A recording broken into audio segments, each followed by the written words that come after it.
All right, good morning, everyone. On behalf of the California ISO, I'd like to welcome you to the California ISO Resource Adequacy Modeling and Program Design Working Group. My name is Caitlin McGee, representing the Stakeholder Affairs Group here at the ISO, and I'll be helping facilitate today's meeting.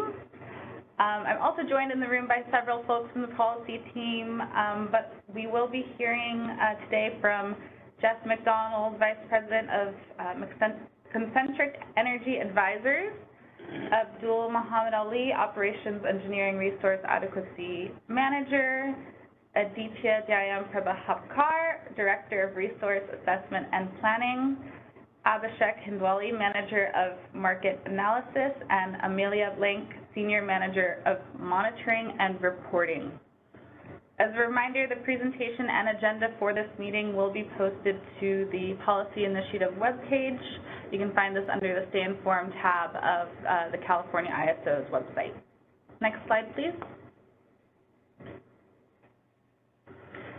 So before we get started today, a few housekeeping reminders. This call is being recorded for informational and convenience purposes only. Any related transcription should not be reprinted without the ISO's permission.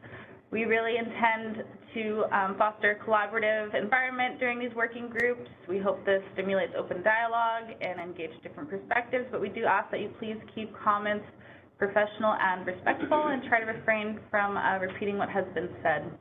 Next slide, please. So there's a few ways to ask questions or make comments throughout today's meeting. If you're joining us through WebEx, using the Call Me option or your computer audio, you can click the raise hand icon in the bottom right toolbar. If you're joining us through an audio-only line, you can press #2. That'll add you to the queue. And if you do prefer, you can send your question or comment in the chat, and I will read it aloud for you throughout today's meeting. And you can send that chat to all panelists. For making your comment or question, please remember to state your name and affiliation. And if you do need any technical assistance today, you can reach out to the event producer and they'll help you out. Next slide, please. Many of you are familiar with this image again, and so just a reminder, we are in the pre-development phase, starting with our working groups, and really here today with the goal of developing an issue paper. Next slide, please. So we do have a full agenda today. We are going all the way until 4 p.m. today with a 1-hour lunch break at 1 p.m. This is a bit of our agenda today. I won't go through all of it. And again, if you do want to pull up this presentation directly from the California ISO's policy webpage, you'll be able to refer to this agenda throughout the day. So in a minute here, I'm going to hand it over to Jeff to just walk us through the goals for today's meeting. And then, again, we'll have that 1-hour lunch break at 12 and a few smaller 15-minute breaks throughout the day. Next slide, please. So I will hand it over to you, Jeff. Great. Thank you very much. And welcome, everyone, to the third Resource Adequacy Working Group meeting. It's nice to be back together again, if only virtually. So look forward to hearing from many of you throughout the conversation today. I'd like to start by going over the working group goals. We've covered these a couple times, but I think it's a good place to start. Just to keep in mind what the general objective is of this working group. And I know somebody asked in the last meeting what the final deliverable is, so I'll highlight that again here. But if you recall from slide 4, which was just prior to the agenda, and it had the "We Are Here" button and arrow. So this working group is a precursor for pre-development into the proposal development for market changes. And so that's where we are in general. And being in that role of a pre-development, we've got certain goals that we are hopefully aligned at achieving as a group. So back, let's see, I'm back on slide 7. Would you mind moving forward one slide, please? Thank you. So the working group goals. And again, we've covered these in the last 2 meetings, but we're charged with developing principles and goals. We walked through those, I think, a fair bit and had some good discussion in the first meeting of the 3. Form initial problem statements. So we've had 3 general problem statements put forward by the ISO, and I'm happy to say, and we'll cover this later in the meeting today, but we did have someone propose changes to one of the problem statements, changes to the modeling and system reliability information problem statement. And we also had someone propose a 4th problem statement. And so we'll cover those. So I think that's fantastic because now it feels like we're moving forward. It took a couple of meetings for everyone to sort of, get their feet, get some information through informative analysis and presentations from the ISO, from discussion.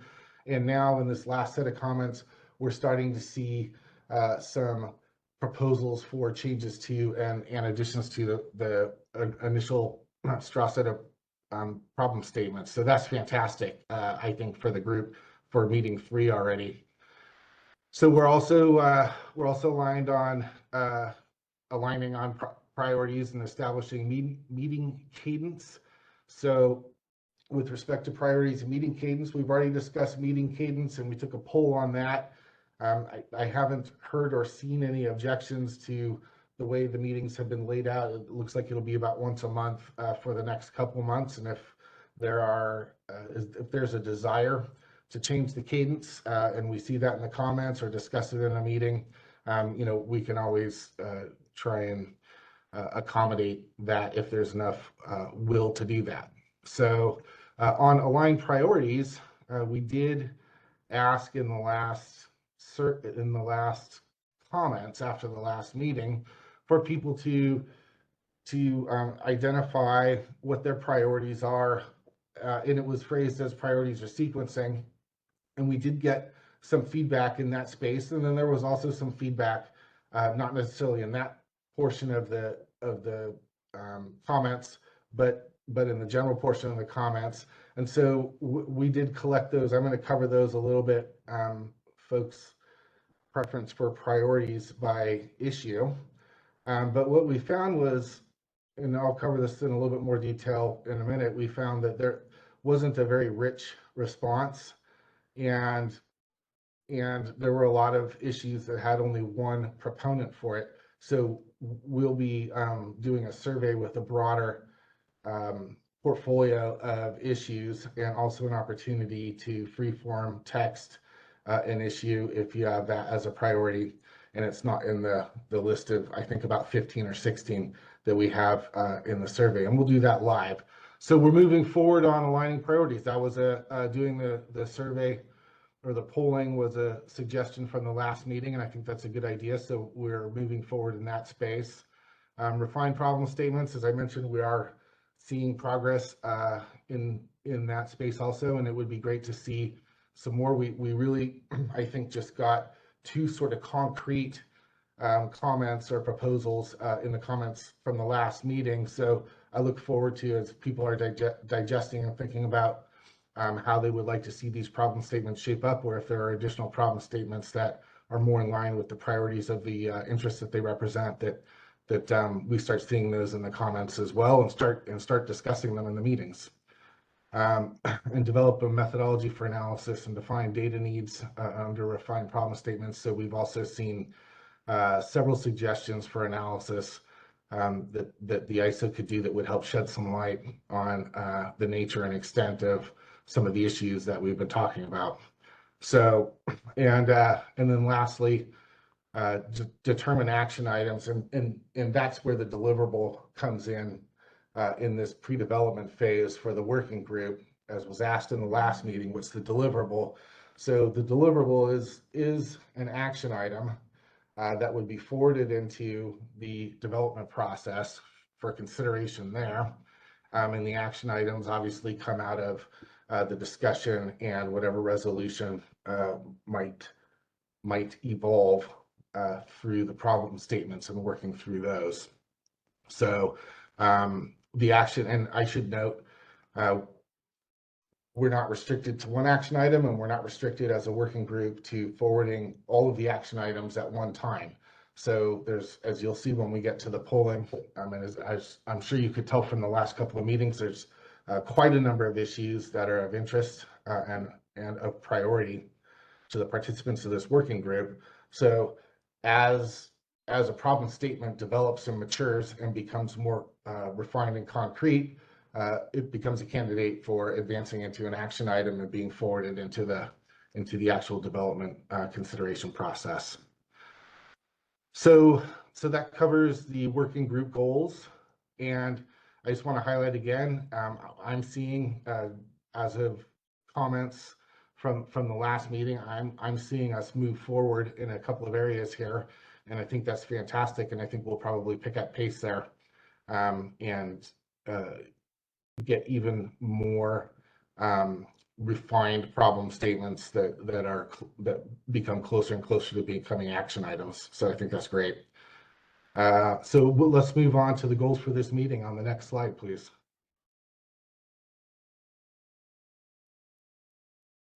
So there's actually a lot of content that will be put forward and hopefully discussed vigorously among the working group members. So three of these items, three of the, if you want to call it information delivery items, are really about level setting on current CAISO RA process and data. And so what became a little bit evident in the last two meetings and through some of the comments from some of the participants was that there was maybe an uneven or dispersed understanding of where the various parts of the RA process are right now.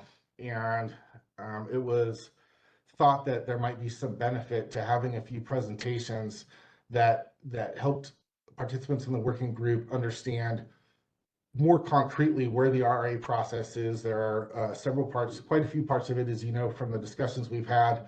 So sort of a level setting to get everyone on the same page as to where we are with respect to the CAISO aspect of the RA process.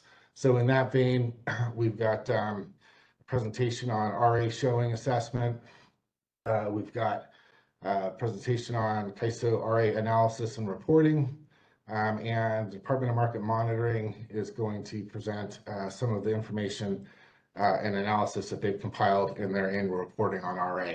So that will help everyone level set a little bit, and you could consider this, I believe, part of the request for an RA 101 sequence for participants. So we will also in this meeting talk about refining problem statement 1. We did receive some comments about requested changes to problem statement 1. We'll cover that later on. And the discussion shouldn't be limited to just the proposed changes from one of the participants. Hopefully there will be some other matters and other clarifications and refinements that people would like to talk about that come out of some of the informational presentations in the RA 101 space. So moving on to item 3, in the last meeting, we didn't really discuss problem statement 2, which is requirements for capacity and program tools, or problem statement 3, which is LRA responsibility and cost allocation. So, and cost causation, as noted in here. So we're going to go through some of the, I would guess better to state more of a summary of the participant comments that we received regarding problem statements 2 and 3. And we'll have a discussion about those.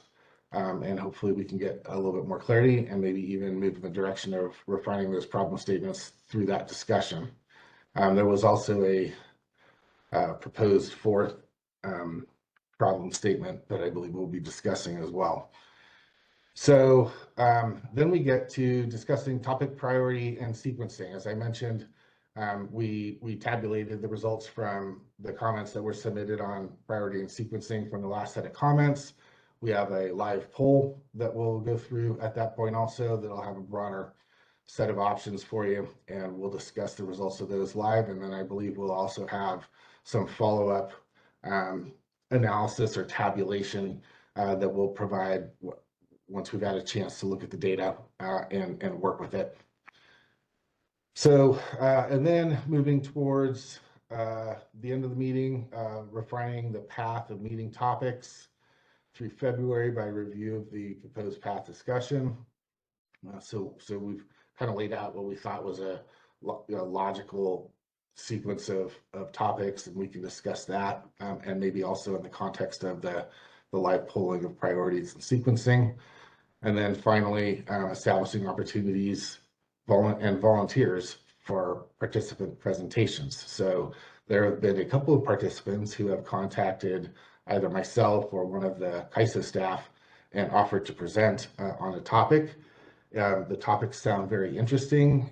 We're looking for an opportunity to pair the presenter topic with a topic that is in the path for the next couple of months, and look forward to getting those in, and would very much appreciate other participants who are passionate about some of the higher priority topics for change in the RA space to contact myself or CAISA staff and offer to either give a presentation or lead a discussion on that topic. So that is the set of meeting goals for today's meeting.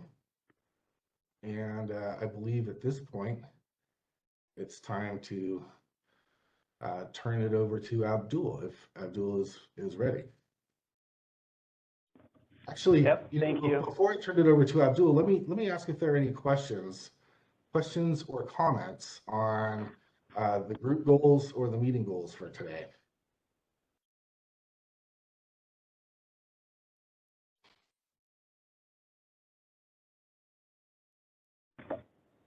Jeff, at this time, there's no questions or comments on WebEx. Okay.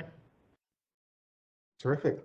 Then we will pass it over to Abdul, who will be presenting who will be providing a level setting presentation on resource adequacy, showing, and assessment. Thank you, Jeff, and good morning, everyone.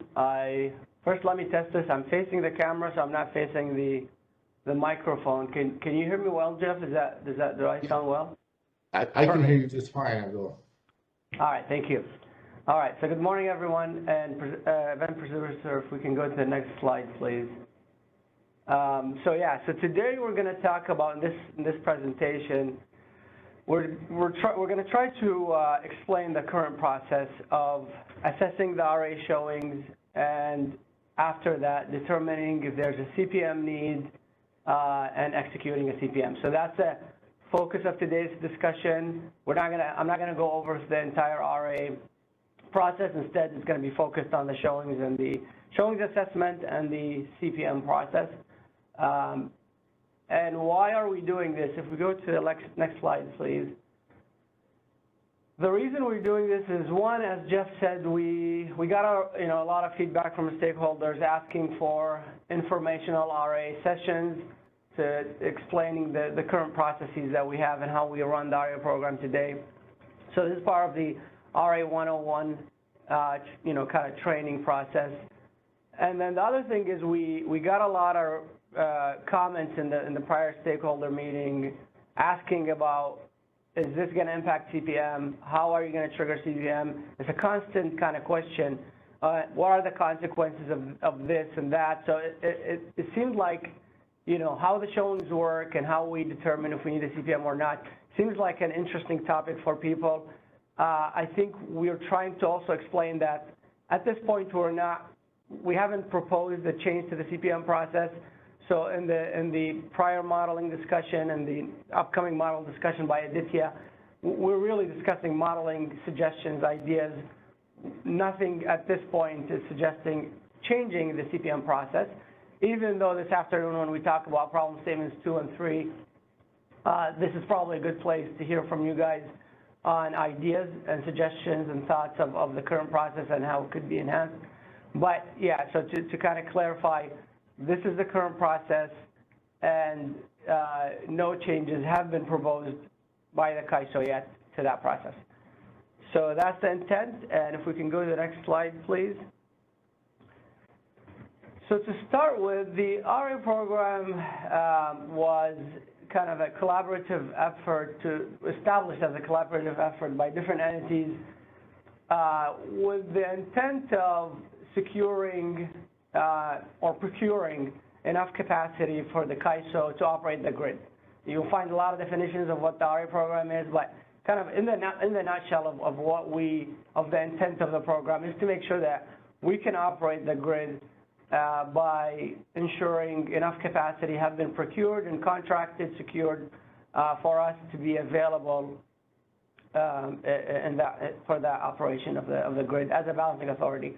So a team of entities came together to establish the program, and we continue to work as a team in a collaborative effort with different roles and responsibilities.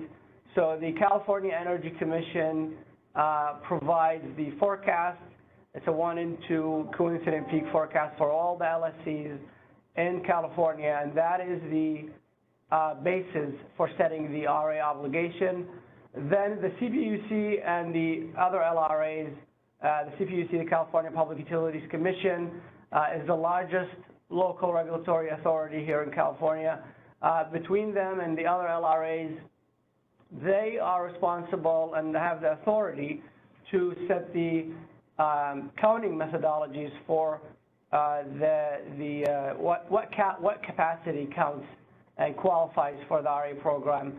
And they also are responsible for setting the planning reserve margin for their LSCs. That's also part of their authority and part of the methodology they would establish. After all of this comes in, this flows into CAISO, and in the showings process that I'm going to explain, the CAISO is able to use all of that data and the RA that is provided to it to operate the electric grid, operate the program and operate the electric grid, and I'm going to get into some of those details in the following slides.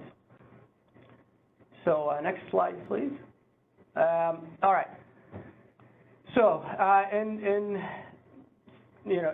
kind of triggering, hey, LSCs, we need these 3 types of requirements, 3 types of obligations that you need to meet for the program to work. So the RA program is divided into 3 types of requirements, a system requirement, local requirement, and a flexible requirement.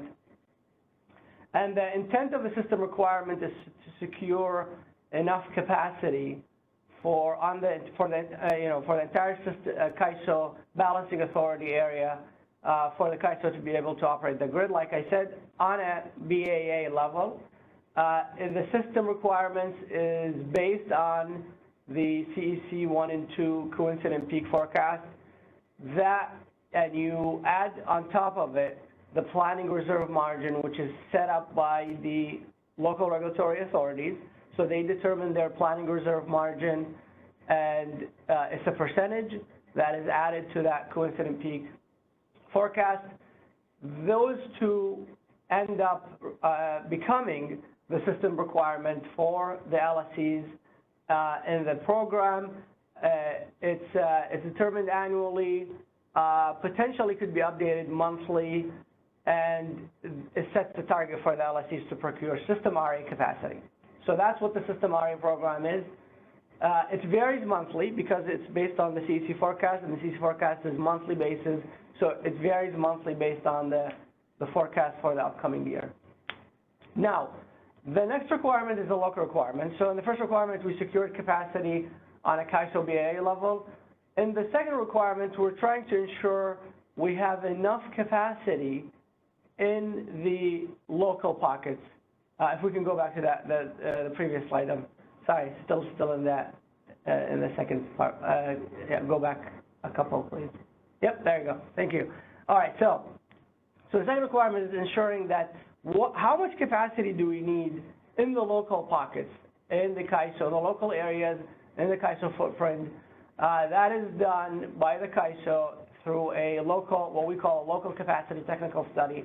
It's an annual study that is done by the CAISO, and it goes through the stakeholder process. The outcome of that study determines how much local capacity, how many resources, how many megawatts we need in each of the local areas. That is then aggregated into the TAC level, and then based on that, we have the LSCs that have load in each of these stacks. They get a share of that local responsibility to procure capacity in those local areas. And that is to ensure reliability is continuous in those local areas.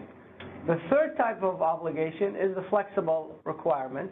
That is, the intent of it is to ensure that the CAISO, the RA fleet is capable of, or enough of the RA fleet is capable of helping the CAISO meet its ramping need throughout the day.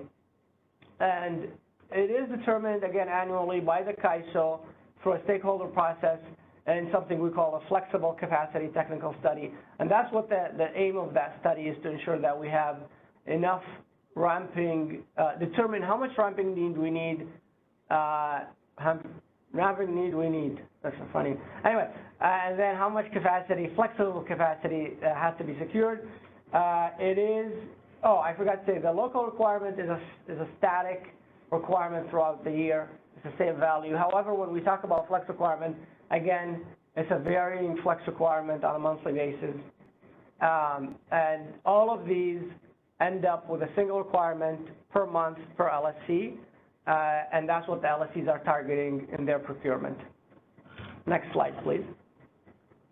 And I should have clarified at the beginning. I'm going to try to go through my slides because they're all kind of connected, and then I'll pause it then for questions. Hopefully that works out for everyone. But so the next is, okay, so now we set up 3 types of requirements. Now we need 3 types of capacity to fulfill these types of requirements. The first type of capacity is what we call system requirement. That capacity is basically, oops, oh, there you go. Let's go back to slide 13, please. Thank you. All right, so capacity number 1 is the system capacity.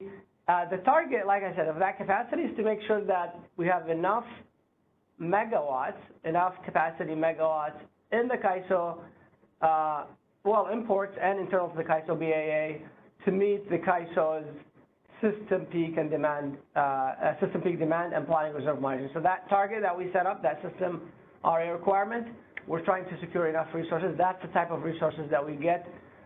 It is based purely on the qualifying capacity and then the NQC list that we establish. That's how the LSCs get those requirements. And the suppliers can identify how much their resources qualify for in meeting that system requirement. The local requirement is basically looking at that same fleet, same resources, and identifying the ones that are in those local areas, physically in the local areas. The capacity that is physically in those local areas count towards meeting this local capacity requirement. And these are, again, it's based on the NQC list. Whatever is on the NQC list, we identify in there if it's a system resource, which means it can be only used as system, or if it's in one of the local areas. If it is in one of the local areas, then it can be used to meeting the local obligation. It counts as local capacity, and it counts as system, so that's a double value for those local resources. And then the third type of capacity is the flexible capacity, which is intended to help us meet that flex ramping need. Like I said, these are resources that can respond to our dispatch, that are flexible, operationally responsive to our ramping need and, variation in load and energy. These are based on the effective flexible capacity determination. It's also a list that we established that has all the resources that are qualified for meeting a flex capacity and have capability of meeting that need. So again, the suppliers and LSCs know and can identify how much of these resources what are the resources that are capable of doing that, and how much their capacity that they qualify for. Next slide, please. All right. So now we talk about the. Set the expectations, the background on who's doing what, and what kind of requirements and what kind of capacity. Now that we set up all of this, the LRAs worked with the LRAs to establish their PRM, the CEC provided the forecast, we established the local requirements, the flex requirements.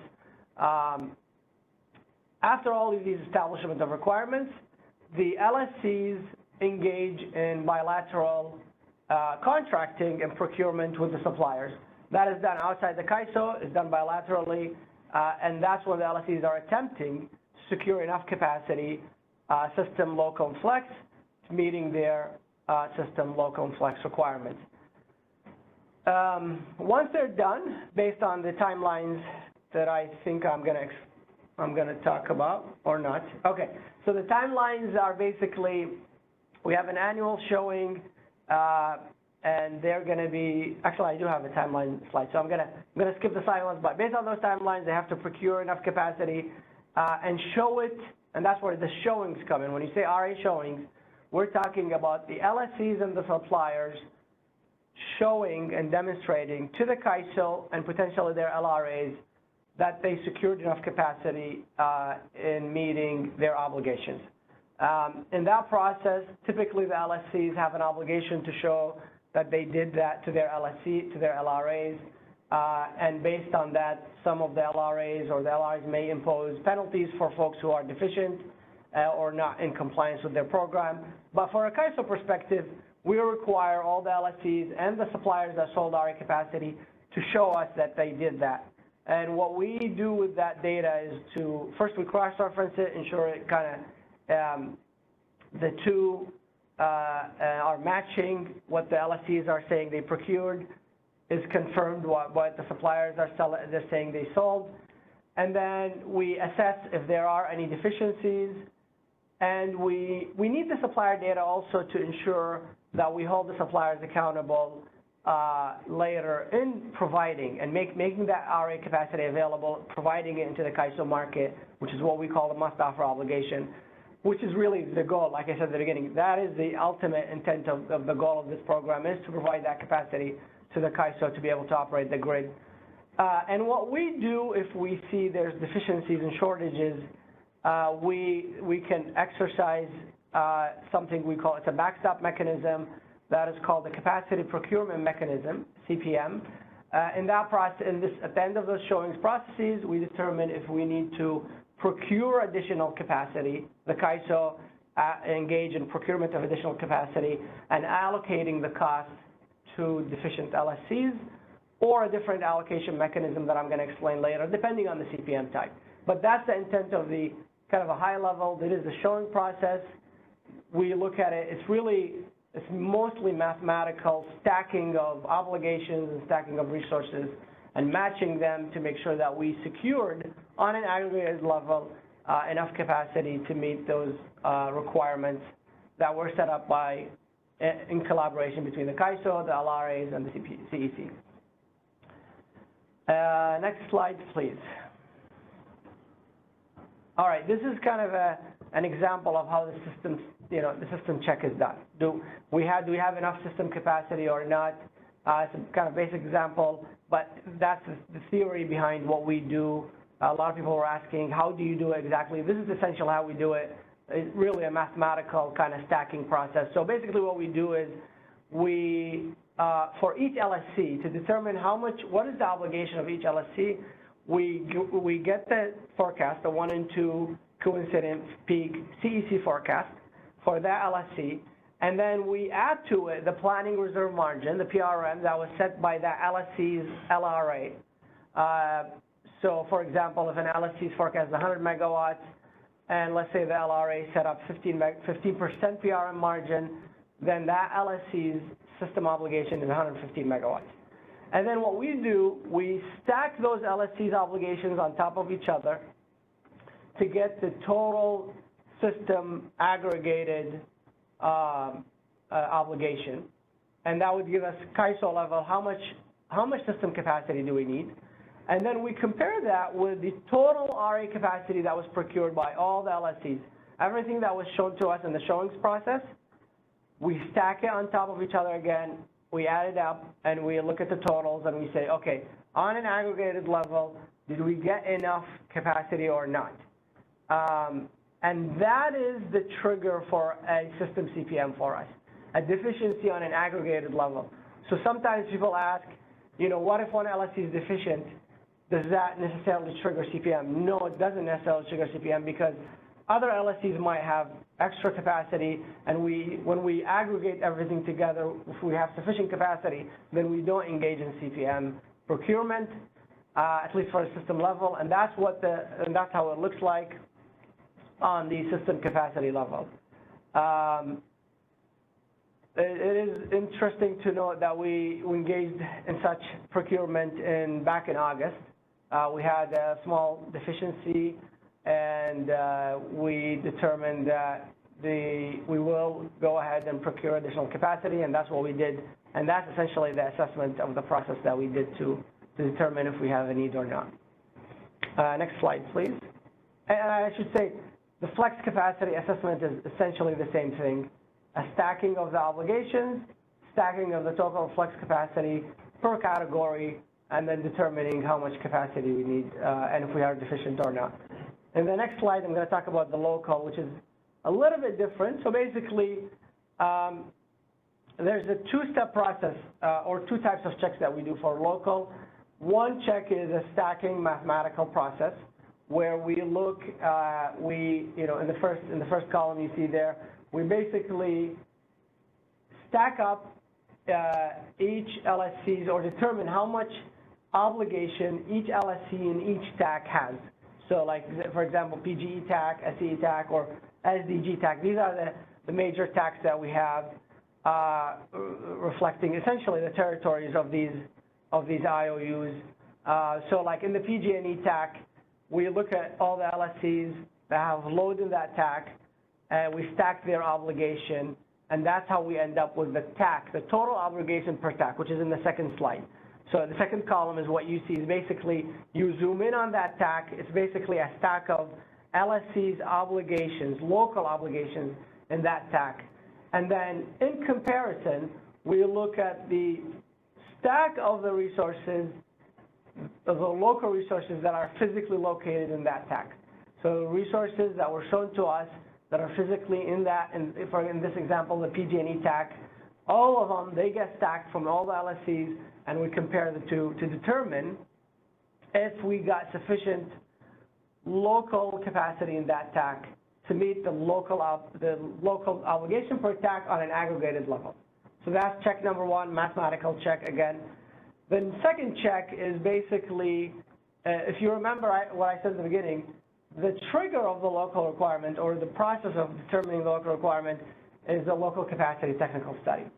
So the second check is basically zooming in on the resources that were shown in the local areas in California, and determining, plugging them back into the LCR model and determining if they meet the criteria of the LCR study and if they fulfill the reliability needs that were identified by the study. So that's a more kind of comprehensive, more detailed engineering assessment, power flow analysis that is assessing the physical location and the reliability, effectiveness of those local resources. So that's a local check. And can we go to the next slide, please? All right.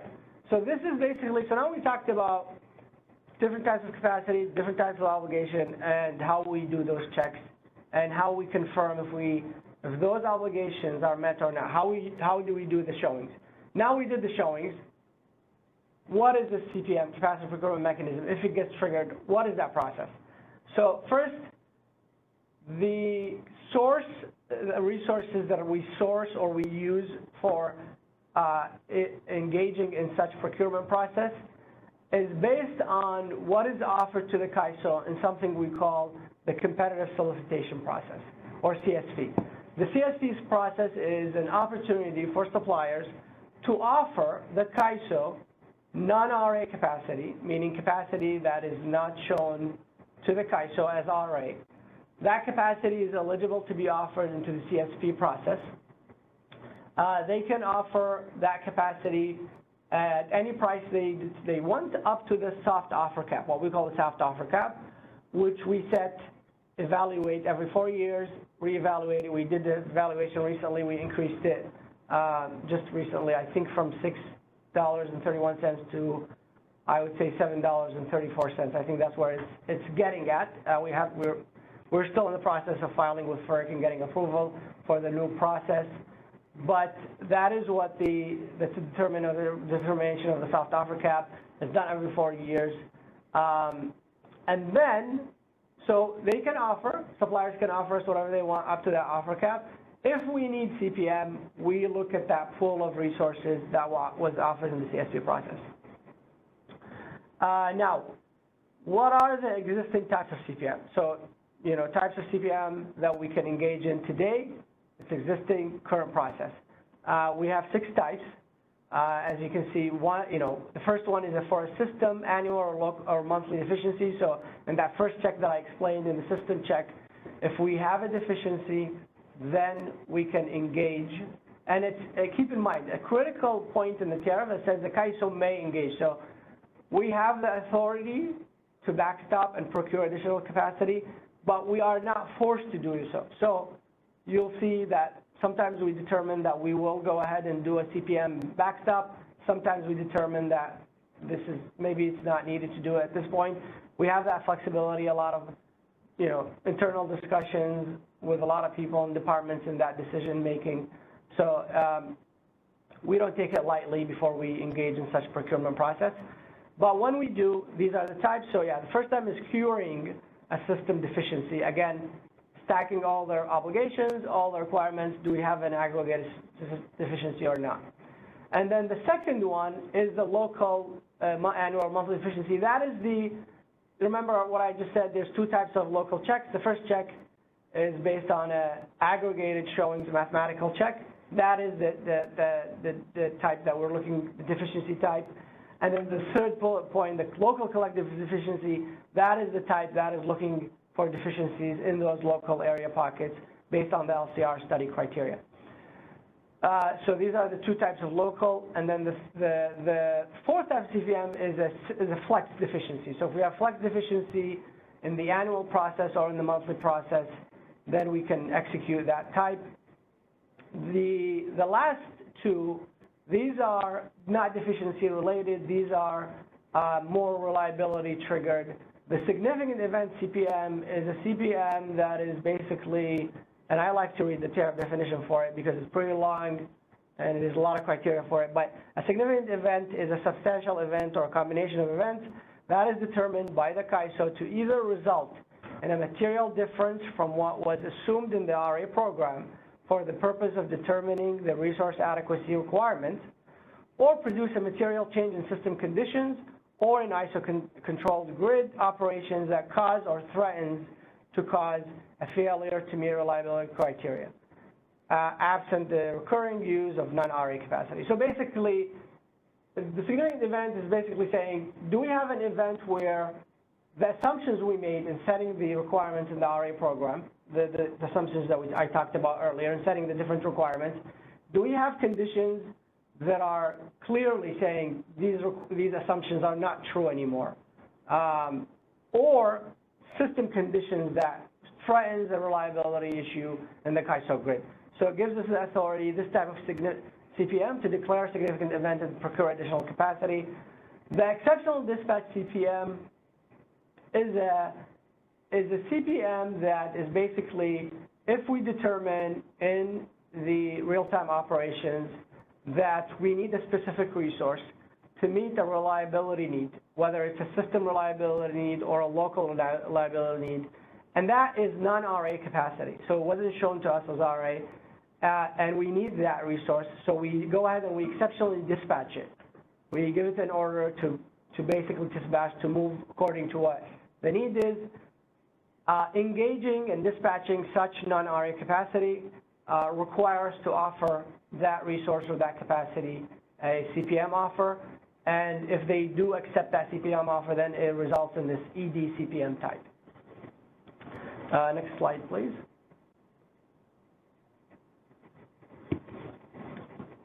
All right, so these are CPM types, but I thought maybe it's useful for participants, especially the LSCs, to understand how, essentially what are the themes of these CPM types. So the first four are showings deficiency based.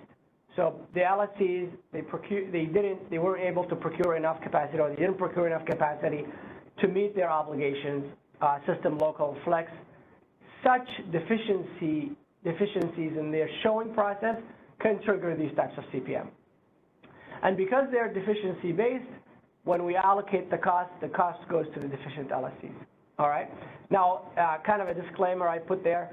The third type, so the local collective deficiency, that check, again, remember we're zooming in, we're using all the local resources that were procured, plugging them back in the study, and determine if we have enough in those local pockets. So that CPM type, if triggered, would result in allocating the cost first to deficient LSCs, local deficient LSCs, and then if more capacity was procured than what was the aggregation and the tax, then we can go ahead and allocate the cost to the remaining LSCs that have load in that TAC on a pro rata basis. So that's a disclaimer that I put there, but otherwise it's all purely based on deficiencies, who's deficient, and then allocating the cost to the deficient LSCs. The last two types of CPM, the significant event and exceptional dispatch, I call them other reliability need, but you get the point when I explain them. They're really real time, day ahead, could be intra-monthly, even month ahead for significant event, where we're like, no, there's other reliability needs that weren't secured in the RA process, and we need to procure additional capacity. A good example for a significant event, I should have mentioned it, a few years back, I think 2020, we had a really nasty heat wave. The forecast was much higher than what was assumed in the CEC process. So we ended up with a huge need for additional capacity to be able to operate the grid. So such thing, when we say an assumption that was not, an assumption that we made in setting our requirements, that real time or actual conditions are showing otherwise, is something like this, where the forecast is much higher than a 1 and 2, for example. So that's so for these types of CPMs, because they're not tied to a deficiency, we could have sufficient showings, but we still need to trigger these. We allocate the cost pro rata to all the LSCs, and it's not deficiency related. And then next slide, please.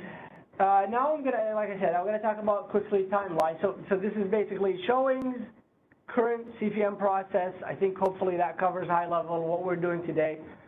Really quick before I wrap up, these are the showings process timeline. So the annual showings, we're targeting to have all the, in collaboration with the California agencies and the LRAs, all the year-ahead requirements finalized sometime in September and October, including the NQC EFC list. So now the LSCs have the targets and their resource fleet, and then suppliers and LSCs engage in procurement. They submit showings in October. They're doing the last business day of October. And then in November, we do an assessment of the showings to determine if we have sufficient capacity or if we have deficiencies.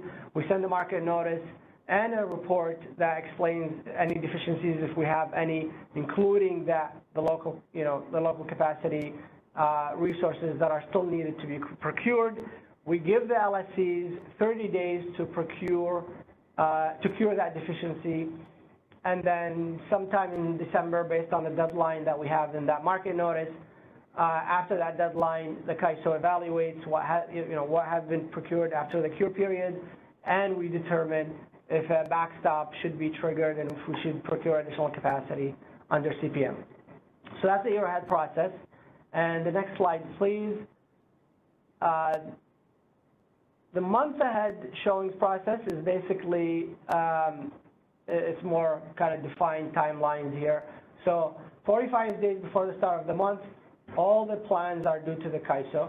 The RA plans and the supply plans from the LSCs and from the suppliers, they go into the CAISO. We start running validations the next day right away. The reason we can do that is this process is essentially automated through our CIRA tool, where the LSCs and the suppliers upload their plans, and then the tool the next day start running validations. Validations show the LSCs if they have deficiencies, and so we give them a chance to cure. And then it also shows any mismatches or errors on those plans between the LSCs and the suppliers, so we give them a chance to fix those errors and mismatches. That keeps going until T-30, which is 30 days before the start of the month. That's the last chance for them to cure. After that, the CAISO has an opportunity to evaluate the final showings. Do we have a deficiency or not? And then decide if we're going to do a month ahead CPM or not. Kind of that's our timeline after the showings come in. In parallel, there's the bottom kind of information that you got there. It shows what I talked about, the competitor solicitation process. CSP offers for the CPM. They have a deadline. You're starting, everything has to be in by T-minus 40 days before the start of the month. They're locked 30 days before the start of the month. So this gives us an opportunity, if we determine to do a CPM, to look at the fleet that has been offered and procure from it. Now, before I go to the next slide, I'm going to pause here and open for discussions. And maybe, event producer, if we can go back to, why don't we pause on slide number, the RA showing slide, I think it was 17 or maybe 14, no, keep going, 14 maybe? Yes, let's pause on this one, because that's essentially is the essence of everything I said. So I'm going to pause here, and then if we can, Caitlin, open for questions. There's two questions, by the way, on the phone, or sorry, in the chat that I think you might be able to answer pretty quickly. Okay, perfect. All right, first question from Grant Glazer. So, in the instance where CAISO did not engage CPM because another LSC had excess capacity, would CAISO assess penalties against the deficient LSCs? Between parentheses, separate from, in addition to LRA administered penalties? No, we do not assess any deficiency-based penalties. If we don't see aggregated deficiencies and if we don't engage in CPM backstop, then we do not, there are no financial consequences from the CAISO's perspective. However, I should note that we do notify the LRAs, the local regulatory authorities, if we have deficient LSCs. So the deficient LSCs, their LRAs get notified of their deficiencies. So we do that as a tariff requirement, but financial consequences or penalties due to deficiencies don't exist at the CAISO.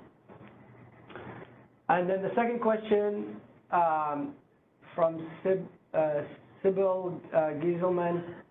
So the question is, what is the soft offer cap based on? Okay, that's a big question. In a nutshell, it's based on a CEC study. So the California Energy Commission does a study that, I'm using my own words, so don't quote me here, but that it checks or evaluates the cost of operating a gas resource.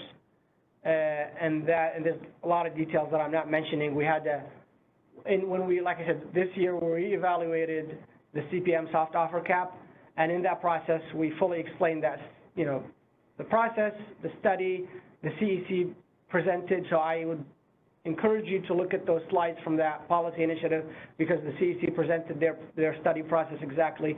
But the basis of the soft offer cap is the CAISO adopting the recommendations and the results of that CEC study. And then the only hand raised right now is Callie Wells with Goodwill. Go ahead. Hi, this is Callie Wells with WPTF. I just have a couple clarifying questions. So The first one is on the CAISO CPM authority. So it's my understanding that the CAISO can CPM up to the PRM level. But if we have multiple LRAs that are setting potentially different PRMs, is the authority up to just the CPUC PRM level, or is it up to some combination of the PRMs that all the LRAs are providing? Hey, Kelly, yeah. Basically, it's based on it's the latter, basically a combination of the PRM of all the LRAs. So we honor the PRM of each LRA, and basically we look at each LSC and requirements and the PRM of its LRA, and then we stack all of this to come up with the total CAISO target, the total CAISO obligation. So it is honoring and accounting for the different PRMs from the different LRAs. Okay, and that sets the max level that the CAISO CPM authority goes to. You can't CPM above that requirement. For the types of CPM that are deficiency related, the ones that I talked about first four, yes, they are tied to the, well, we're talking about the system actually. For the system deficiency CPM, then yes. For the system deficiency CPM is purely tied to the CEC forecast, the PRMs, and that's the maximum we would deficiency in that target is the maximum procurement that we do, and that's what we did in the last August. Okay, great, thanks. And then my second question is related, maybe it's more of a process-oriented question. So when you guys are doing your assessment and you determine there's a deficiency and you notify the LSCs so they have the ability to cure, both in the annual and the monthly processes, when you notify the LSCs that they are deficient, do you also notify them that there is an aggregate deficiency, or are some LSCs sometimes notified that they're deficient, but that doesn't necessarily mean that there's going to be a CPM because maybe the aggregate assessment shows no deficiency? So or do you only notify them when there is an aggregate deficiency? Yeah, we always notify them if they have a deficiency, individual deficiency. But the aggregate we only inform people about in the annual process in that report that I mentioned that we publish. But in the monthly process, we don't inform anyone if there's an aggregate deficiency or not. Only after the showings process are done, if we engage in a backstop, then we say, yes, we had a deficiency, and this is how much we were deficient, and we procured this much as we did in August. You can see that in the market notice or in that report there. But we don't notify the LSCs of an aggregate deficiencies or not in the monthly process. Okay, so if I'm understanding that, so an LSC would, in the monthly process, an LSC might be notified that they're deficient, but that doesn't necessarily mean that there's going to be CPM. That evaluation doesn't happen until after the cure period? That is correct. Okay, thank you. That's all I had. Thanks. Thank you. All right, Jerry Melcher, go ahead. This is Jerry Melcher, Public Advocate Office. Pretty much a tour de force, so not sure where to start. Are resource adequacy showings a requirement under NERC standards? They are a requirement under CAISO tariff. I'm not sure if there's a NERC standard that requires it, but there's not. Oh, Catalan's saying there's not. So it's a CAISO tariff requirement, and it's an LRA mandate also. So the local regulatory authorities, they also have a mandate requiring RA procurement. Okay. Yeah, I'd appreciate if you could research that and put out a notice on what standards that you're complying with, what NERC reliability standards you're complying with. My understanding is that everything in the NERC standards require a 1 out of 10 year assessment, but you allow CEC to use a 1 out of 2 year assessment. And I think that causes a lot of confusion for different people there. At least it causes confusion with my understanding why that's allowed. Anyway, but I assume that all this stuff is covered under your business practice manuals.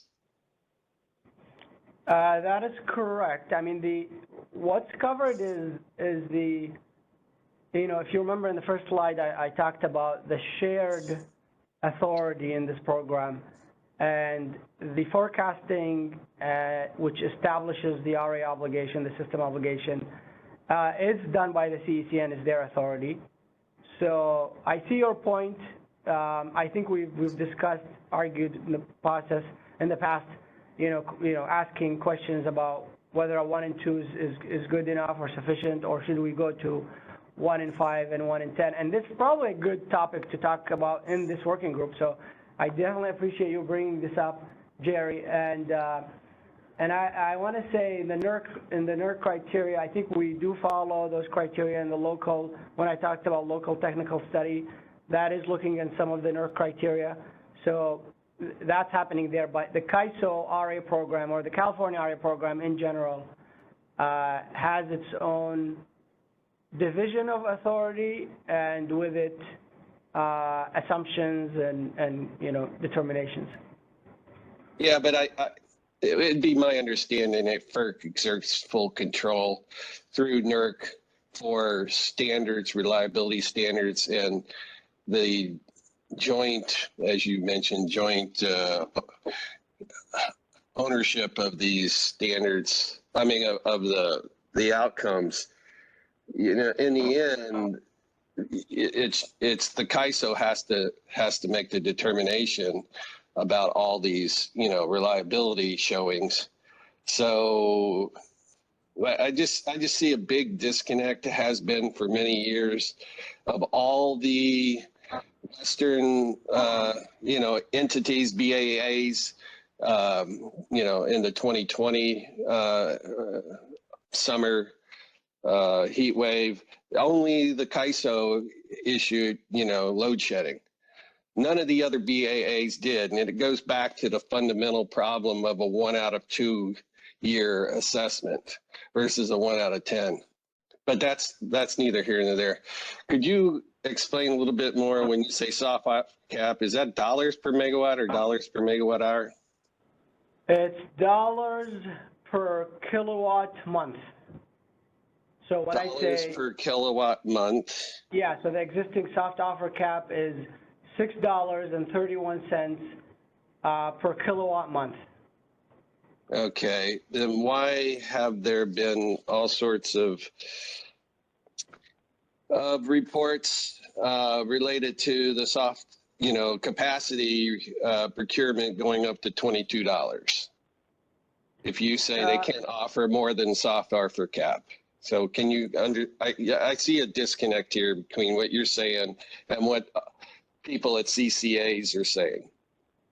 You're probably, Jerry, you're talking about RA capacity procurement. The RA capacity procurement is done bilaterally outside the CAISO between the LSCs and the suppliers, and it's not subject to the CAISO CPM soft offer cap.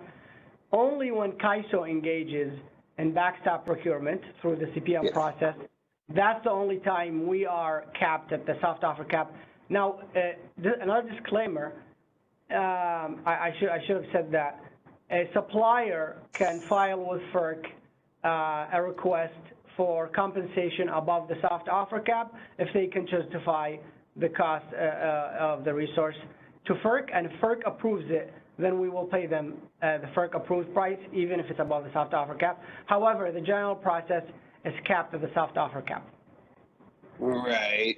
So, yeah, it's just too much confusion to try to understand this process, because when someone says, the CCA, California CCA says their members are paying $22 last summer for capacity, and you're saying that they shouldn't, that through your process, the CPM, you'd only pay $7 or $6. I just a little, it's too confusing to understand how one person's reporting one number, another organization is reporting a different number, but that's neither here nor there. It's something that should be investigated. What happens for non-California entities in this process? Well, DEA, do they have, they don't come under California, so what process do they use? So it's a different, they probably have their own different program, different RA program. Some of them are under wrap. I don't know the details of their programs and their processes, but the key thing is, Jerry, you got to understand that these procurements are done bilaterally outside the CAISO. So we're not involved in that procurement process. And I think Partha had something to add here to your question.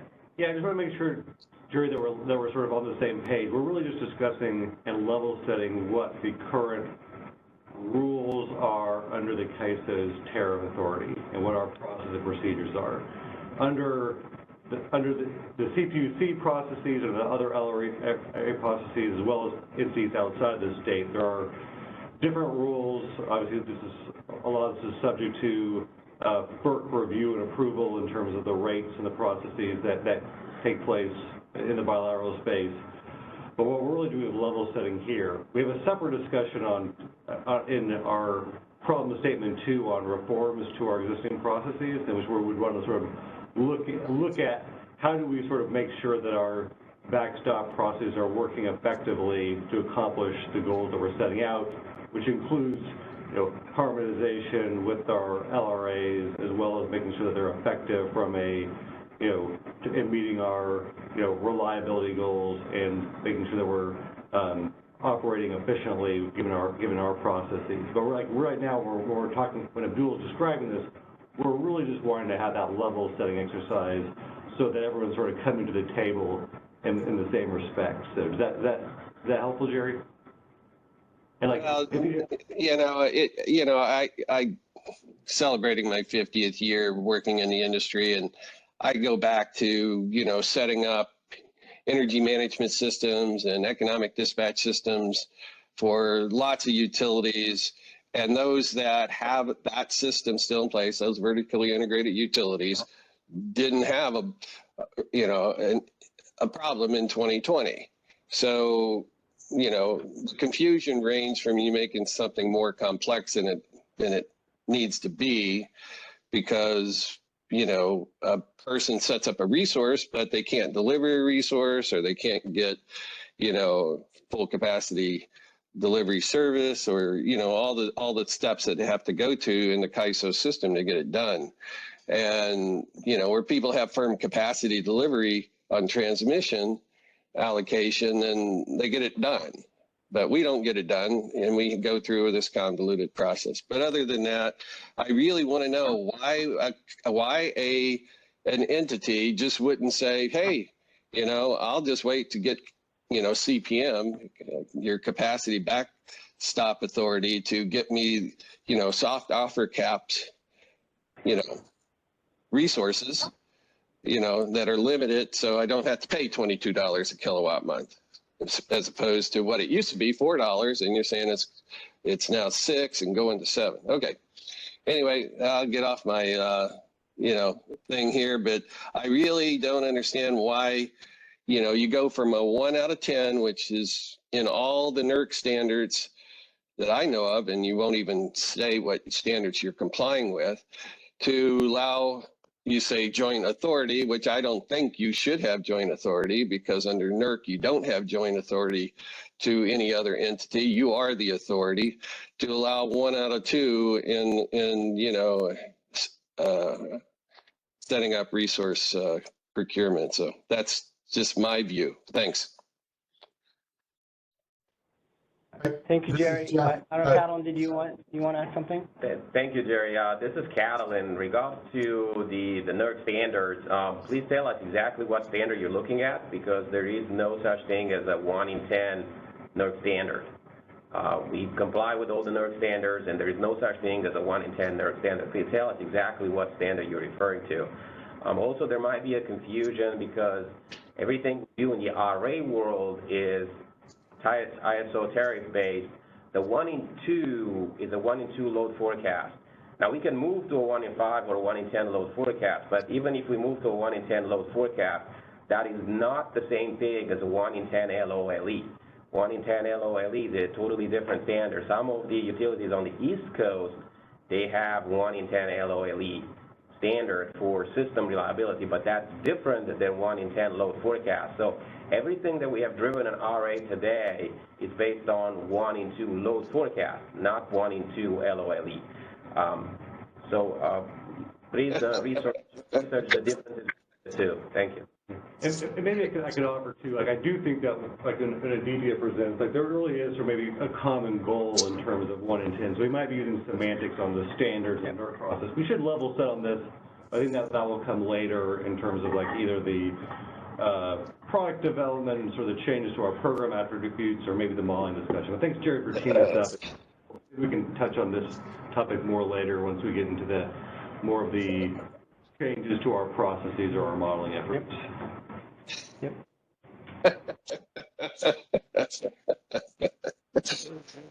You guys are just.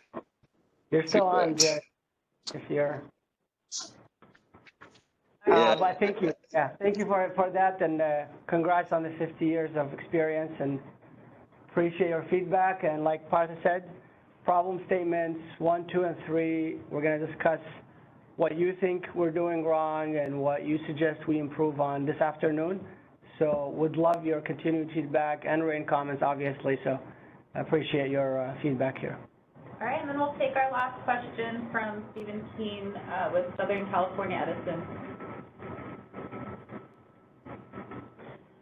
I want to address a couple things first that Jerry was saying. First, Caitlin, as you said, it's a 1 and 2 load forecast that's used, and that's in combination with the PRM. And the two of those together are designed to get you to the essentially 1 in 10 LOLE. That PRM includes, or at least, it used to, I don't know how they do it now, but it used to include something for load forecast error. So they chose to use a 1 and 2 and then also put some load forecast error potential in that PRM. So it's the combination of both of those. You were right on that. The other thing is why an entity would choose to pay more than a soft offer cap. Because if you're a CPUC jurisdictional entity, if you are deficient, you don't just pay the soft offer cap from the CAISO. That's what you pay if they have to backstop. But you also have to pay the penalties under the CPUC RA penalty program, which in the summer months start at $8.80. And depending on how many times you've been deficient, if you're up in that, if you've gotten enough points, you could be up to a point where you're paying 3 times that amount, which would be, I can't do the math fast enough, but like $26.40 or something. So conceivably, you could pay $26.40 penalty to the PUC, and then on top of that, the CAISO's backstop procurement fees, which, as you pointed out, there's a soft offer cap at that, but conceivably could be higher than that if an entity comes in and says, and can justify their prices being higher than the soft offer cap. So it could conceivably be a lot. The other thing is for CCAs, the way the CPUC's mechanisms work now, if the CCA is deficient, they're not allowed to expand their service territory. So, I mean, there are significant penalties to being deficient. So it's not just paying that soft offer cap. There's a lot of other things to consider as well. Okay, so that's addressing that. Now I have a couple questions. One is considering like the local, and this is whether you decide to backstop with CPM on an annual basis or a monthly basis. I mean, I think like last year, there were significant deficits, I think, in the annual showing, but you didn't backstop that as far as I can remember. Can you just explain, what your thinking was? And Yeah, this is Catalin. The local evaluations are done by my group.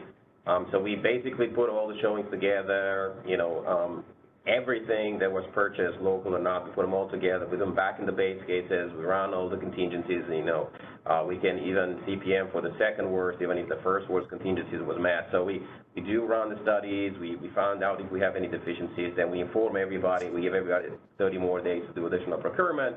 And at the end of that, you know, there might be a CPM trigger for that. We do have an ISO management that gets together to make that decision. So between when we publish the report and when actually after 30 days, some of those resources might have actually procured, okay? So once some of those resources might have been procured. Secondly, I discussed this before, but maybe it's good to remind everybody, we do have LSEs are withholding resources for RAIN time calculation, so we actually are not shown to us all the RA resources. So even if the ISO wants to actually procure a resource, that resource already entered into an RA contract. It's just the fact that they didn't put it on the RA plan in the year time frame, or maybe even, you know, in the month ahead or something like that, to keep it for RAIN when they have outages and stuff like that. So it doesn't mean that if we didn't see it, the report that goes out, it's everything the ISO sees in SERA. We do have we do get information from the LRAs, including the CPUC. We do get a separate report that shows to us everything that was on the contract, even though it was not shown to the ISO. So some of those resources that you might see on the ISO report as being missing are most likely under some kind of a contract that were just not shown from a RAIN time, you know, issue. So, you know, after we consider all of that, there is usually less to nothing left. And you know, then the ISO management makes a decision on to trigger or not. So that's why usually you see that, you know, when we put the report out, it looks like there is maybe a lot of deficiency, but then we actually don't trigger a CPM. It's mostly for these type of issues. You know, it's mostly driven by the fact that, you know, most LSEs nowadays, they do hold something back for RAIN type issues. Which okay. they did not used to do before RAIN was invented. Okay, so that was one question. The second one I have is just when you do the deficiency and you allocate costs out after the fact, that's done. It's allocated to each LSE based on their deficiency relative to the PRM that their LRA set, right? That is correct, yes. Okay, thank you. Thank you, Steve. And before we go to the next slide, just a couple comments, questions in the chat. Lauren Carr from Cal CCA, she's saying, agree with Steve on why LSEs would pay more than the soft offer cap. Also, CCAs have limitations on expansion if they have an RA deficiency. Thanks for that, Lauren. And again, Sybil Giesman saying, what is the reasoning for this backstop procurement being discretionary instead of formulaic automatic? Why is it discretionary? Because I mean, you know, Carol, I think just maybe explained that part for the local, which is true in general. We look at a lot of things when we say deficiency. There's a lot of questions that we ask. You know, how much is the deficiency? Do we expect or do we foresee, you know, reliability issues? Again, this is in consultation. There's a lot of folks internally that meet and discuss system ops, op planning, you know, engineering teams. Do we foresee and you know, or expect a reliability issue or not? And then a big thing that you got to keep in mind, our capability to procure is limited by what we are offered. So if we don't get offered any capacity, then there's nothing that we can procure, especially for those deficiency type CPMs. So when we do the CPM, when we're assessing, sometimes we have better information at that point than what was assumed in setting the RA obligations whether the rules or the actual, that month or year assumptions. So sometimes it's better assumptions and better information, more up-to-date information. So there's a lot of things that we think about when we determine if we're going to backstop or not. But fair point. I mean, should it be, CAISO must? I mean, that's a question for you guys also to think about. And with that, I will go ahead and move to the last slide. I don't see any more questions. Yeah. Yep. 22 or 21. One more. Go back one more. Okay. Really quick recap.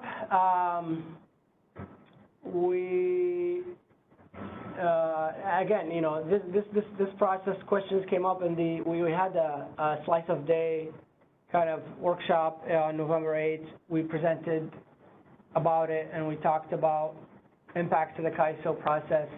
And so one of the things that people ask for, like, hey, can you talk more about your processes? So we're doing this now, and then reminder, because these questions keep coming up about slice of day because it's coming up soon.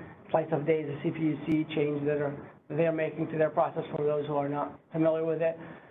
So key takeaway, everything I talked about is going to be, as of now, is the current process and is the planned process that we're going to keep doing unless a policy change happens.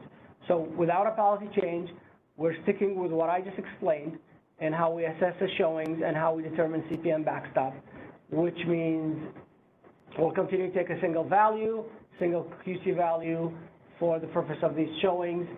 And, I guess the key things that are changing that will impact how much the resources are worth is the PUC counting methodologies for some of the resources. They changed them in the past. This is changing again with slice of day. We consume whatever they give us based on their methodology. So it's not the first time this happens. But basically, in a nutshell, wind and solar methodologies are shifting from ELCC to an exceedance-based methodology. And then energy storage is the same. They just LSCs can determine how they show those storage units on a 24-hour basis in the slice of day process. CAISO, same process again. And then dispatchable and non-dispatchable resources are changing. So the key thing is we're not changing anything as of now. How we do our process, what kind of data we take, and how we determine CPM deficiencies. And I would also note that frequently asked questions will be published next week about that process, about what we discussed, and we might do additional workshops about this. Before I end and go final questions, I don't know, Ansel, do you have anything you want to add about the slice of day recap? I think you covered it, Abdul. Thank you. All right. Thank you, Ansel. All right, and that's a wrap for me. Looks like we went over time a little bit. Apologies. I don't know. Any final questions, or do we break, or do we go to Aditya?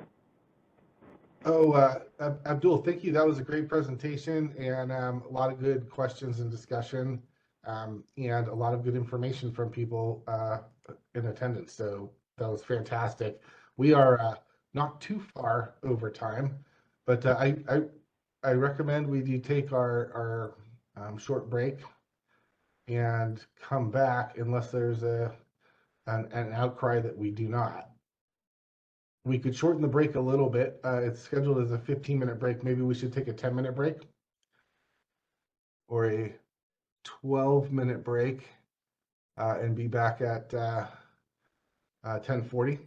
That keeps us close.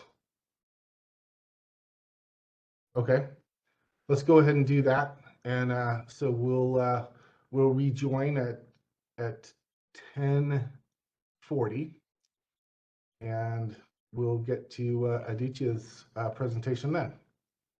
So we'll see you in 10 or 12 minutes. Hey Jeff, I'm ready here whenever you want to get started.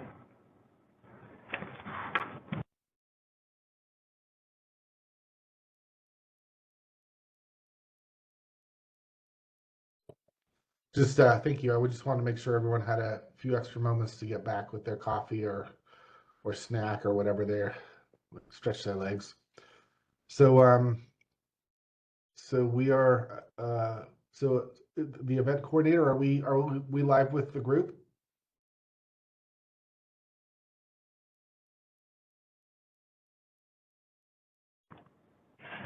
Yes, we're live and ready to begin. Fantastic. Fantastic. Okay, great. Well, welcome back, everyone. So we have one more presentation, and at which point we will break for lunch. The presentation should take us right up to noon or a little bit thereafter, depending on the discussion that's generated by that. So I will hand this over to Aditya, who's going to present on potential modeling framework issues, year ahead, and reliability visibility. So Aditya, please go right ahead. Real quick, event producer, can we jump to slide 24, please?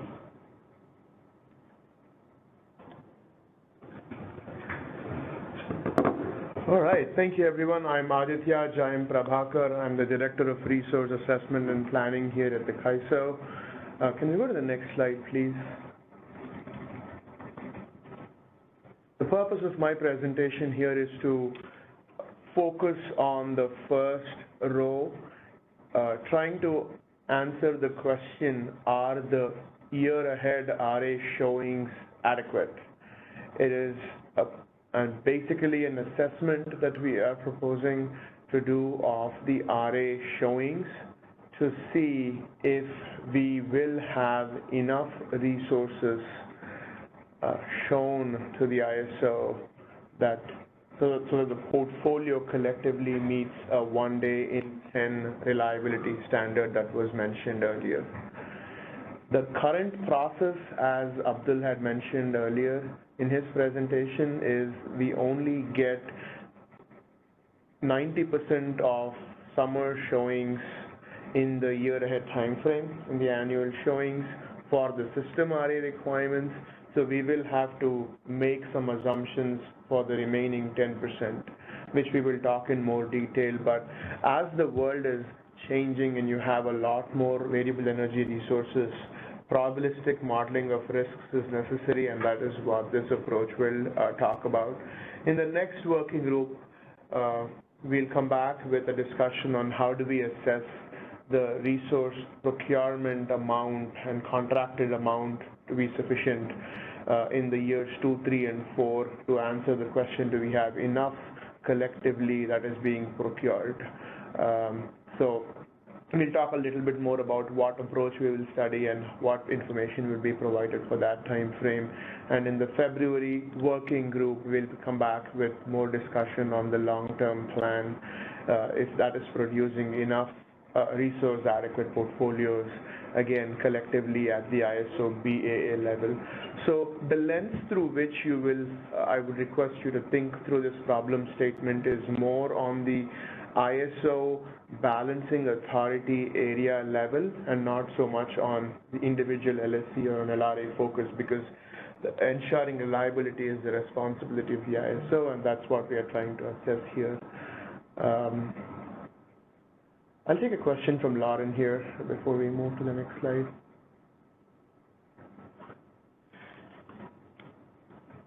Lauren Carr from CalCCA.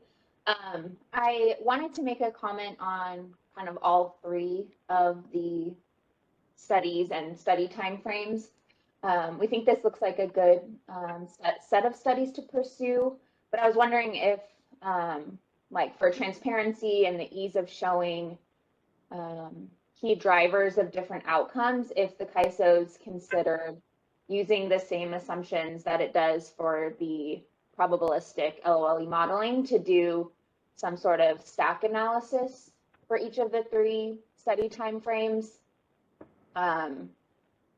It could, at least directionally, yield similar results as the probabilistic modeling, but any differences could suggest a need for updating the ELCC to ensure any gaps in meeting peak and net peak needs are identified. And then it would also align with kind of the way compliance is done, where LSCs show their capacity and a stack analysis is essentially done to see if they meet their RA requirements.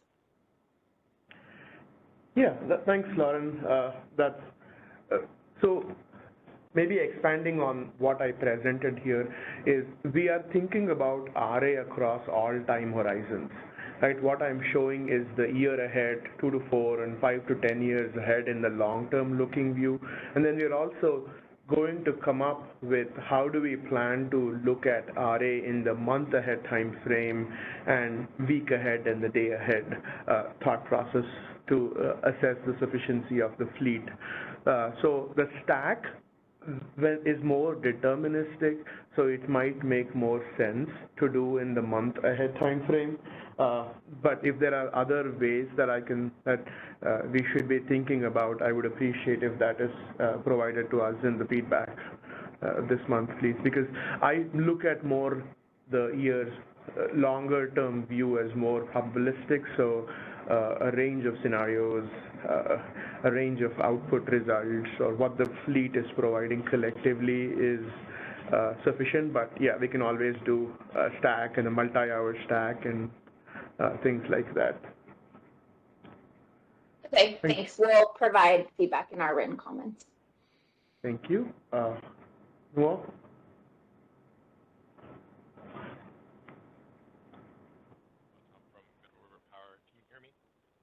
Yeah.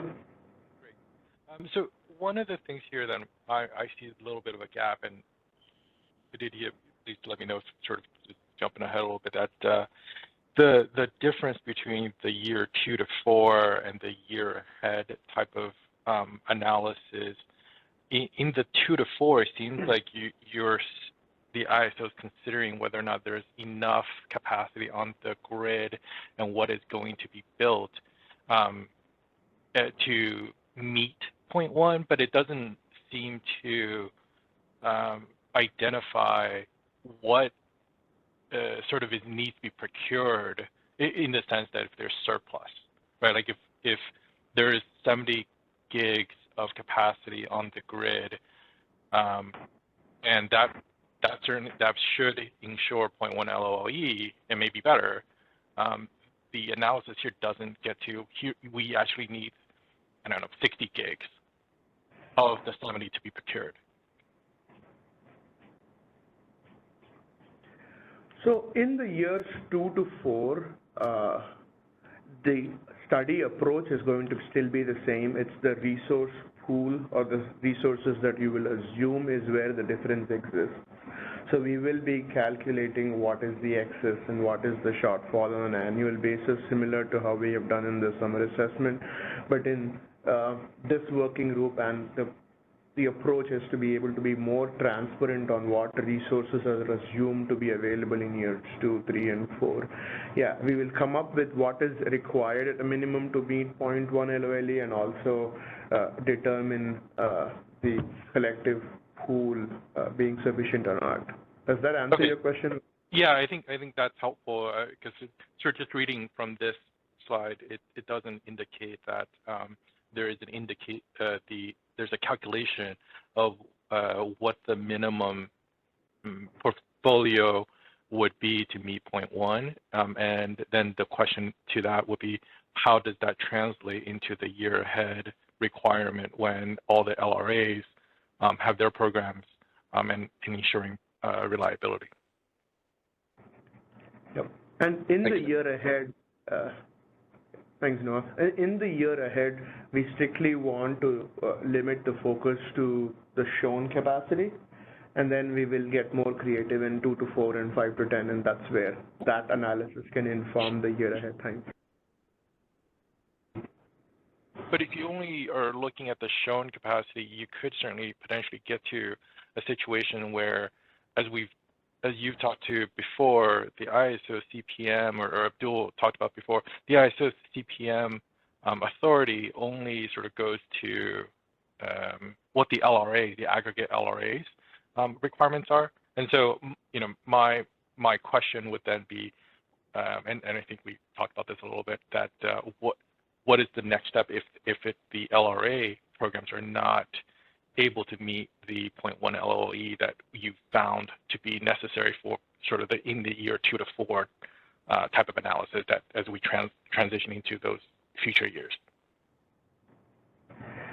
Sure.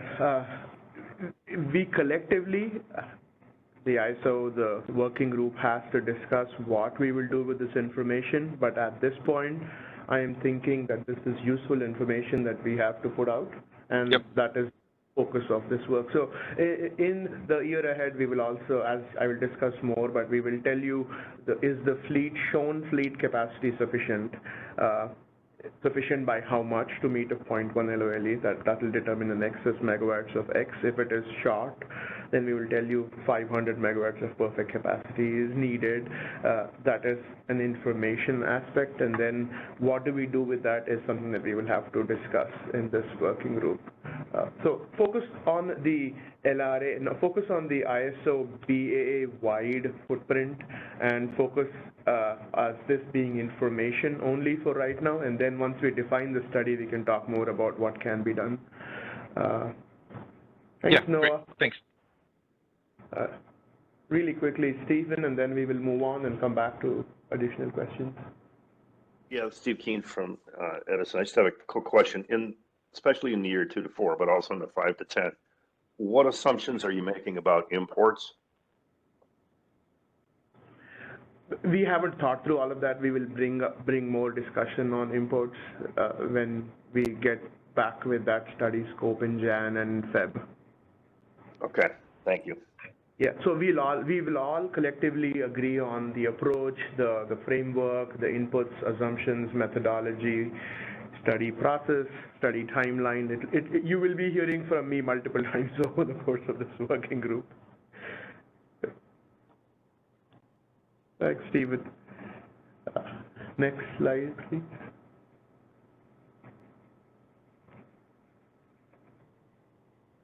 So when I talk about the year ahead time frame, it's both shown RA, and we will also have new construction of resources, so we'll also have to focus on what is forecasted eligible RA capacity up to the requirement. So we will talk about it in a little more detail in the coming slides. Next slide.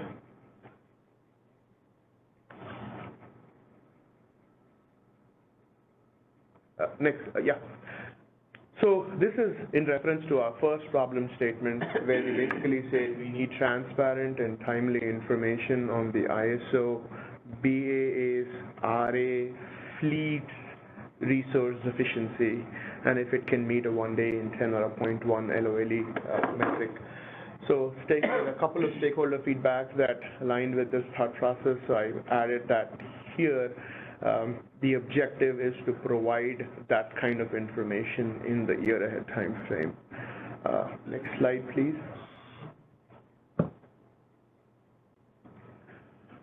So a little more background. I don't have to give as much background because we just heard from Abdul, but what we get to operationalize and maintain and what resources are available to maintain reliable system operations is the shown RA.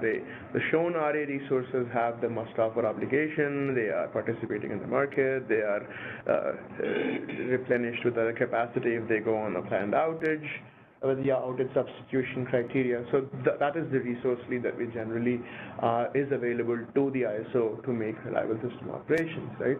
So the objective of this conversation is to introduce our study, short-term study scope.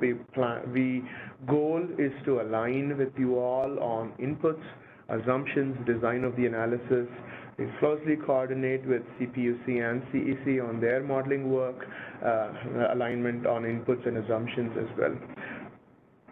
To reiterate the point that I made earlier, this modeling exercise does not presuppose how results will be used or imply the ISO will take any particular action. These are purely informational as it is designed as of this particular time. We will welcome discussions on potential use cases, what should be done with this information. We don't want to jump to any conclusions. We don't have an end in mind to propose this. It's basically getting a sense of do we have enough is the only question that we are trying to answer with this analysis. Next slide. So, like any comprehensive modeling effort, it starts with inputs, then you have a process, then you come up with some outputs.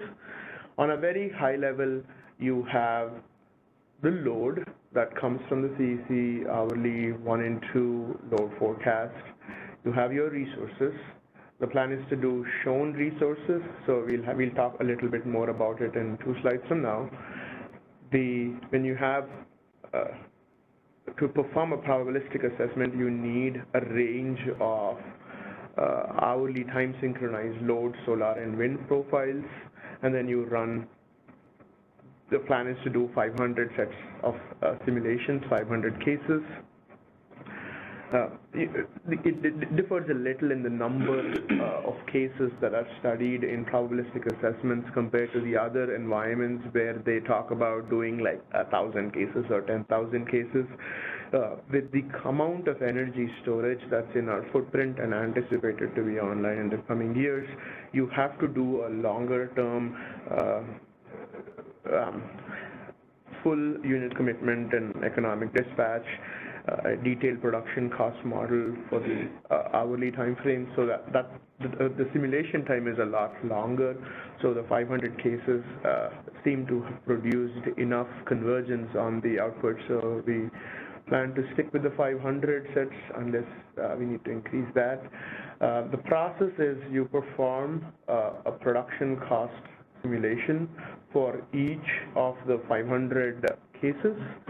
Then you look at what number of cases here have a loss of load experienced in the models, and each loss of load is like an event, and you calculate, because you're modeling a year 500 times. If you say 1 in 10 years, it's like 50 cases with unserved energy in the model, and then you calculate what amount of capacity got you to that shortfall and surplus. I'm trying to simplify this here for the, and there is a lot more that happens here, but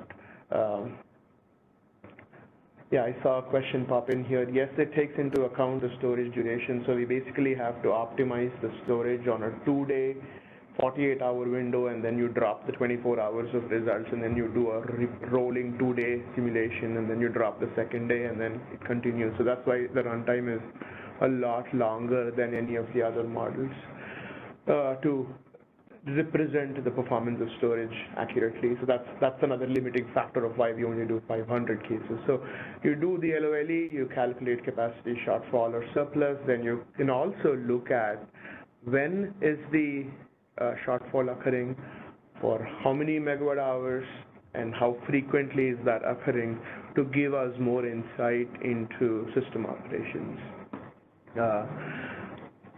So that information also can be made available as part of this post-processing. We can move to the next slide.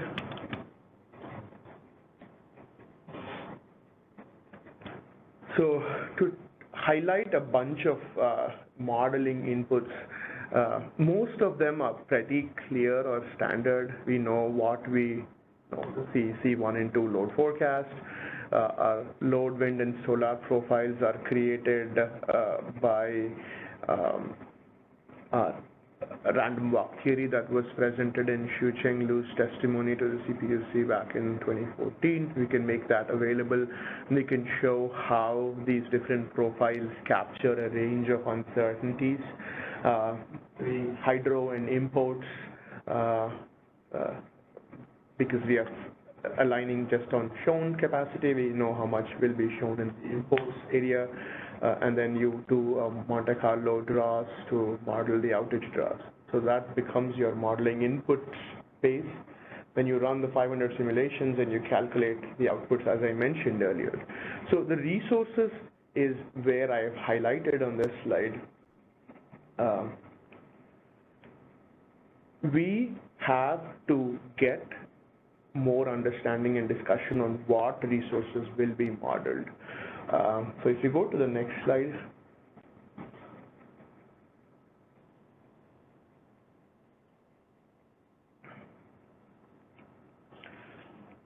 So One caveat I want to mention here is the CAISO summer assessment includes all installed capacity. So don't confuse that with this assessment because now here we are only focusing on showings and forecasted RA eligible resources. If you look at the bullseye, that is the information that we know in the year ahead timeframe. The current process is that and we don't have information, we don't have plans to make an annual 100% RA showings in the year ahead timeframe. If that is the option that you all propose, because that, but that's absent that, we'll have to figure out how to come up with that remaining 10%. There are resources that are RA eligible that are held back for substitution requirements. Then you have energy only resources or other non-RA resources that are available in the CAISO footprint. There are resources in the CAISO footprint but are have contracts with external parties so that they're not available for BAA. And then there are, so there are different categories of resources. So if you go to the next slide, I attempted to lay that out a little bit more to say, it's easy to go from the bottom of this slide to discuss than the top. So in the year ahead time frame, we know what resources will be retired. Hopefully we can make assumptions on that. Looking at the new resource integration, we can come up with estimates of RA eligible resources with the future COD.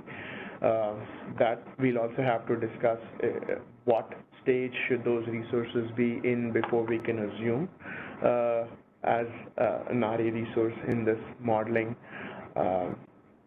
The plan is not to model energy only or emergency resources. The other caveat I should mention, when these models say loss of load, that doesn't mean a blackout. That basically says we will go into emergency operations, which means we still have access to emergency demand response, strategic reserves, and other stuff that happens to help with system reliability. But this is from a planning standard standpoint. None of those emergency system operations are part of the plan. They're available for emergencies, as the name suggests, right? So that is not included. And then you have these RA resources.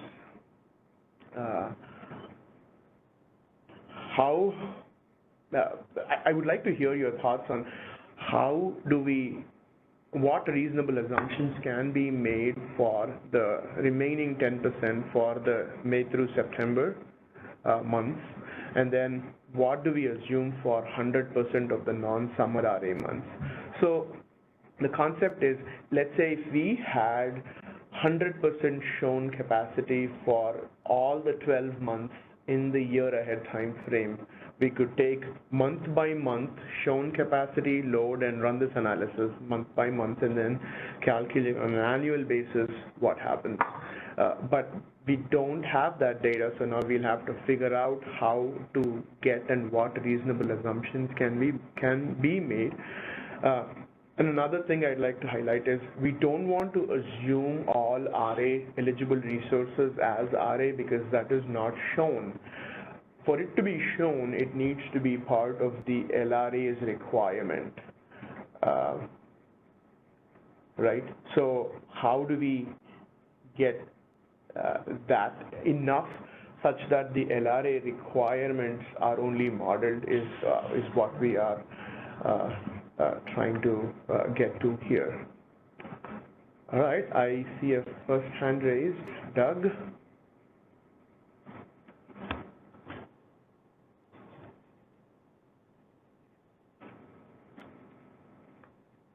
With the Bay Area Municipal Transmission Group, I'm just curious about the decision to exclude the Strategic Reliability Reserve and the Reliability Demand Response resources from this assessment, because it seems like by doing that, we're essentially saying, we're expecting to have better than a 1 in 10 LOLE, because we know those resources will be relied upon to serve load, when needed. And I don't know, it just seems like like this is the opposite of what Jerry Melcher was talking about earlier. It's like we're treating these as like hidden resources that we are not acknowledging exist, but we know we will rely on them, and we have relied on them in the past. And that just seems like we're now creating a standard that's much higher than a 1 in 10. Were you trying to chime in? 1 second, Doug.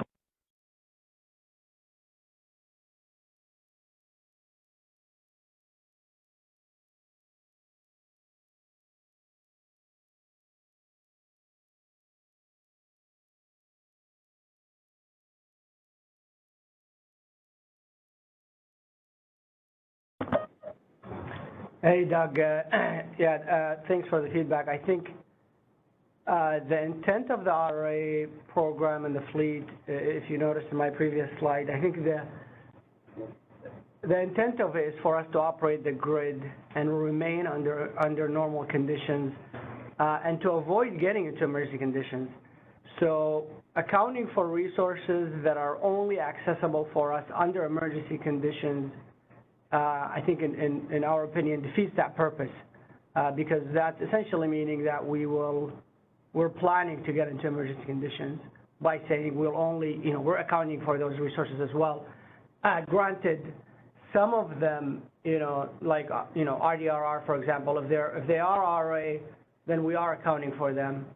However, if you're referring for like, strategic reserve, those are only accessible to us and other CAISO BAAs, California BAAs under emergency conditions. So, it kind of, the intent of the RA program versus getting into emergency conditions, they kind of, I hope you see the point there.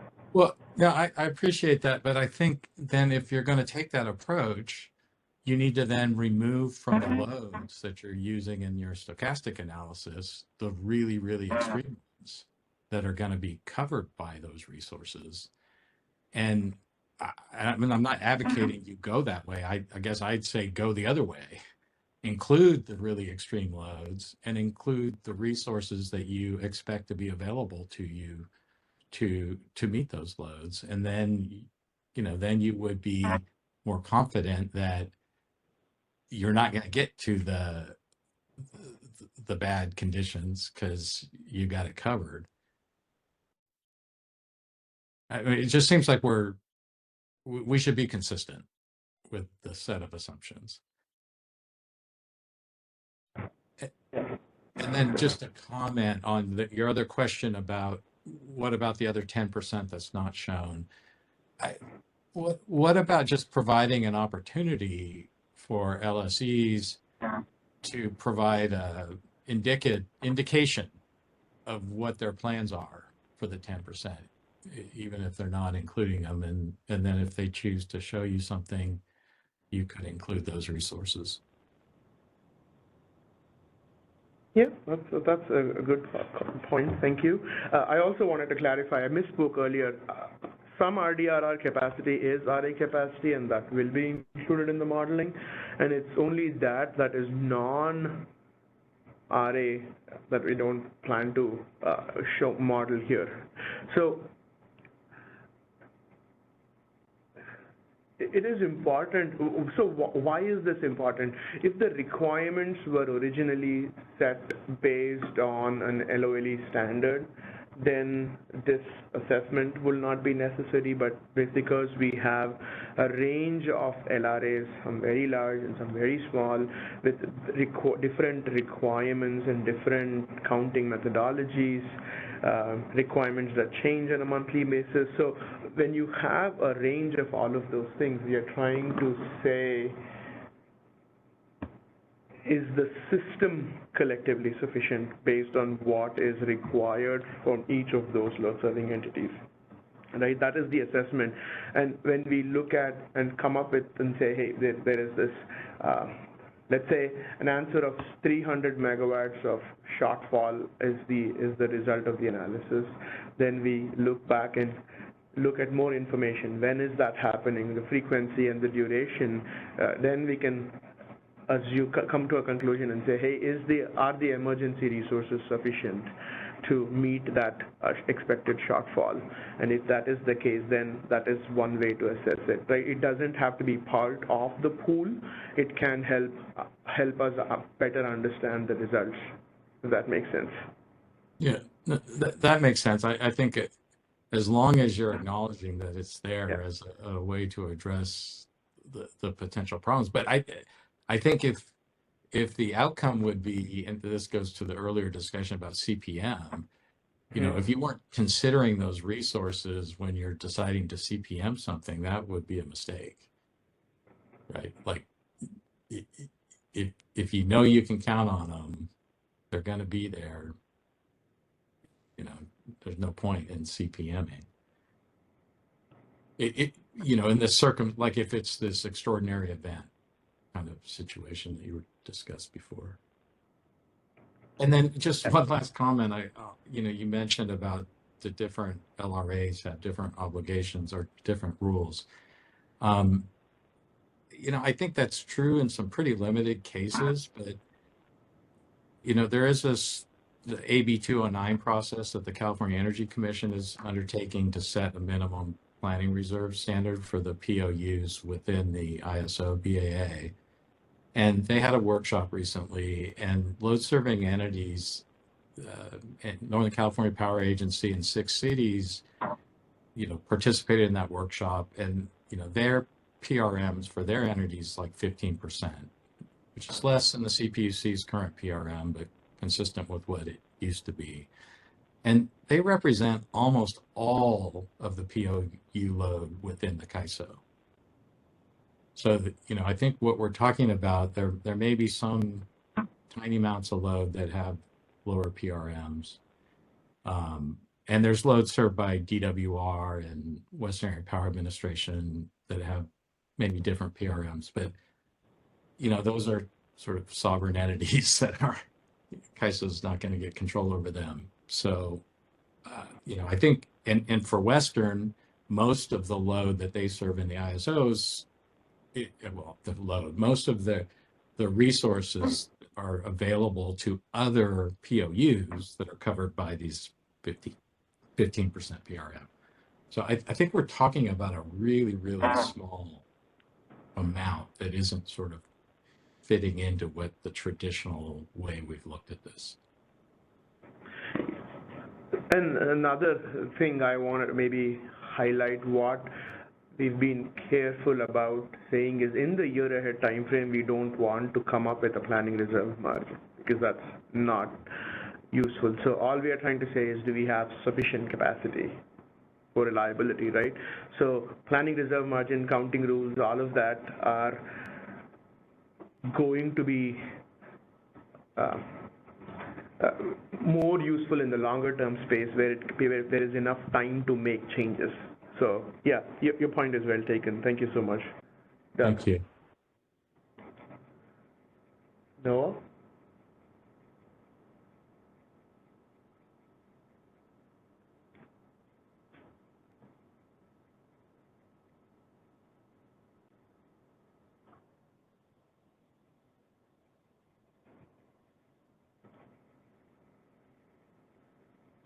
Hey, sorry, took a little bit to get unmuted.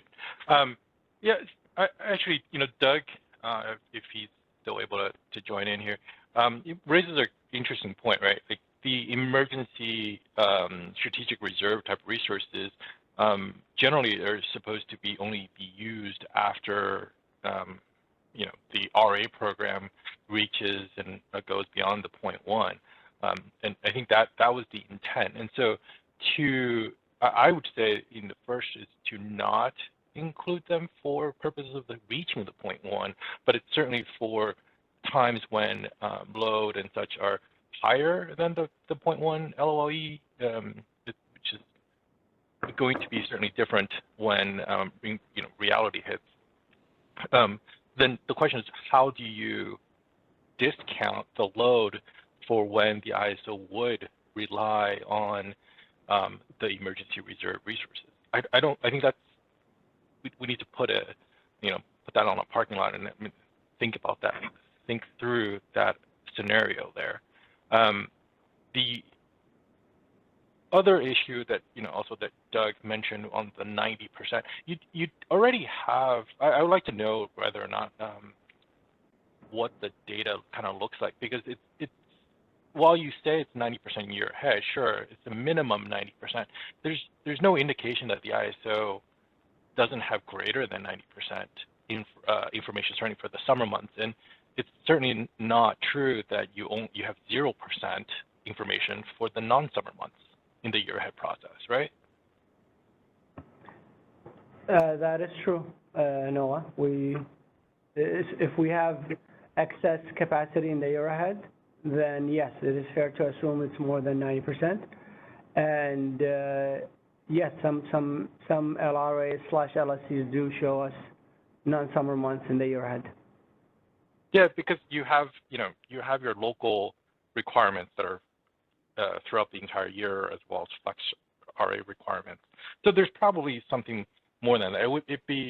I don't think this is a fair indication of what the ISO has with regards to information on the year ahead process in the given the past several years of showing.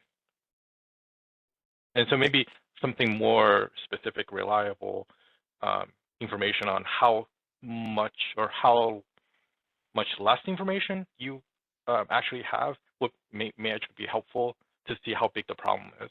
And then going back to the comment that Aditya said about the PRM for a year ahead process not helpful, I actually would really disagree with that, right? Because if we know what the 0.1 LOE sort of requirement is, and the supply mix that's needed to meet that, then it is very important for LSCs and LRAs to know whether or not they're better in aggregate, better than what we need, or worse off than what we need.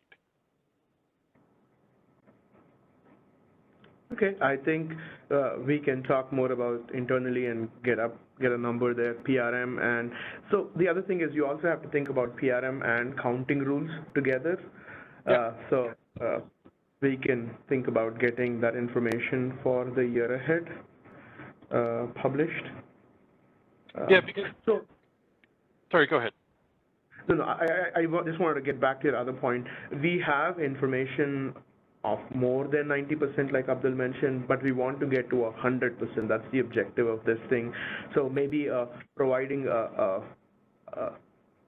framework that is outside of the RA program, a simple approach, spreadsheet or something to be able to get that information to show me your projected capacity requirement and resources.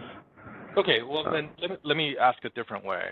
It seems like you're depending on the analysis, or you're putting the dependency here on how much is shown rather than what the LRAs are requiring. What I'm suggesting is to go back one step ahead of that, is to compare what in aggregate you need to maintain 0.1 LOE for the next year, compare that to what the counting conventions and everything of the LRAs have, and see whether or not there is a difference. If there is a difference, then whether maybe they're better. Great, fantastic. Because then you'll have you have a minimum requirement, regardless of what's shown. Maybe whereas if they have but if there's a deficit, then we know we're in trouble to begin with. That would not require you to have any type of actual showing information, right? So maybe I think we should take 2 steps backwards. Okay. What is shown to the ISO is based on the LRA's requirement per LSC, right? They only show up to the requirement of their LRA, and that is submitted to us.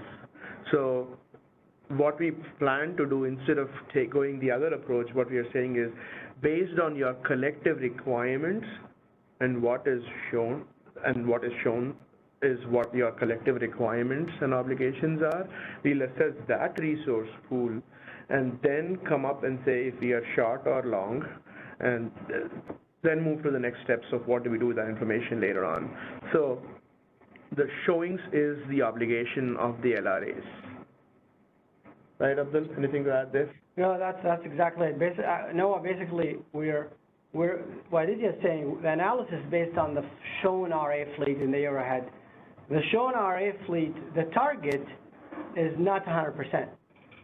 Other, 90%, maybe a little bit more if you put everyone together, but at the end of the day, there is no target to show 100% of the requirements.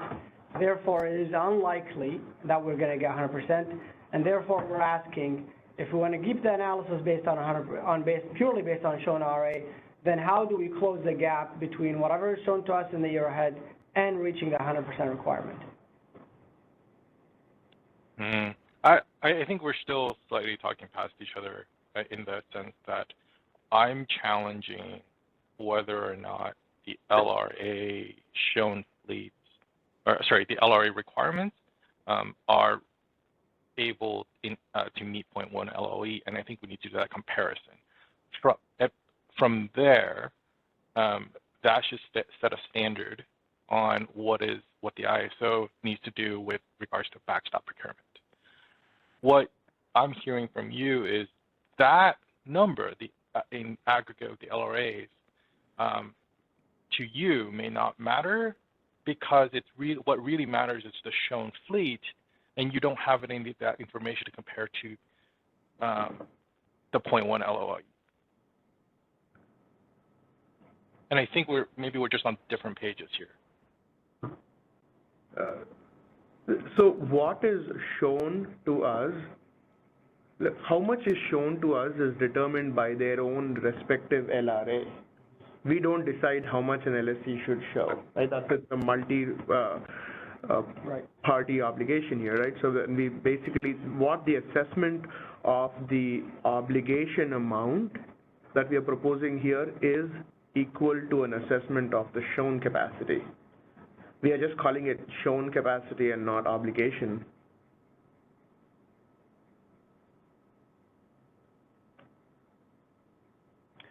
Right, maybe as an example, LSC's load is 100, their LRA sets 15%, LSC has to show 115 megawatts to us based on their LRA specific counting rules. So it's a combination of LRA counting rules, RNQC methodology, and what is shown is 115. So we want to say 115 from you, 230 from somebody else, stitch all that together, and that becomes our resource pool, and then we assess the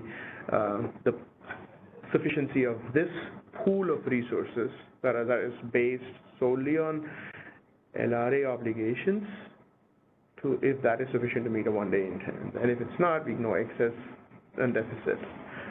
Yeah, I think that's the main point is I still don't see in this process that you are able to determine whether or not that 115 or 230 is able to maintain the 0.1 unless you compare that to begin with against your own analysis. Thanks. Yeah, I'll follow up with you more on this, Noah. Thank you. Go to Lauren.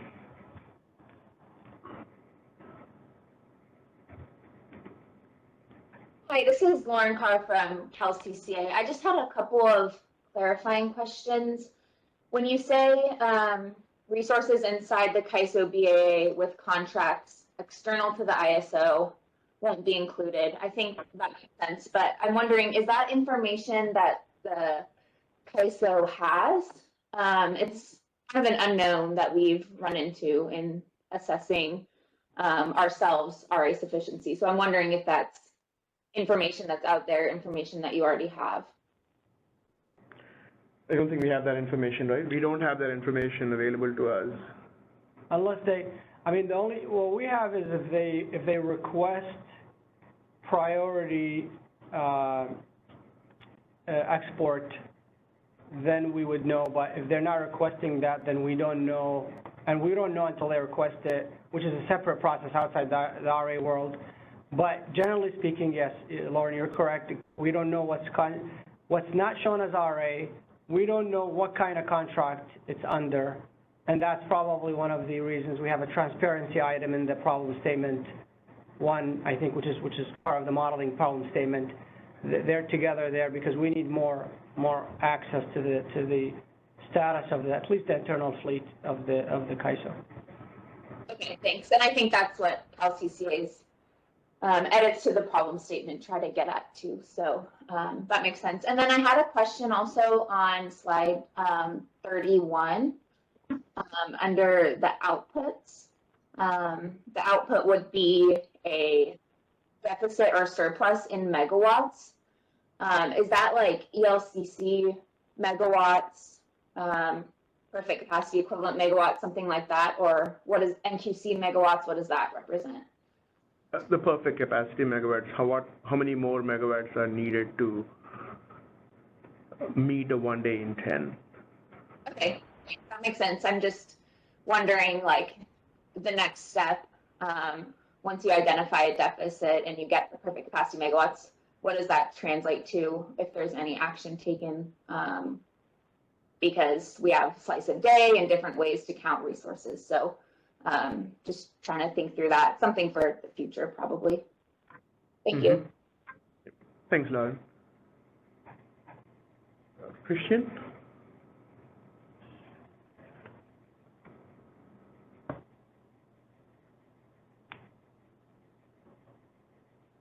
The Public Advocate's Office at the California Public Utilities Commission.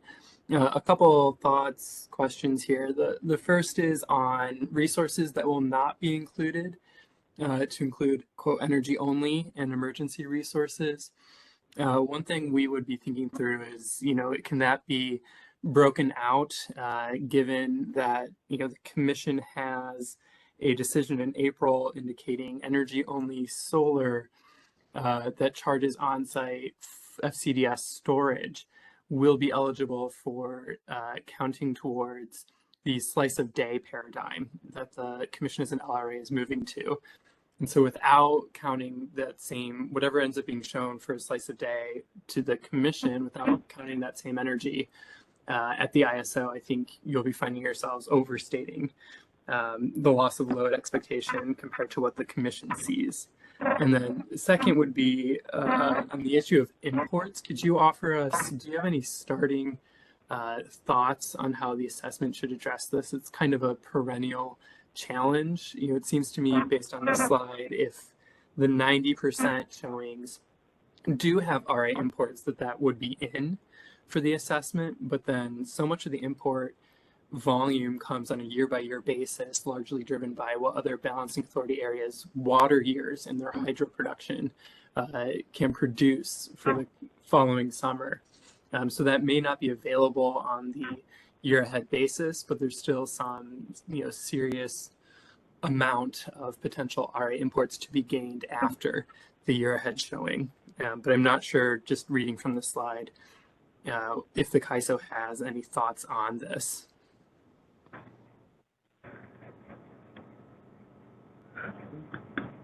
I don't have a specific recommendation, but I have some thoughts. Maybe we could look at last year's imports as a starting point, look at the review of the water conditions and make an assumption that way.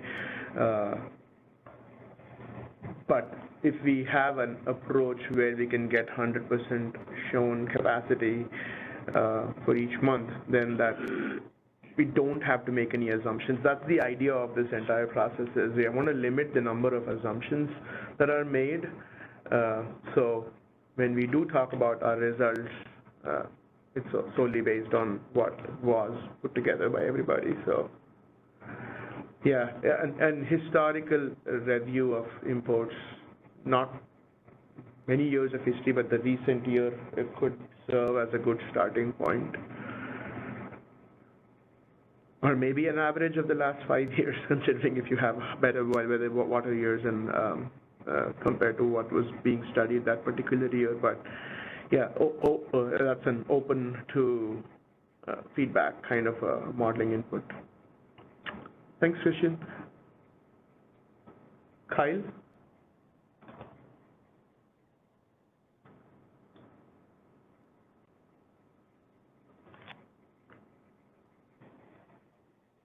Talked about this number of assumptions issue, maybe I'll start with my question for you first. And this is a question as much for the ISO as maybe for LSEs. I wonder if there would be any value in, and would it be feasible to request a non-binding showing above the 90% requirement in the year ahead showing process? So in other words, if LSEs at the time of the showing are contracted to a compliance position that is above 90%, would they be able to show those additional resources without that additional capacity being bound by rules to acknowledge that there may be some movement in the market until the month ahead showing process? It seems like it would maybe close the gap, the assumption gap a little bit, so that it's not just ISO staff trying to come up with your best guess. That's still going to happen, I'm sure, but that might reduce some of the error. So is that something that you think would be feasible? Yeah, we can facilitate a process like that if there is appetite, and that's the approach that LSEs generally want to go. Yeah, it's a soft showing. There are no rules around it. It's basically for study assumptions. We could do it outside of CERA. We could do it in spreadsheets. We could do it in review of the spreadsheet. There are multiple ways of accomplishing that goal, but maybe I'd like to hear from others. Is that a possibility? Maybe we can take some 5 minutes to talk about that. Yeah, I'm not the one to answer that, but I have one last comment, and then I'll get off. I'd like to hear it, what I was trying to say. Yeah, I know. And this is just a comment going back to the discussion you had with Doug. I wanted to agree with what you said, Aditya, about using the LOLE study outputs that were listed as optional in a previous slide to understand how the emergency resources might end up getting used under those study results. So I just want to support that as a pretty crucial use case for the metrics that were there, that I think there were magnitude, frequency, and duration. So yeah, that's what I got to say. Thank you. Thank you, Kyle. Callie? Hi, this is Callie Wells with WPTF. I just wanted to follow up on a conversation, I think a couple commenters ago, about the energy-only resources. So I think generally if it's a non-solar resource or a non-wind resource, I think it makes sense not to include the energy-only if it's your traditional resource.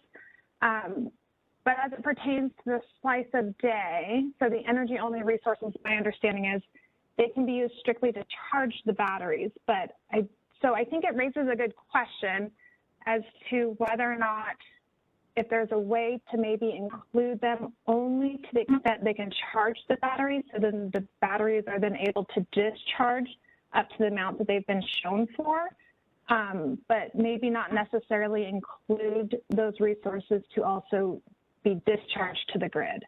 I think it's an interesting question and something that maybe we should have a conversation as we kind of dive a little bit deeper into these assumptions. But does that make sense? Because I do wonder if not including them will have an impact on the availability of the storage resources. Yeah, that's a good point, Callie. I think first thing I'd like to go and do is figure out how much energy-only resources are there in the system that fall in this category, and come back with more information there, because that will help. If it's like 50 megawatts or 200 megawatts of this entire system, then that's less of a concern. But if it is a significant amount of capacity, is it significant? Yeah, we'll look at it. Yeah, we'll look at it and get back. Thank you, Callie. Yeah, that would be a great data point to have. Thank you.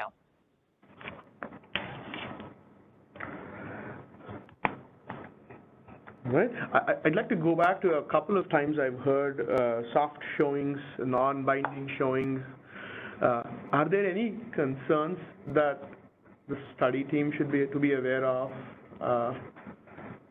before thinking about that as a possibility?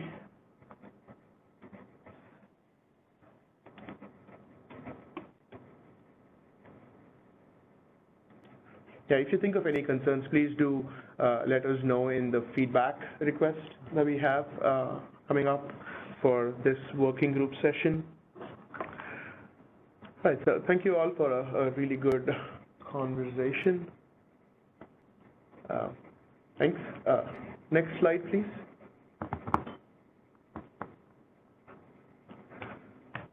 All right, so once we have a good sense of what the resources that will become part of the assessment pool or we can come up with the stochastic load solar wind profiles. We have a methodology, like I mentioned earlier, to create hourly time synchronized profiles that we've used in our summer assessment and for the evaluation of the PSP, IRP plans. That similar approach will be is being proposed to be used here.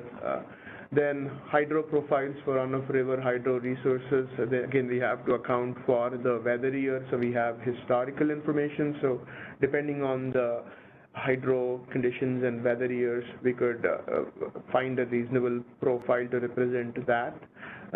DR data, import assumptions, and retirement assumptions will all be fed in from the showing. So while those are important pieces, we don't plan to include the strategic reserves or emergency resources. We've had a conversation around that. But basically, the other objective that my team has is to be able to make all of this data publicly accessible and available. So we plan to make it shareable so everybody can see what was assumed, what was not, and what the study results are, considering confidentiality requirements. But if there are nothing, then we'll plan to make everything public.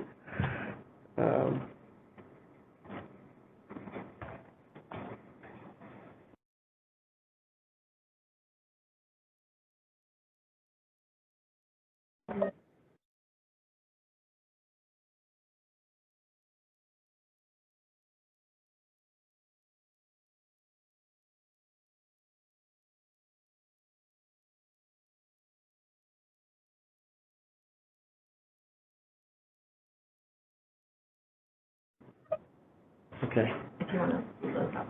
Yeah, so there was one comment that we received from the panelists on looking at Plexus data.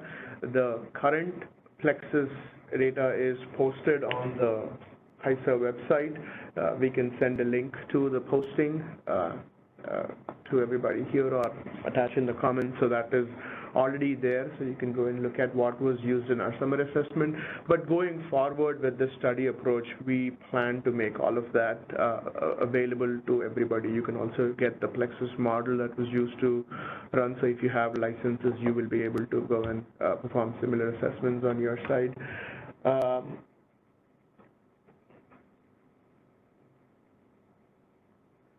So what was the other comment that has not been addressed yet?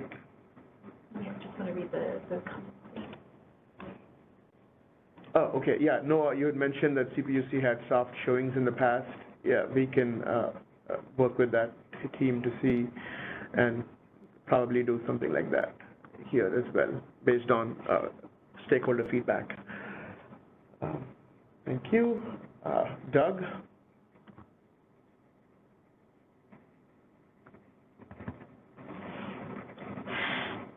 Hi, Doug Bochignone for BAMX. I just wanted to circle back on this idea about the strategic reserves. I think the approach you're taking can work if, you include all the loads, run the simulations and do, I think, as what you're proposing, I think Kyle suggested as well, is then compare the results and say, oh, if we have some shortfalls, are the reserves we know we have available to us, are they sufficient to address those, and therefore we're okay, or are they not? So I think that could work. But to Callie's point about for the energy only, I think if I'm assuming you're going to be modeling the shown storage resources as part of the RA fleet, and that your model then is going to have to see, it'll be charging those resources to make sure they're available to discharge. And in that case, I think it really would be important to include all of the variable resources, whether they're shown as RA or not, because, you're gonna, you have a reasonable expectation of their availability. And likewise, any other energy only resource, because if it's energy only, it's not going to be used by anybody else for RA. And, it probably would be available. And in the market, because that's the only way they make money is to sell the energy. So I think if you model that'll give you more confidence in the results of your analysis. Agreed. Thanks. We will get a look at how many energy-only resources that are available and how many of them are for on-site charging of another energy storage resource and incorporate them. Yes, that's a good point. But I guess what I'm saying is I'm not sure it needs to be limited to the on-site charging. I mean, it just like for example, the variable solar and wind resources, okay, even if they haven't been shown as RA, if you know they exist, you know, and you know, I'm thinking about like how this gets translated into real time in the resource efficiency evaluation. The ISO is going to count on the forecasted output of variable resources in its footprint, whether or not they're RA resources. So if you're going to be counting on them for resource sufficiency, why not count them as part of this assessment as well? And it doesn't seem like it needs to be limited. I mean, you know, the CPUC has its set of rules, that's fine. But when you're looking at your analysis, and it seems like you ought to be consistent with the approach you're planning to take in the Western EIM and in the extended day-ahead market. Yep. Thanks, Doug. I will take a look at that resources more closely and come back with what we see. Thanks.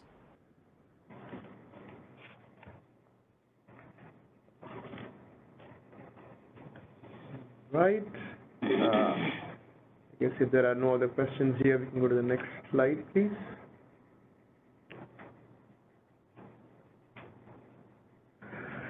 So we wanted to give a tentative example timeline. Let's say we have all the showings available by October to align with the same time frame. We could run the analysis November, December, early part of Jan, and then discuss these RA findings from these results in January. So the plan is to do one kind of a model building time horizon and then assessments and results for different time horizons after that. So we can plan a lot of things around that study cycle. So you all can expect similar information being presented on an annual basis going forward. So that is the goal of this. So this is just an example timeline. Don't take this to heart, but depending on how we settle on how do we get the 100% capacity assumptions baked in, this timeline can change. It could become, we could move it to early part, it could become part of the summer assessment. There are many options of how and where this information can flow into, but just giving a sense of how much time it takes to perform the assessment. I guess that is the last slide of my discussion. Is that right? Can we go to the next slide, please? Right? Yeah. All right, so thank you everyone for an engaging conversation on this year ahead showings discussion. Please, when you include your comments as a response to this one, think about the resources, how should we consider the shown capacity, any questions on, any additional questions on how to consider strategic reserves, other capacity resource considerations, any suggestions on what to use for imports or hydro modeling, and any other pieces of information beyond what was discussed here that you would like to see as part of this year ahead information. All of that detailed feedback will be useful as we refine this process. So next time, depending on the timeline and the feedback received, I'll come back and present the plan, if you will, for the year ahead showings assessment discussion, and then talk a little bit more about what we should do for the 2 to 4 time frame. Thanks, everyone. Pass it back to Jeff. Thank you, Aditya. Great presentation and a lot of great questions. And I was reading through the chat, and a lot of activity, a lot of people voicing their observations or questions. So that was a great discussion. Thank you. So we are about 15 minutes ahead of schedule at this point. And I guess I would ask ISO staff if there's a custom to sticking to the schedule for returning for lunch so you don't lose people who planned on tuning in for the first time then, or is it all right to adjust the schedule and we will break for lunch now and be back at 12:45? Yeah, Jeff, this is Partha. My recommendation would be, like, if the current schedule that we posted is at 1 o'clock, why don't we just give people an extra 15 minutes to have lunch and get caught up on emails? And so that'd be my recommendation. Nope, that sounds terrific. So we'll break for lunch now, and we'll come back at 1 o'clock and start reviewing stakeholder survey results. So thank you, and we'll see you at 1. All right. Well, welcome back, everyone. Hope you had a great lunch. Well, first of all, I want to thank the presenters who presented this morning. It was great information and great discussion from the working group participants. So thank you to everybody for that. Let's move to, if we can move to slide 36.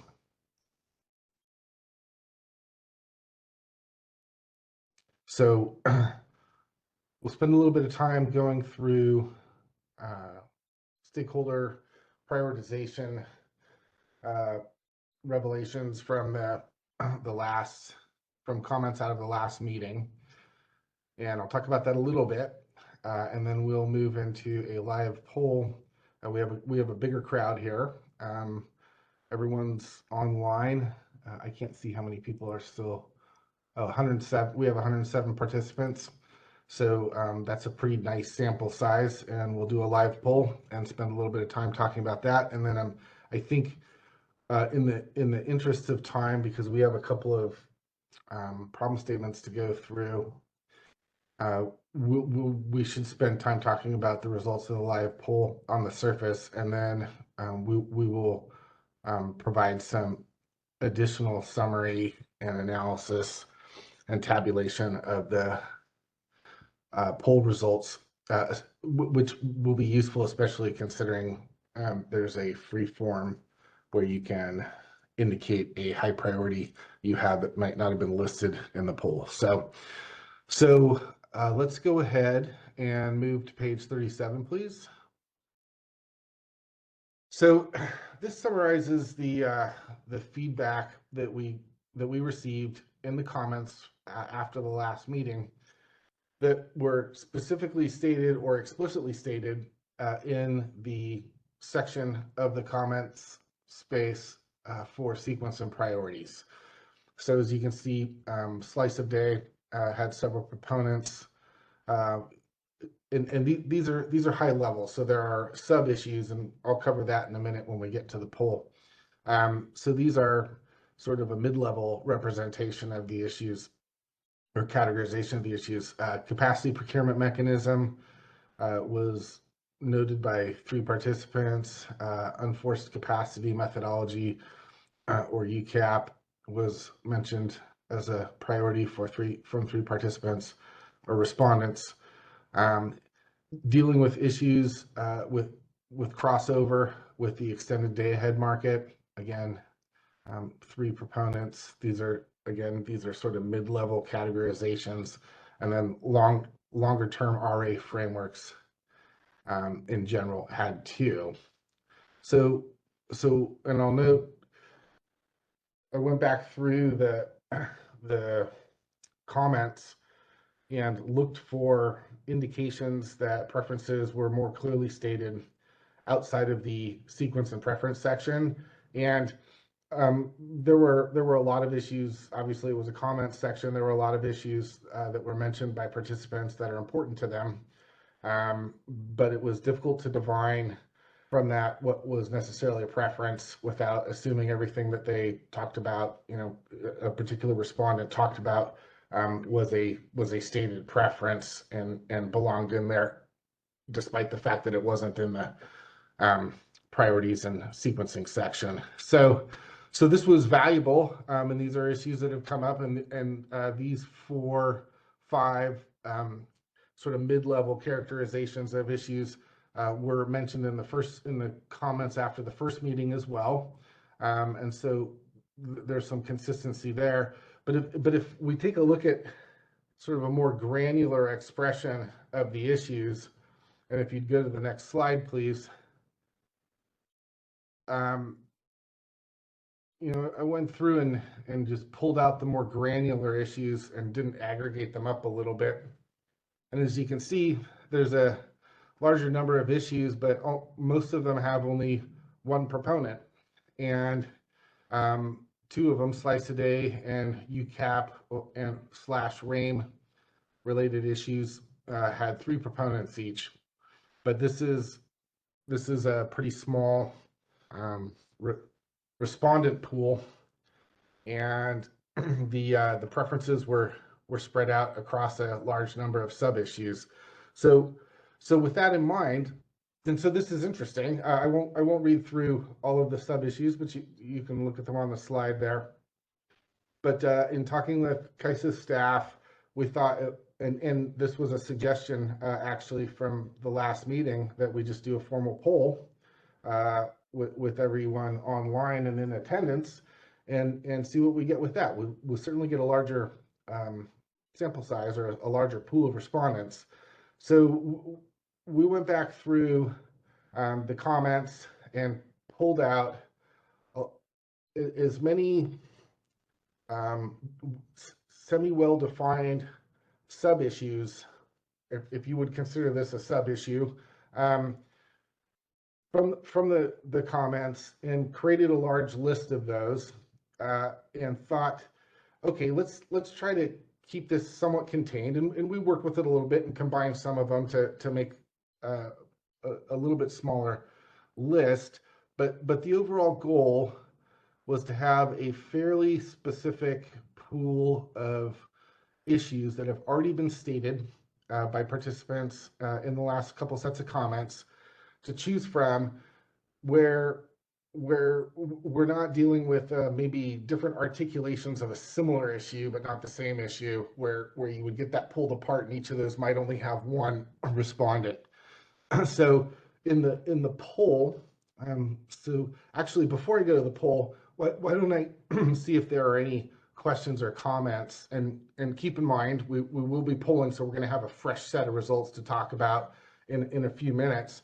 But are there any questions or comments on the results from the last comments polling on this slide or the prior slide?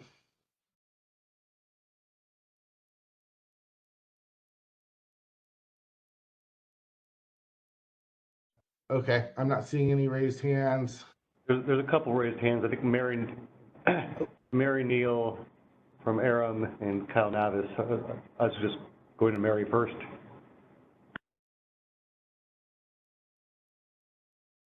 Hi, Mary. See the PPR 1280 CPM rules on this list with one proponent, but I believe there, ARM commented on that, the CPUC commented on that, and I think CalCCA commented on that. So I don't know why it's only listed as one. So when we went through, so there were 2 sections in the last comment space, or comment poll, if that's what you want to call it.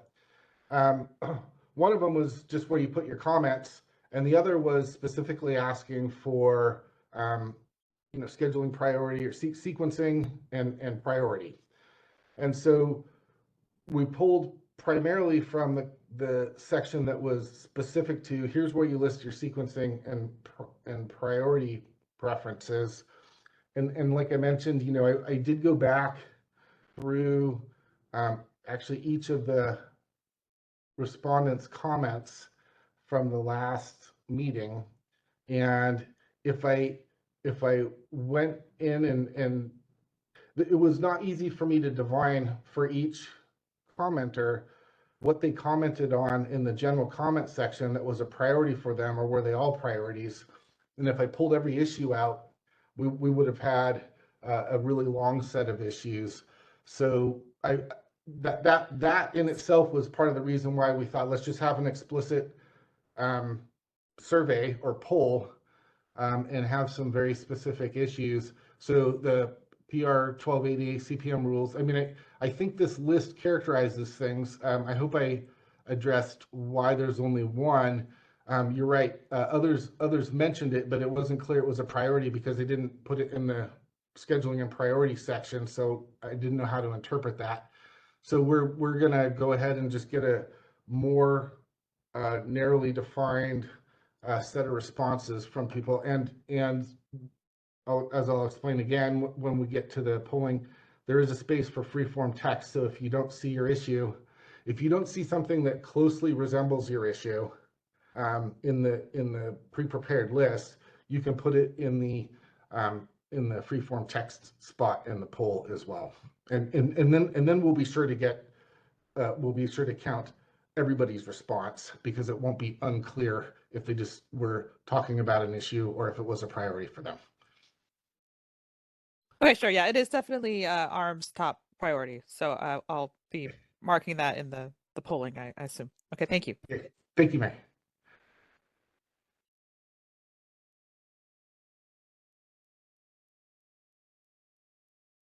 Any other comments or questions? Kyle, I guess, Laurie was willing to unmute Kyle. Hey, thanks. Kyle Novice with Kyle Advocates. Yeah, I just had a question about alignment with CPUC rules and slights of day. Seem like they could be synonymous, but then there's also LRA alignment with ISO RA, which could also be similar with alignment with CPUC rules. Could you just differentiate what you have in mind there? So that's a very interesting question, and we had. I was gonna explain this when we got to the next slide, but it bears explanation now. That's an excellent question.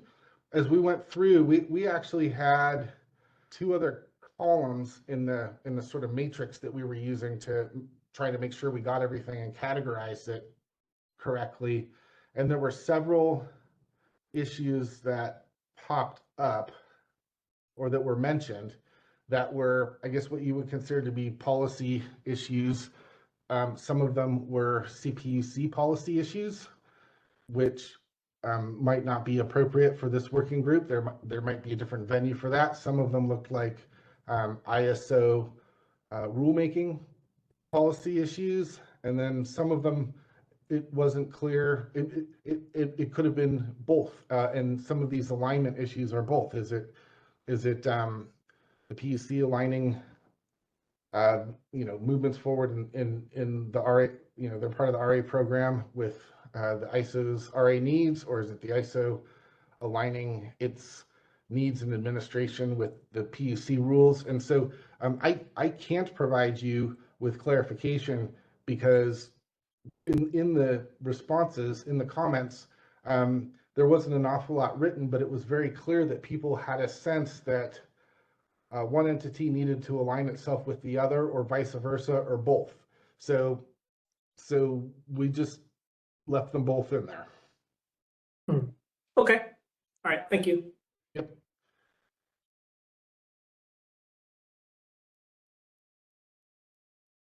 Okay. Great. Let's go ahead and go to the next slide, please.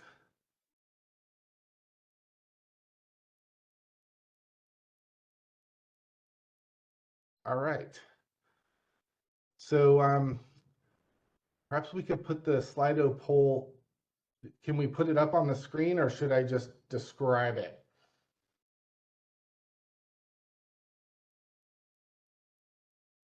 There it is.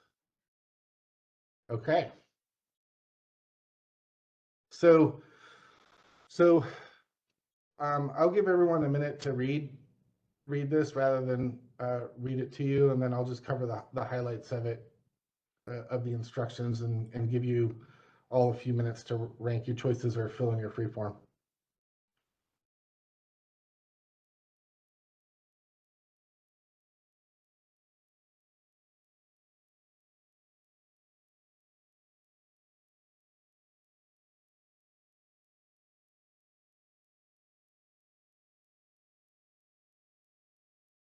Okay. You could feel free to rank as many of these as you like. Number one is your highest priority. As your rank number increases, it's a lower priority. We'll be happy to report on all the rankings, the entire set of data, but we'll probably also focus some reporting on everyone's top 5 ranked issues, and use that subset as what is likely to be the highest priority, soonest sequenced set of issues, and the ones that we'll focus discussion on. So, and I will say, if you do not see, and correct me if I'm wrong, KAISO staff, but if you don't see your issue in this list, is it correct that the next question in the survey is a free-form text?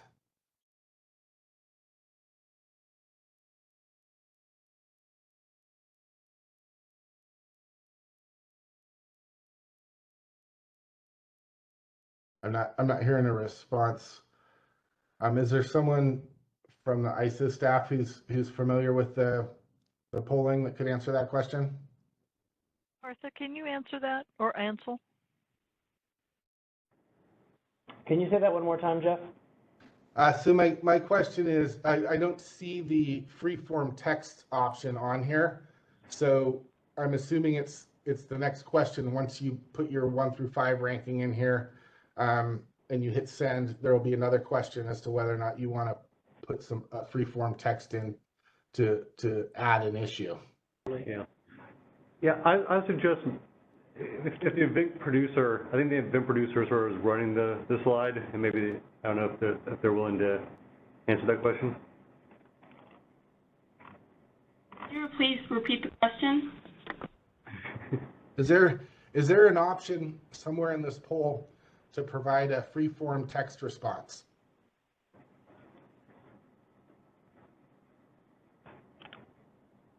Not in this poll, there is not. Okay. All right. Well, I apologize for that. But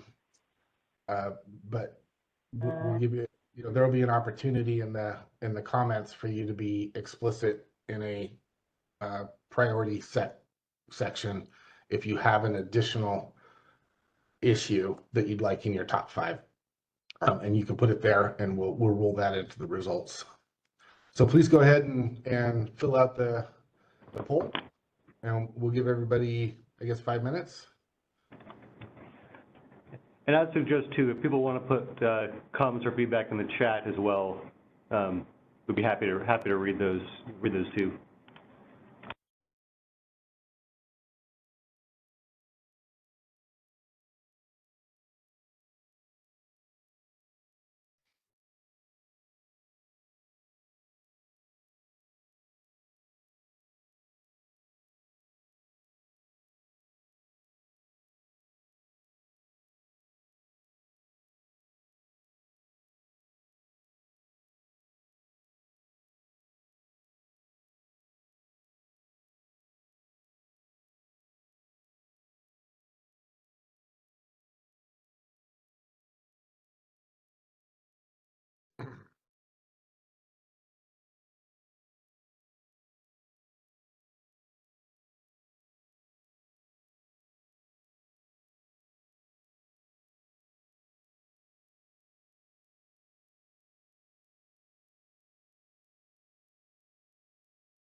All right, we'll wait just 2 more minutes, and then we'll close the poll and look at the results.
Okay, looks like that's the 5-minute mark. If someone needs another minute or two, please chime in right now in the chat. Otherwise, we'll go ahead and close the poll.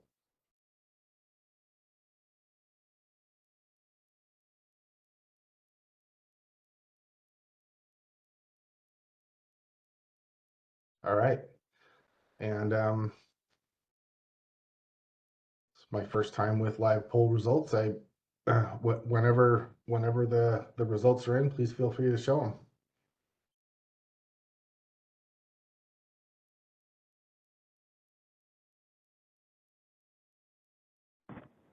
And Jeff, just as a heads up, I think once you vote, that they'll be able to see the poll results.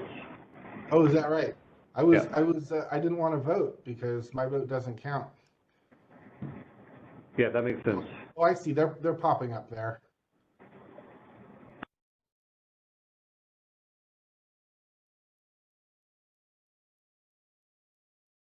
Huh.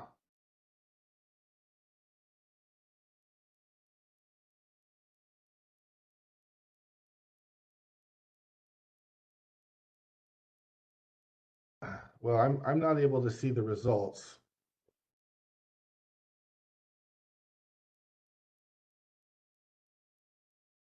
Partha, can you see the results? I can, and it was because as CAISO staff, we voted. We equally felt awkward like you did of whether or not we should vote or not. So we voted on what we thought were non-controversial topics, but that might skew the results a little bit. But we more wanted to see the results in order to have an effective conversation. So okay, well, I can't really lead a conversation without seeing the results, so I'm going to go ahead and vote, and then we'll pull my vote out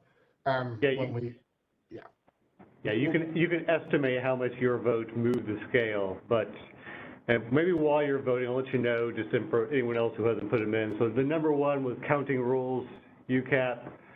The second one was alignment of CAISO and CPUC rules. The third was modeling the shown and forecasted eligible RA.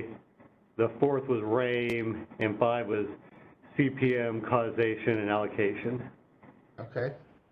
And then there's, beyond that, beyond the top 5, there are actually, there's not a whole lot of difference, I'd say, between 3 and 13 in terms of, like, it seemed like there was some number of votes for each of them, including, so like I think it's kind of a wide swath, including like developing the processes for outage substitution, modeling at 0.1 LOLE, which probably has similar,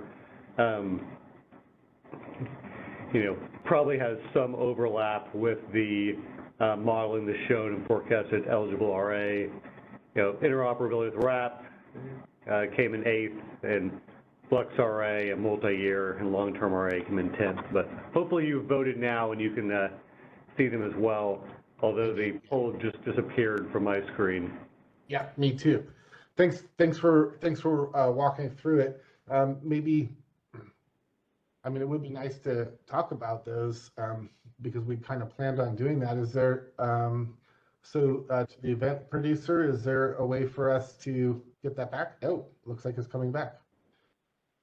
Perfect. All right. Perfect. Okay. So, so the question a few moments ago, and thank you, Partha. The question a few moments ago on what's the difference, if I could characterize the question, what's the difference between the PUC aligning with the CAISO and the CAISO aligning with the PUC? So some amalgamation of that wound up the second most ranked and very close to the first most ranked. So that and counting rules turned out to be the most highest priority for the group. I would like to mention, and I should have mentioned this before we took the poll. This is just a source of information. It's not a binding directive necessarily, and in large part because we don't have a way of determining. We have a uneven representation potentially in the pool of voters. And so this is really just to give us a sense of, one piece of information. And I think we do have some separation here. The top two items are pretty clearly out ahead.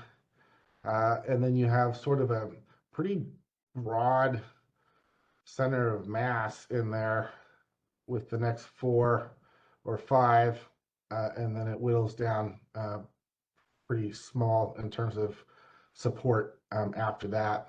So, oh, actually, we just got a comment from Dan Williams from the Energy Authority that I'll mention.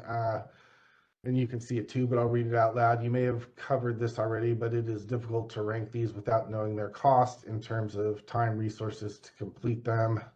You might be able to do 5 things on the list for the same investment as one other thing, for example. And that's an excellent point. That's an excellent point in addition to the perhaps uneven or self-selected representation in the poll. But all the same, it does give us a sense. But that's an excellent point, Dan. So thank you for chiming in with that. So we will make the poll results available to the publicly available on the website, and we may do a little bit of an analysis or different tabulation if it looks like that's interesting. So are there any I think we talked a little bit about some of the counting rule issues in prior meetings. I'm happy to open it up for that, but given the question earlier about the alignment priority, I'd like to open up and see if anyone would like to talk a little bit about alignment. Several people must have put that in their comments, and several more voted here for it. Would anyone like to chime in and talk about something specific about alignment between CAISO and PUC rules that is important to them?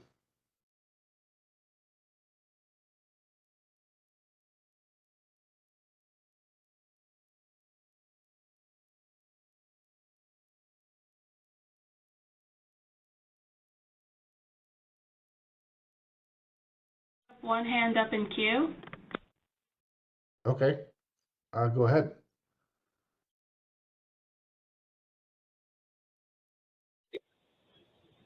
Hey, good afternoon. This is Jay at the Energy Authority.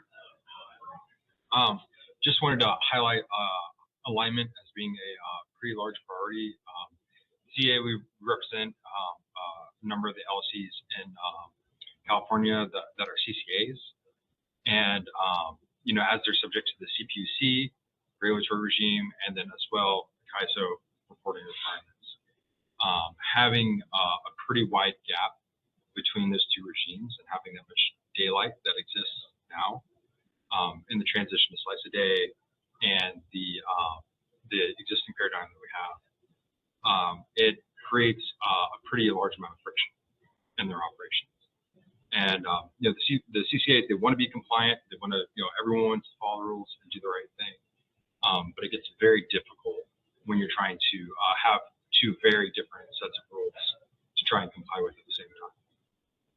And it's kind of, nutty to be in a world where you could be completely compliant under one regime and then non-compliant on the other, if the program is supposed to be developed in conjunction with each other. So okay. I hope that's helpful, clarifying comment. That was helpful, and let me ask a follow-up to that if I could. So the friction isn't simply in compliance and administrative reporting, but you're seeing friction in your actual commercial operation where you're having difficulty or incurring additional costs to comply with 2 sets of rules that aren't aligned. Is that what I'm hearing? Yes, exactly. Okay. Thank you. Would anyone else like to represent their concern with the alignment of rules? Jeff, it looks like we have some comments from the ISO folks. Okay. And mine was actually like more of a, I thought I'd move on to like the other question. I'd just be interested in sort of understanding more from the poll about, you know, obviously the number one issue was counting rules. We had some discussion about that, but a little bit more details in terms of why counting rules would made their number was sort of made their number one issue, or was an issue that a number of people raised, and how would they think of that being applied? Is this something that people were thinking about in terms of, for example, like in terms of like our default, you know, if we had sort of default rules under the current tariff, that developing new counting rules would be important, or is it like working on having a UCAP so it could be applied by LRAs within their program, including the CPUC? So yeah, I'd just be interested in hearing a little more flavor from any participants who listed that as an important topic in terms of why they had that counting rules as a, as high on their list. Sure. And it didn't look like there was anyone else queued up for the alignment issue, and I agree with you. We need to cover the counting rules as well. So if some of the participants would like to raise their hand and offer their opinion or their concern about counting rules, that would be fantastic. Jeff, it looks like we have one caller in queue. Okay.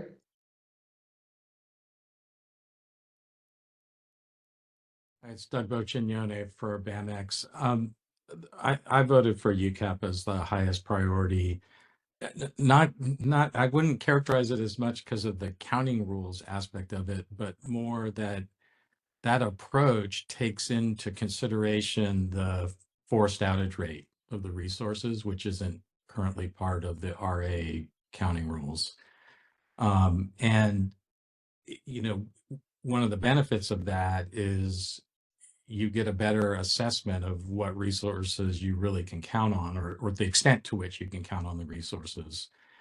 And, you know, a key element of the whole UCAP process also touches on what's listed as item 4, the process and options for outages and substitute capacity, because if you've already taken into consideration forced outages, then you don't really need to require substitution when there is a forced outage. And that was one of the key benefits of the UCAP, because there's so much difficulty of people dealing with planning for outages and not being able to get outages approved because there wasn't enough capacity to make up for the resources that were already on forced outages. So I think that was one of the major benefits of the whole UCAP program, and why I think it'd be really beneficial if we could get that addressed and adopted. And, you know, there obviously would be changes for the CPUC and other LRAs for their programs to accommodate that, but I think it would help. Okay, I appreciate that. Thank you for the clarification, and I have a follow-up question for you. And to loop this into Dan Williams's comment about costs and so forth, and I know that you couldn't estimate a cost, but just in terms of level of effort, software, you know, complex software changes versus, you know, simply tariff changes and perhaps some accounting changes, where do you see, you know, moving to the UCAP framework and eliminating the need for substitution for outages in terms of the level of difficulty? I won't call it cost, I'll just call it the level of difficulty. Yeah, I think one of the challenges with the moving to UCAP, and I think part of the reason why it kind of got put on the shelf for so long, is, you know, under the current regime, you know, the obligations for replacing the capacity is with the supplier, right, the seller of the capacity, and this basically puts the burden on the buyers. So you need a transition or a way to deal with that, and make sure that, especially for new contracts, it can get, you know, factored in to the new contract, because right now it's not. And so I think that's part of the challenge. And then how you deal with transitioning from the current regime to this new regime, that's complicated. But, you know, a lot of thought went into this, and there was a lot of conversations about what could be done to deal with it. So it's not like we'd be starting from scratch. Right. Okay. Well, thank you very much. Would anyone else like to offer some comments? Well, this is Parth again from the ISO. At least what I heard from Doug was it seemed like there were some overlapping issues between the outage substitution processes, RAIM, and the UCAP type counting rules, where thinking about program design elements that address, because a lot of these elements, particularly around the RA program reform, are interrelated, and that's at least, you know, based on this polling, obviously not, you know, it seems like that there's sort of there might be some sort of push for addressing those in a holistic manner. But yeah, obviously taking into account that this is, yeah, just a, you know, an initial poll, and yeah, maybe getting more feedback on if that's right, or, you know, if other people have different perspectives on it, I'd love to hear them weigh in or in their comments.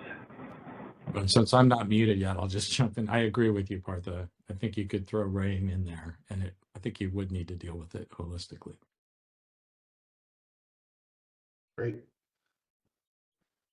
Anyone else have comments on counting rules? We focused on UCAP and you know, bled into RAIM and other aspects, but are there other aspects that people would like to discuss about the counting rules?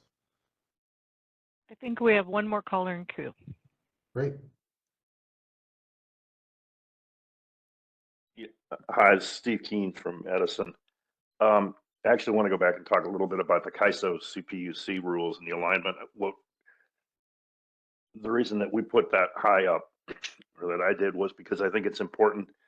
It's kind of the same comment that was made before. It's kind of important for the LSEs to understand how they're going to be treated under the two different mechanisms, and to know that if they're, you know, if they've set it up and they're compliant under the CPUC, that they're also likely to be compliant under the CAISOs, or at least to be able to understand what the differences might be with that, so they can see and make sure that they're compliant on both, so that they're not getting hit with you know, CPM backstop procurement when they're compliant under the CPUC rules. So that, I think that's important, and I think that needs to happen quickly. The other thing that we put there is just making sure that things are lined up between the CPUC and the CAISO, so that you understand what the changes are, what the implications to potential implications to reliability of the change, and how they're going to report numbers to you, and if that requires any changes to how you look at the numbers you're getting and the assessments you're doing. And okay. So and it's just lining up the stuff like that. And then the third part of that is just because you're the entity that does the validation, right? Because you're the only one that sees what's on the supply plans from the generators.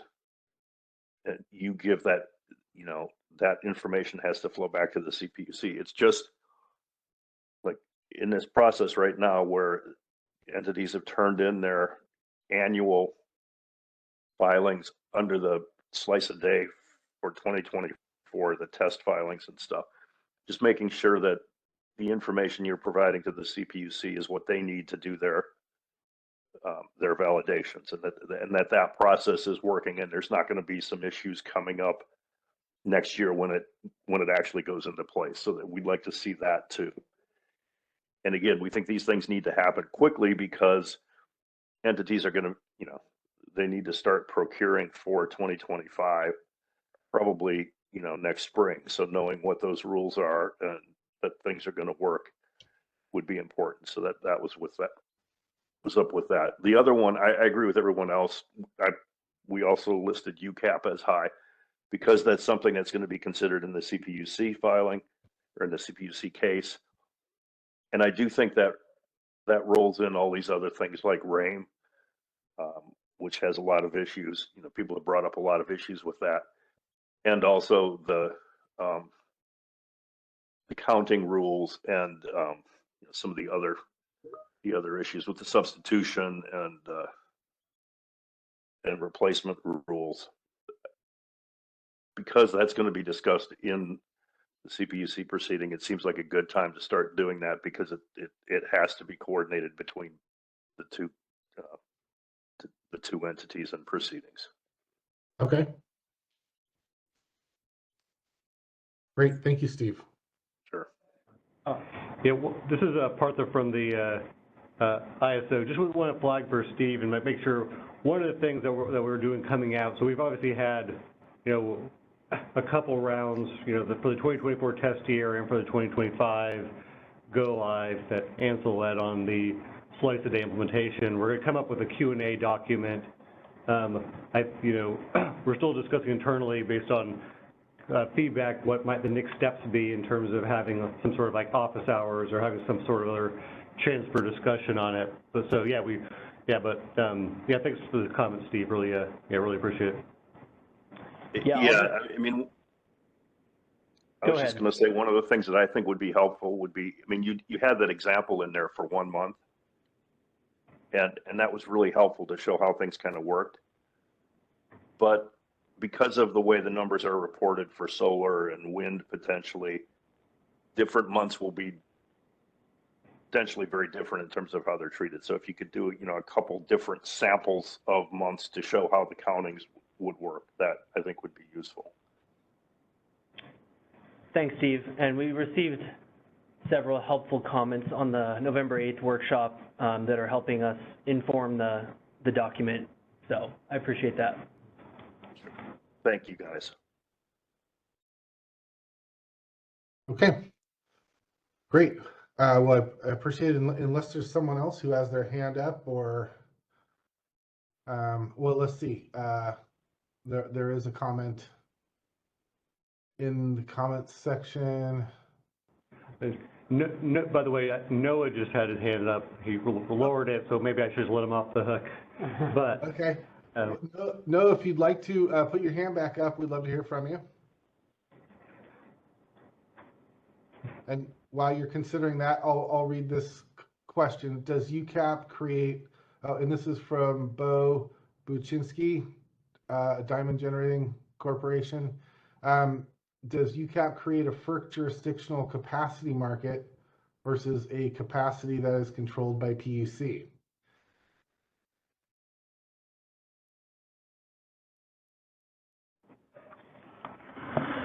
I mean, if you want, I can weigh in on that. It's probably like it sounds like I probably should allow other participants to do as well. Like obviously to me, there's a big jump between saying, we might do a U-type calculation and use it for some purposes versus saying we're gonna have a full-blown FERC jurisdictional capacity market that's gonna backstop based on, our own calculation and have there's just to me, there's a huge leap between saying, hey, we might calculate UCAP and use that for some purposes in our program versus, that extreme. So that'd be probably my answer, but yeah. Mm-hmm. Okay, thank you, Partha. Did Noah raise his hand again, or should we move on? Yeah, Noah's back. Okay. Thanks. This is Noah Tom from Middleborough Power. Nothing like being called to the principal's office in front of 100 people. But so to me, whether we go UCAP or accounting function,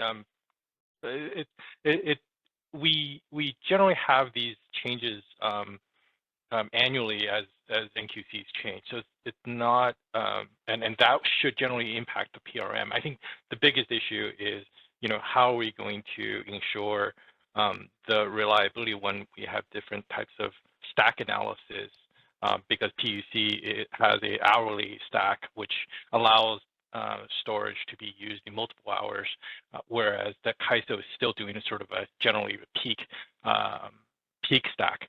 And that you can see from the November 8th workshop that the PRM or the resulting amount of capacity that the CAISO has in the showings will end up be different, and you might end up having surplus capacity that is artificial relative to a PRM requirement. Okay.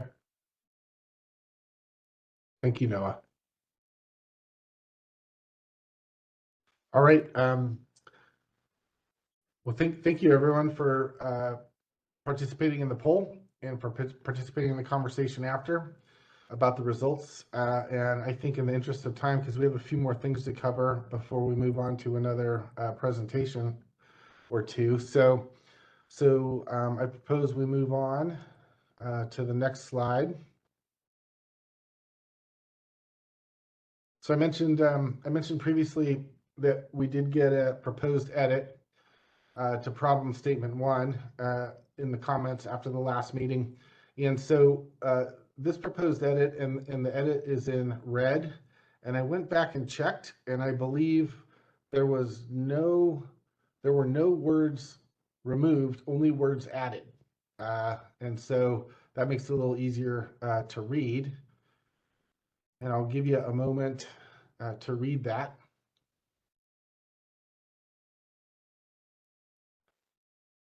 And this was proposed again by CalCCA. And as I see this, the primary changes are broadening the language to cover all of the WEC, clarifying the imports and exports, expectation for imports and exports to and from the broader WEC, and broadening the ISO's assessment of sufficiency to the entire BAA were, to me, the larger points that jumped out. I think I probably did not appreciate or understand entirely the last addition that was made. That would be the second bullet under sub-issues. And so I would invite Lauren from CalCCA to come in and provide a little bit of discussion for this if you're willing to do that. I hate to put you on the spot, but I appreciate that you were thoughtful enough to propose changes to an existing problem statement, and I'd love to hear a little bit more from you about that, and it might stimulate some conversation with the group if you're available.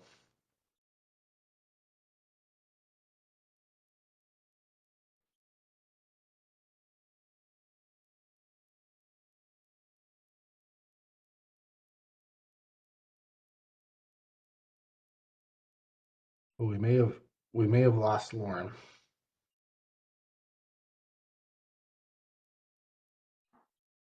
There we go. This is Lauren Carr from CalCCA. Hi, Lauren. Thank you. I'm sorry to put you on the spot, but thank you for joining in. Is there anything that you would like to add to this, or is it, in your view, just self-explanatory? Yeah, I'll add some more description to this. I think it kind of ties back to the question that I asked in the modeling section about visibility into supply that qualifies for RA that's within CAISO, but is contracted elsewhere or not available for CAISO to use as RA. So we were just trying to capture that in our edits to the problem statement, because CalCCA, and I'm sure as other stakeholders are doing too, have been working on trying to figure out RA sufficiency and how forecasted RA supply meets forecasted RA requirements. And a big missing piece is what to assume about imports and what to assume about exported capacity that's contracted maybe for other BAAs, RA requirements, or contracted for some other purpose. I think as capacity conditions are changing in CAISO and outside of CAISO, that will change the import RA trends and maybe also the export trends from CAISO to other BAAs. So when we're doing an assessment of system-wide RA sufficiency, in the CAISO BAA, it's really dependent on things that are going on in the broader West. Based on the conversation from earlier this morning, it seems like the CAISO doesn't really have that information currently, but maybe it's some sort of coordination that can go on between CAISO and our neighbors or CAISO and the RAP. But I think there would be mutual benefits for BAs to get a better understanding of where RA supply is dedicated, maybe in an aggregate manner, so we don't reveal confidential information or anything, so that we can get a better idea of what imports and exports are expected to be. So that's what our red lines try to capture. And then on the last change, the second bullet under sub issues, I think there was some confusion in the last working group about what non-RA visibility means. So I just wanted to try to define that a little bit more to say it's like RA eligible resources that aren't shown, but so are not available to the CAISO if they were to CPM, or if LSEs were to try to go out and contract with those resources, they wouldn't be available because they're already contracted for some other purpose. So those are my edits, and I'd be happy to answer any questions. Thank you very much for both the motivation and the clarification in the last edit. I have a follow-up question for you. So there are multiple entities outside of ISO and in the WEC, and not to put you on the spot, but and I know it's been brought up before, but is it even tenable to get the information that we're talking about through multiple bilateral discussions and exchanges of information, or is this a circumstance where there might need to be sort of a third party involved in collecting? I don't know if it would, I hate to use the word compulsory, but everyone would have to participate, but do it through one entity rather than multiple bilateral agreements and transfers of information for resource adequacy purposes. Have you thought about that at all? Is that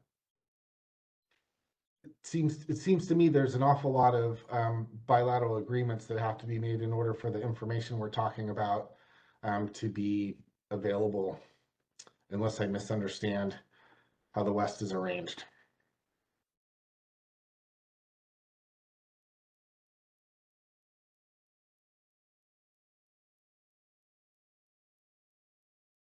Lauren, are you still on the line? Hi, sorry, I remuted myself and I shouldn't have done that.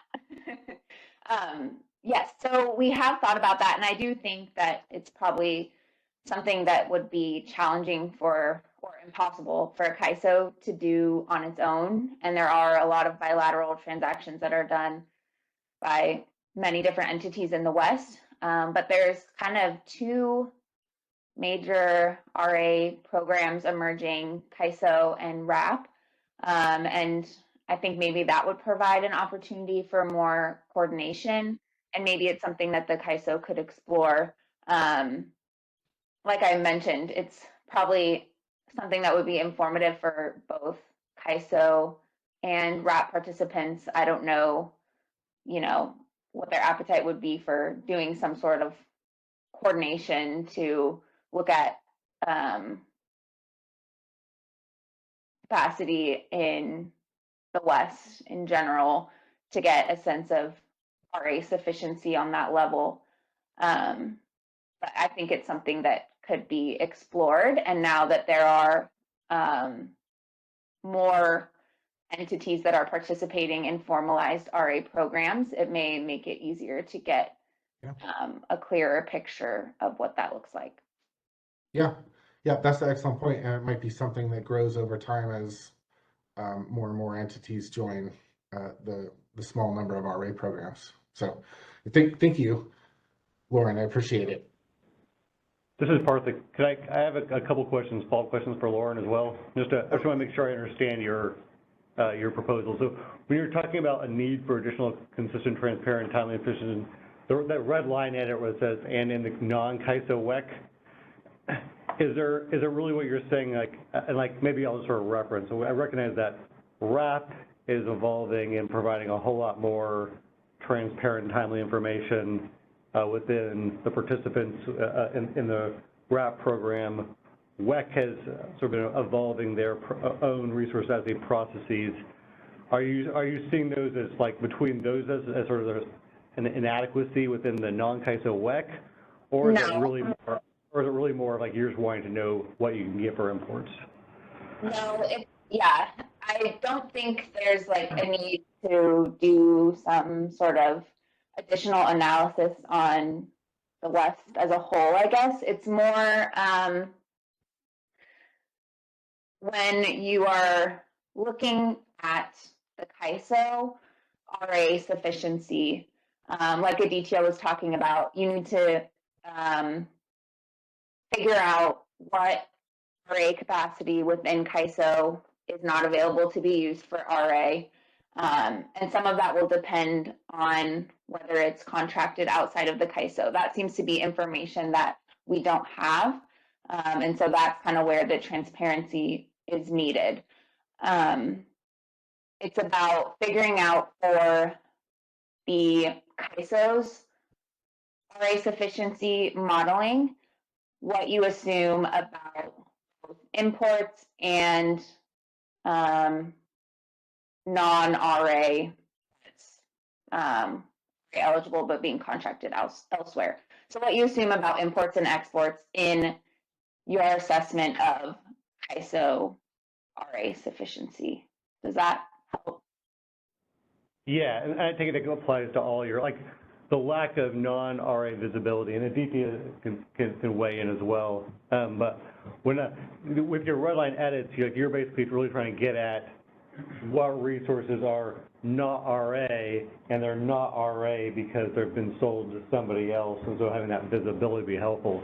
There's a different class of non-RA resources, which might be resources that have been purchased by an LSC within the CAISO's footprint for the purpose of their reliability, but aren't being shown to the ISO as RA for a variety of resources. So there's kind of two slides on why something might be non-RA. It might be because the CAISO BA doesn't have it because it's dedicated to somebody else, versus it just might not be shown as RA because it's being held back for substitution, or there's some other reason why it's not being shown as RA.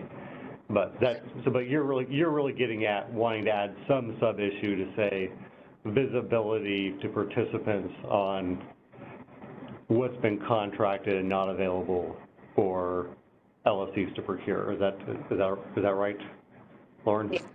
LSCs to procure or the CAISO to CPM. And agree with one of those two categories. I tried to reflect that in the last edit. There's substitution and then contracting outside of CAISO. And substitution is probably more easier for you to track, but the other piece, not so much. Yeah, no, thanks, Lauren. Appreciate that. And by the way, Jeff, just a heads up, Steve Keen has his hand raised as well. Oh, okay. Perfect. Let's Steve, please go ahead. Thank you, Lauren.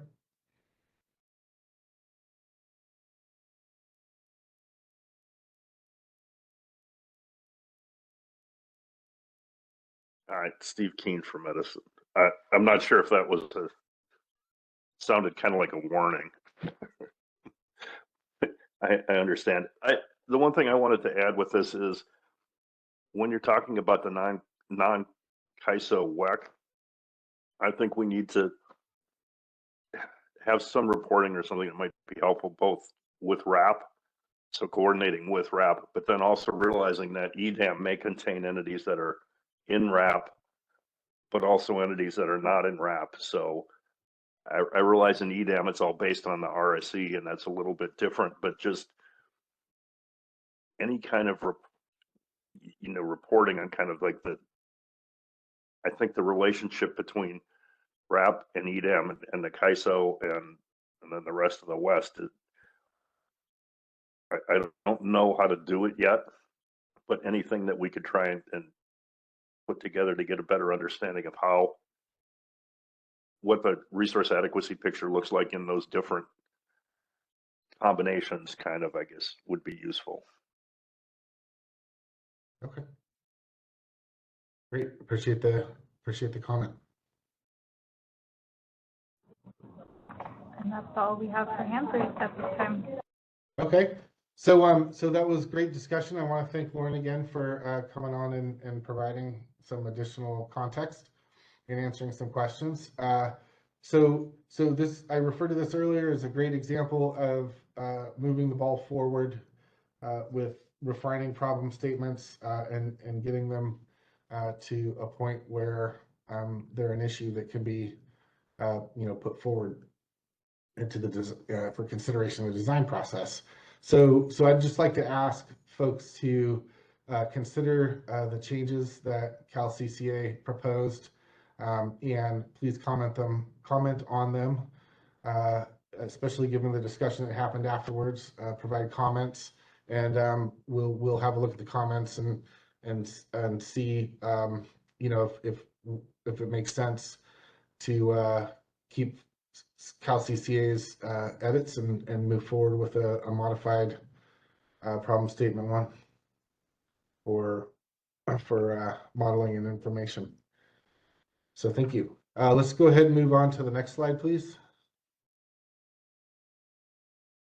So there was a brand new problem statement proposed by Middle River Power.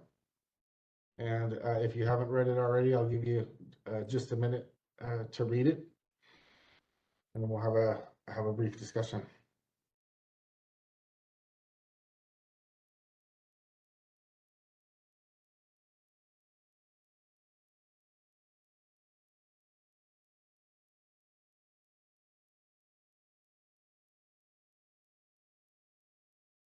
Okay. So so this is something that we've talked about, and Noah has provided quite a bit of information via a number of different comments, and I think I have a better understanding of how this issue is linked to some of the other issues that have been discussed as well, and to prod the conversation a little bit, I'm going to highlight one part of this and open it up for comments or conversation. So if you look at near the end of the third line of the first paragraph, it reads, if the RA programs within the CAISO footprint do not meet this metric, then the CAISO shall engage in backstop procurement, regardless of whether the shown RA fleet is sufficient to meet the LSE requirements. So I think we heard some discussion earlier. There was a question in one of the earlier presentations about having a deficiency, but not triggering a CPM procurement, and there was an explanation of how subsequent views of the sufficiency and subsequent showing may have changed the landscape for that. That was a comment in a different part of the conversation, but after having that, rereading this paragraph, it struck me as a stark difference. So actually, I guess I'd love to open it up to Noah if you'd like to talk, provide some context for this, and then I'd love to get some of the other participants to chime in. It seems that Middle River is trying to draw a bright line or make it fairly objective and formulaic. What happens when there's a deficiency with respect to CPM procurement? So Noah, if you're still with us, I'd love to hear from you and get some context for this. Hey, Jeff, this is Noah from Middle River. Yeah, I think this is probably going to sound like a little bit of a broken record at this point now. But our main concern is to ensure the ISO has the fleet of resources that it needs to ensure 0.1 LOE on an annual standard. right? And we're concerned at this time that various LRA programs in aggregate do not add up to that. And so I would like to make sure, I mean, maybe the question is is the CAISO on the same page, or am I on the same page with others, and just looking for feedback for that. I'll pause there. Okay. It sounded like you were looking for feedback from CAISO staff. Yeah. So to me, this is probably a little bit more of like we're doing a problem statement definition here, and then like there's sort of a solution that's kind of built in here. So I think that like there's kind of a, you know, to me the problem state, there's a list of problem statements, including, you know, within that broader context of the problem statement too, on like reform to the CAISO's processing. So we kind of agree, at least based on our own modeling presentation and our discussion paper, that the need to have that transparency on the ISO's program, the ability to meet a 0.1 LOA metric is you know, is important. So I think that, you know, I'd say like yes, like that's I think where we'd be at. The question on like what is the ISO's role in terms of modifying our programs to backstop and correct it based on our own analysis and assessment is probably a much more complicated issue that will, you know, issues around, you know, market power mitigation, cost, jurisdictional roles. You know, there's a whole bunch of different aspects in terms of like if we're going to actually change our program structure to be the one to backstop. You know, there's a whole bunch of issues that would need to be sort of resolved and handled. And I think that we're probably, to me, this is part of problem statement 2, and that there probably need to be several layers of discussions in terms of how and when we modify our programs, and like trying to make sure that we're still being able to sort of maintain alignment and not have sort of adverse effect on the other LRA programs and their roles. So that'd be probably, that's my sort of immediate reaction. But yeah, I appreciate your teeing it up, Noah. Okay, thank you, Partha. Any of the working group participants would like to comment? Yeah, we have a few hands raised. So go ahead, Partha. Oh yeah, you're on. Go for it. Oh, yeah. Let's start with Kyle Mavis with Cal Advocates. Hey, this is Kyle Mavis with Cal Advocates. You know, we also kind of share some of these concerns about the diversity of LRA reliability standards and counting methodologies, but you know, as Partha has highlighted, the use of shall, you know, that's not problem statement language. That sounds like a policy prescription, and we certainly would not be comfortable with including that here as part of a problem statement, although, you know, it might be something considered as the appropriate policy. But you know, that's just something that doesn't seem to fit. And the other thing I'd just highlight is, as we went through this morning, the discussion on LOLE modeling, what stood out to me is that it's not entirely an empirical exercise. It's driven so much by assumptions that the certainty with which, you know, you look at those models and the outputs of it does need to be tempered to some degree. Which is not to say don't trust the results, but just having such a inflexible trigger built in isn't something that we think would necessarily be the right way to go. And then also the question of backcasting analysis is really an interesting one, especially as, you know, like an academic exercise, but I guess I'm not entirely certain what the obvious takeaways would be based on those results. So yeah, thank you. Sure. And thank you for the comment. I know, and I'll give Noah a chance to chime in, but as I was looking at the analysis, the proposed analysis, in my mind, that type of analysis would give a fairly concrete set of data and evidence as to whether or not the current operation and the current RA program was or was not meeting the 0.1 LOLE. And so that would tell you if you have a problem or not.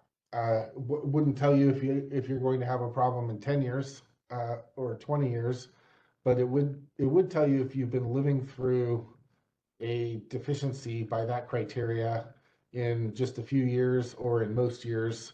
And that could be insightful as to whether or not this is actually a problem. Or it could be an indicator that it has been a problem, and probably should be addressed. So that's how I saw the value in the proposed analysis. But Noah, if you're still unmuted, maybe you could chime in. Yeah, thanks for that. Yeah, Jeff, I agree with your assessment. I think I would add on that it would show how well the program or not well the program is, but also how much.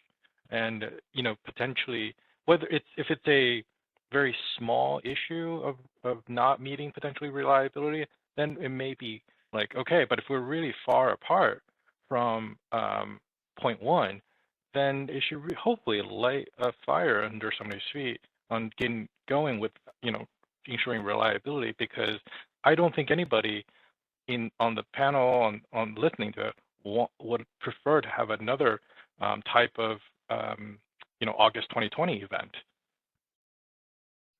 Yeah, and I appreciate your degree issue or comment, and that actually is very important in general, and it's something that has gained a lot of appreciation over maybe the last 10 years with adoption of the operating reserve demand curve, recognizing that small shortages might not be that big of an issue and maybe shouldn't price at scarcity, but with larger shortages, you have a bigger problem, and there's a larger scarcity price produced by that. So it sounds like the analysis you proposed could provide the same type of insight. Yeah, and also if I may respond to some of the issues that Partha highlighted, I agree that the ISO is in a tricky spot, but we're really trying to here to engage and say that the ISO is the independent party in ensuring to maintain reliability. For us, on the word shall is, yeah, it's probably policy. You're right. But when we see the sort of voluntary aspect of CPM, if we assume that the RA program is to maintain 0.1 LLE by the procurement of resources on this monthly program, and if the ISO is not backstopping when they know there is a deficiency, then the program itself is not reliable in meeting 0.1, because we're not procuring that set of resources for the entire year, because we have a monthly program with an annualized 0.1 LOLE.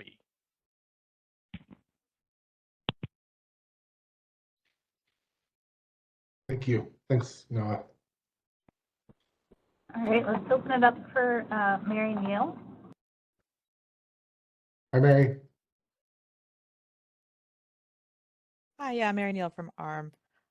This says at the end of the first paragraph here, whether the shown RA fleet is sufficient to meet the LSC requirements. I'm just tripping up a little bit about what LSC requirements means. Is that the LSC requirements set by the LRA? That is correct.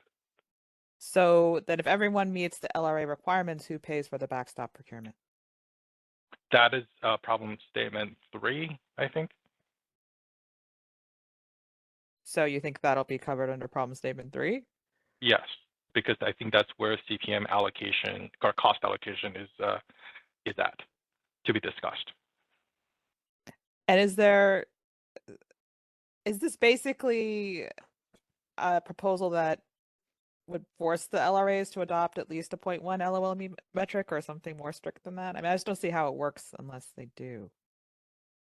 What are you suggesting the LRAs should not adopt a 0.1?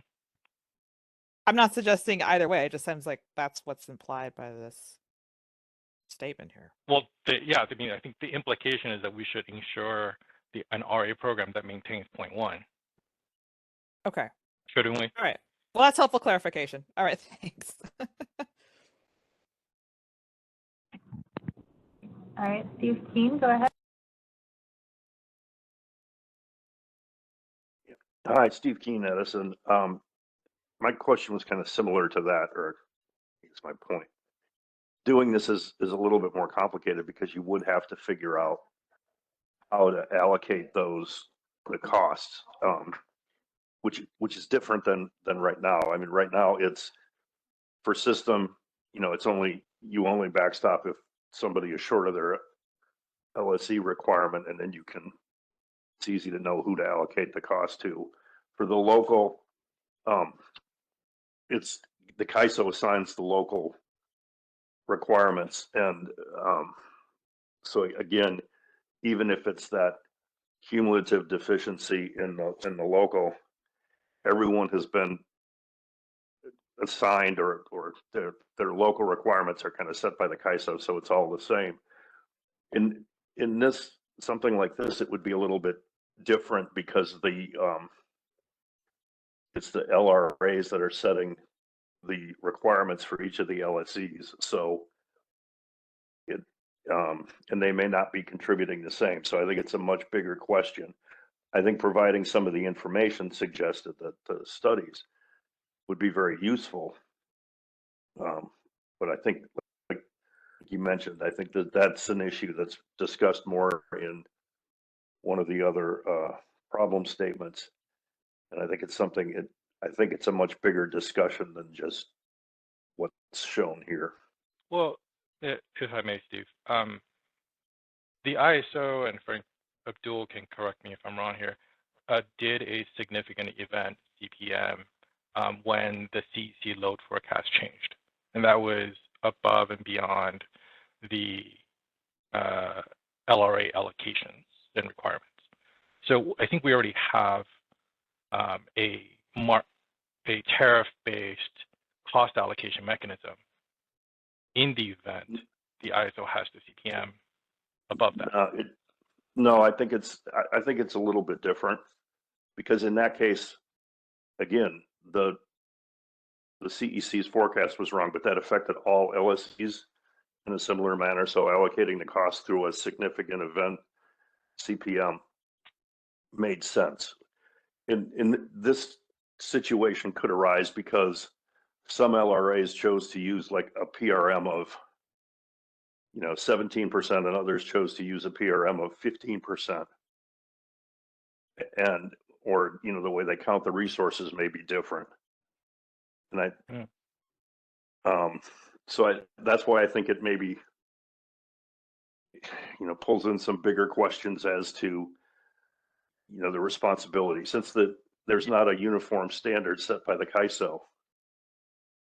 If everyone hits their LRA set numbers, but then we're overall short, the difference may become well, it's hard to know where that difference is, but it may be due to differences in how the LRA programs are set up. So then I would ask, in that scenario, shouldn't we talk about that and try to ensure that we have the right program set up and allocate the costs appropriately through this working group or the ISO's initiative? Yeah, no, I would agree. I just think that's a much bigger issue. It's going to be a much bigger discussion, and given some of the other comments that were filed where people didn't want the CAISO to be impinging on the LRA's options, yeah, I'm not sure how easily that discussion would be. That's my only point, is I think this. So are you suggesting we shouldn't have these difficult conversations? No, I'm just thinking it's going to be a much bigger and more difficult discussion, and I think shows up in the problem statement, because I think there's implicit in this a lot of issues as to should the CAISO be forced to have should the CAISO's default be a minimum level or something like that. you know, or this idea of, you know, how do you rank the contribution of different LRA programs when, for example, the CPUC is using a slice of day and the other entities are not? I fully agree with you, and I think this is one of the crux of the working group is we need to ensure the programs that are put together in aggregate can meet a 0.1 LOLE. If not, then then whose job is it? In my view, it's the ISO, because they're under direction to ensure 0.1 for system reliability.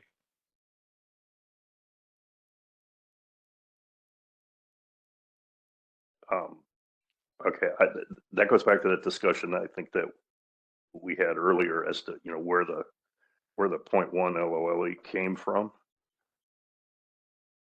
And I don't know if it's in NERC rules or if, you know, if it's actually a rule somewhere, or if it's just that's just the way it's always been done. Okay, I mean, if you don't want 0.1, what would you like?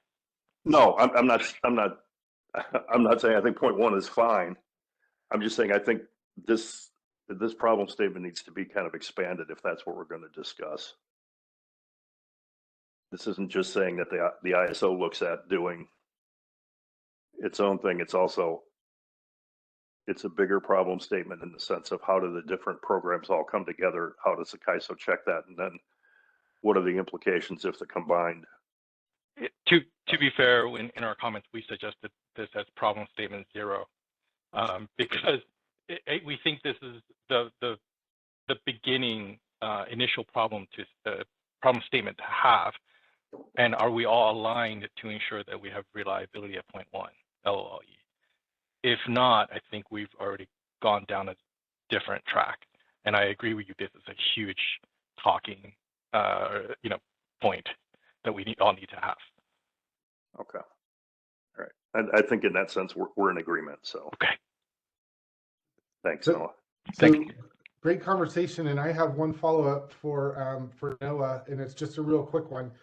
Given the conversation a couple of hours ago about 1 and 2 plus planning reserve might get you to 1 and 10, and there was some other discussion about different approaches. Is that would working through that in a way that everyone had a good visibility into what the different requirements were with respect to 0.1 and also where the 0.1 came from, so we understood the landscape a little better and didn't talk past each other? Would that help with this discussion at all, or are they sort of unrelated issues?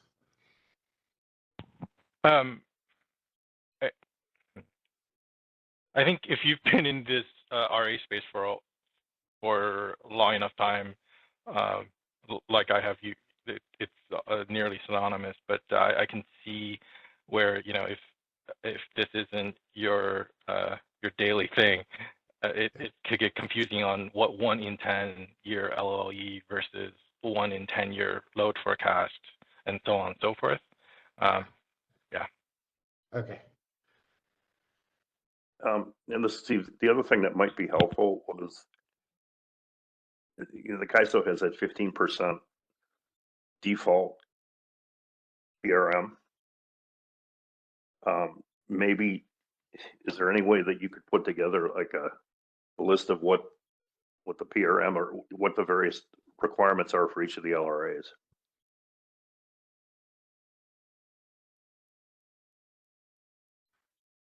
Well, that would help get a better landscape, at least at a higher level of how close. Yeah. I just want to make sure I understand that, and maybe we can say what's already public versus not. Abdul, you can maybe weigh in, but you're basically saying you want to know today what the different LRAs within the ISO BA set for their PRM level. You know, there might be a separate conversation about the counting values, but you just want to know what are the PRMs. I don't know, Abdul, any thought on that? Is that already public, or do we have that Maybe we should take that back and discuss. Yeah, I'd probably go back. I mean, if that's the ask, we know what the PRMs obviously of all the LRAs, but it's not public. So is that, I mean, if that's the ask, we can go back and see if that's something we can publish. Steve or whoever asked for it. Yeah, that was me. I was just thinking that might be a good way to kind of give people an idea of what was going on. I mean, obviously, Edison is subject to the CPUC, and their stuff is public, so we, you know, it's pretty clear what we have to do. I just thought it would be a good, you said, kind of like level setting if we understood where all the different entities were in the CAISO footprint. Hey, Steve, the CEC a couple of weeks ago held a PRM workshop or commissioners meeting, something like that, where they invited NCPA, 6 cities. I think Christy Sanada from the ISO was there as well, and talked about the various PRM levels. The gist I got out of it essentially was the non-PUC, and certainly I'm not speaking on behalf of them, but my understanding was that the non-PUC LRAs were using the default PRM that was set in the CAISO's tariff. That's a public meeting. Yeah, you can go for that. Thank you. I'll look that up. Well, thank you everyone for the discussion on that. I wanted to make a note about time. So we're at the end of the hour and a half that we had to discuss survey results and some of the new proposals. And also, I believe problem statements 2 and 3, requirements for RA capacity and program tools and LRA responsibility and cost allocation. So we're at a point in the schedule right now, and the discussion was fantastic, and I applaud the people who took the effort to think through and propose either new content or altering existing content. Thank you very much for doing that and for the conversation. I want to say I am not personally avoiding talking about problem statement 2 and 3 and stakeholder feedback. We did pass it over last time, and we're going to have to pass it over this time, but I'd like to provide some context for that. I think after we digest the survey results a little bit more and sort of map them to different components of the now 4 problem statements, we may have a shift in the sequencing of topics over the next, somewhat of a shift in the sequencing of topics over the next few months, and aspects of problem statement 2 and perhaps problem statement 3 may come into play. But I think having focused on problem statement 1, modeling issues, I think having focused on that over the last couple of meetings has been fantastic, coupled with the informational presentations that the ISO's provided has really moved the ball forward. So in my view, we're moving the ball forward with respect to the modeling problem statement, and I don't see, in my personal opinion, I think we should continue to go with that. Getting back to Middle River's question of what's the deliverable, we're moving in the direction of a deliverable in that space, in my view. So I apologize that I didn't manage the time better so that we could cover 2 and 3, but I think it was extremely productive. And we will try and weave in, discussion of problem statements 2 and 3 or components of them over the course of the next three meetings or so. So with that, I believe it is time for us to take a short break, a 15-minute break, and we will come back at 2:45 and have a presentation by Abhishek on RA analysis and reporting. So we will see you at 2:45. All right, everyone. Hope you had a nice break. Stretch your legs a little bit, and we are on schedule and have a couple of fantastic presentations coming up. So up now is Abhishek, who will be presenting on CAISO RA analysis and reporting. So Abhishek, whenever you're ready. Yep, this is Partha. Before I turn it over to Abhishek, I thought I'd provide a little bit of context. Sort of like with respect to the problem statements, and particularly problem statements 2 and 3, the potential reforms to our RA program, we really, based on the stakeholder feedback and like I think, our own desire, we're really trying to figure out, what additional analysis is needed in order to inform those problem statements, to refine those problem statements based on what we're seeing on the effectiveness of our current tools and processes. Yeah, and for both Abhishek and for Amelia, I think part of our goal is to as a starting point, we produce a lot of good analysis and data to date, and that the DMM has a variety of reports out there. And so this is really, the purpose of this really was at least to level set with participants, what's out there, what are we producing to date, and then we will probably, at least as we get into those problem statements 2 and 3, there'll be more discussion in terms of how can we refine this, what could really be, what could be useful in terms of sort of honing in on, potential challenges and potential solutions going forward. But yeah, I thought I'd provide that background, and thanks again, Abhishek. Sure. Thanks a lot, Partha, for the background. Can you go to the next slide? This is Abhishek Kundiwali from Market Analysis. Thank you. Can you go to the next slide, please? Yeah, so there has been some desire, at least from the stakeholders in the past, that they wanted to see what exactly ISO publishes, what kind of matrix do we analyze, and how often, and what are the avenues that we publish, right? Where are these analysis, where are these matrix are residing? So we just thought probably this is more of a level setting of just providing where the matrix are, what we have done in the past, and where can you find these matrix, right? So this just wanted to provide that information in this presentation. Can you go to the next slide? Okay, so basically we do have different avenues in the public forum that we publish. One of them is the Today's Outlook. There are a couple of RA metrics that we publish. There are a couple of monthly market performance reports. There is summer and the regular market performance reports, and in the OSS. All of these are public information, and I'll go through one by one what matrix in those are, and just go a little bit on detail of what those matrix are and where do you look at it. Can you go to the next slide, please? Okay, perfect, thank you. So this, as we talked about, so there are a couple of metrics that we do publish on Today's Outlook, and one of them is, I don't know whether everyone knows about it, but there is a resource adequacy tab on Today's Outlook. It looks at the resource adequacy capacity trend over the day, and it compares it with the demand forecast.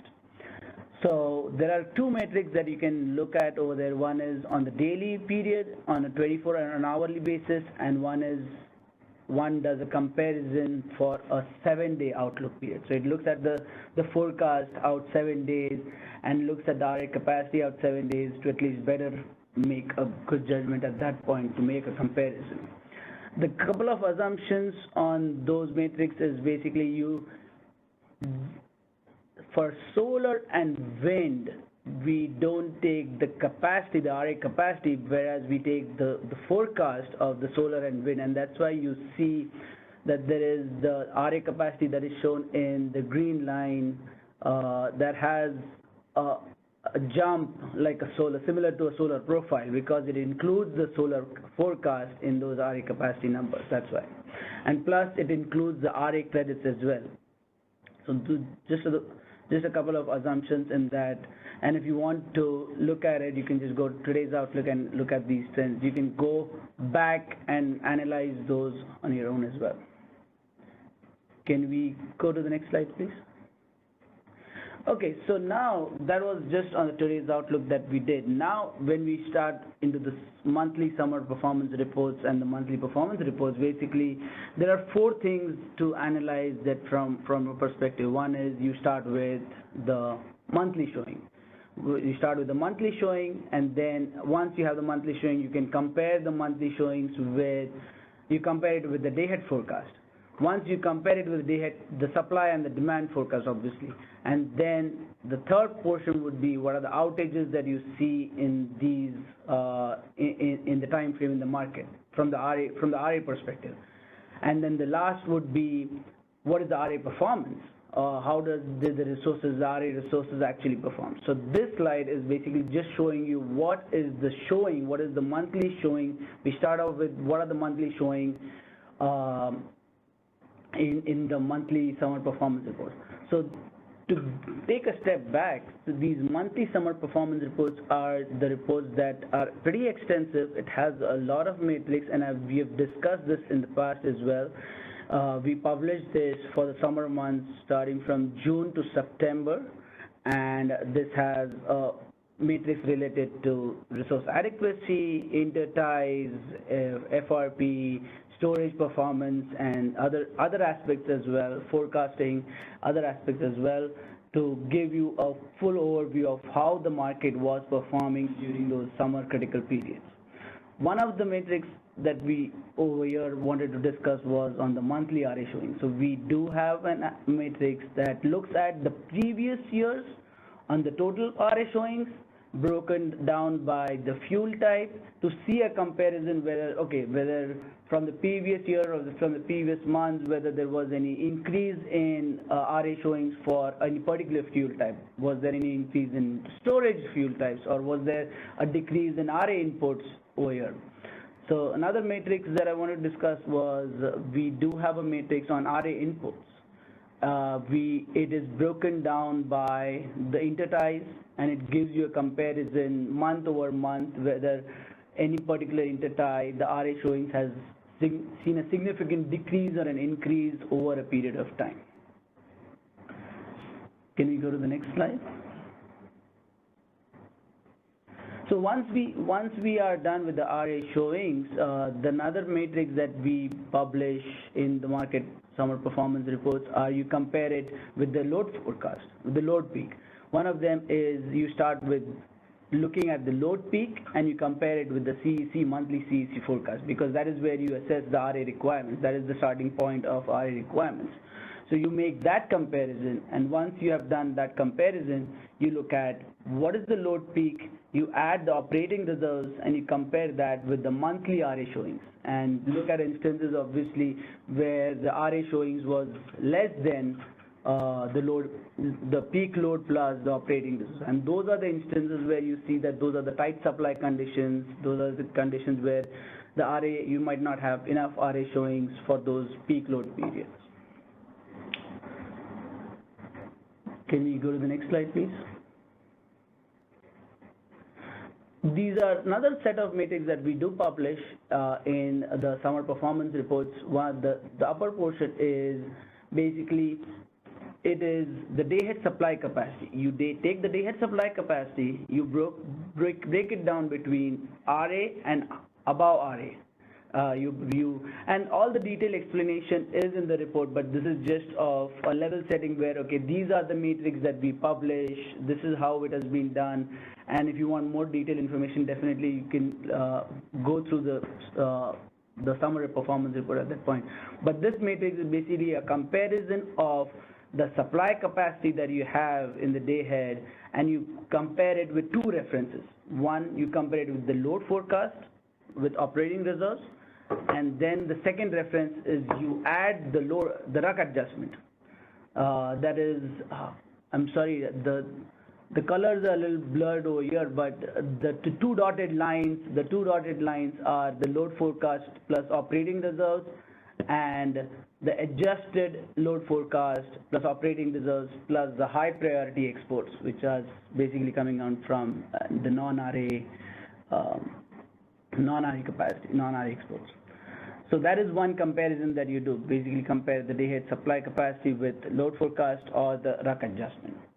And then the second matrix that is underneath over there and below one is on the outages. We do publish a matrix which provides the outages for RA resources by fuel type on a daily basis. And you look at basically what is the RA showings, what is the level of outages, and then you compare that and you compare that with the monthly RA showing, and that is the percentage of RA outages that you would be able to see from this matrix. Can we go to the next slide? So we have done with the monthly RA showings, we are done with comparing with the forecast, the demand forecast, the load forecast, comparing with the peak load, we are done with the outages, and now it comes to the RA performance. So this matrix is basically comparing the monthly RA capacity with two references.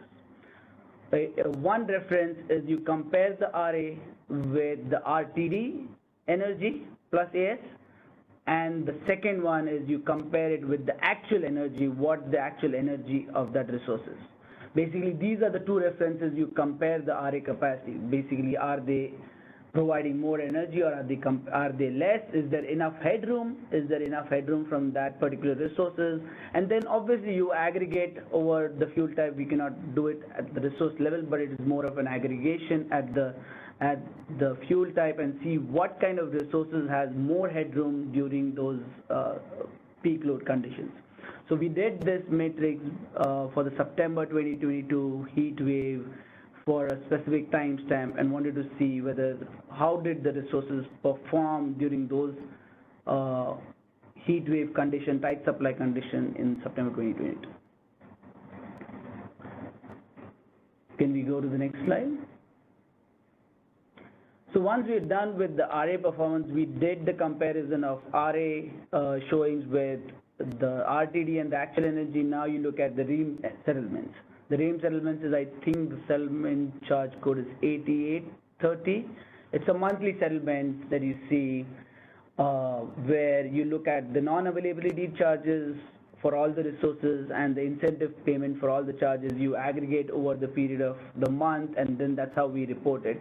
Obviously, there are other ways of looking at it. You could break it down by fuel type, and you can see which fuel types are getting the most the non-availability charges and the incentive payments. But this is more on the system level, what matrix that we publish from the settlement point of view. However, this is not part of the summer performance report. We publish this on another report that is called the monthly market performance report. And even that matrix has a lot of matrix in it. We do publish all the prices. It has the BCR information. It has all other settlement charge code information in it. There's a lot of useful information. So if you want to get access to, obviously you can. It is under market performance reports under on the ISO website if you want to look at it. But these are some of the reports, analysis, matrix that we have been publishing over the period. Obviously, these are more of regular publishing. There are some metrics which are very, very focused on tight supply conditions. But if there is any request or if there is any discussion, definitely we can look into it more and we can analyze other aspects of it as well. Any questions? I don't see any questions at this time. Okay.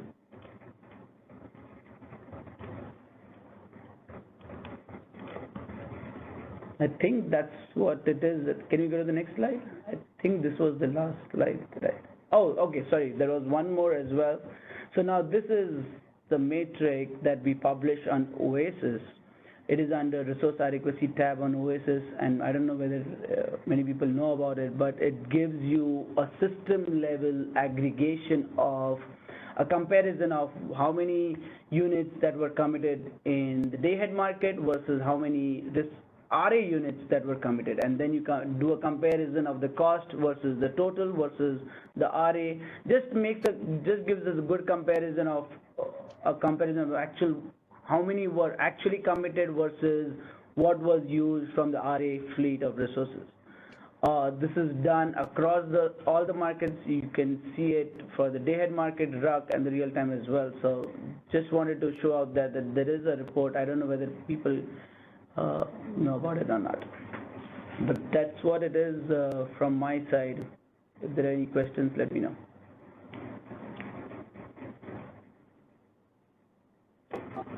All right. Still no questions. Oh, let's see. Noah, go ahead. Noah Chang with Middle River Power.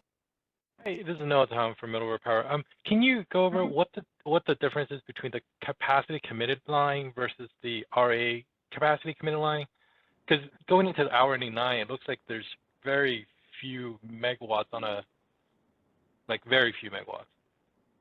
Yeah, so the capacity committed is basically all the resources, the total fleet of all the resources that were committed versus only the fleet from the RA, which is an RA obligation. Only those would be shown up over there. I see. So are you counting the difference between the forecasted generation of solar resources, compare that to their, sort of the QC value, or are you counting the forecast as the RE committed?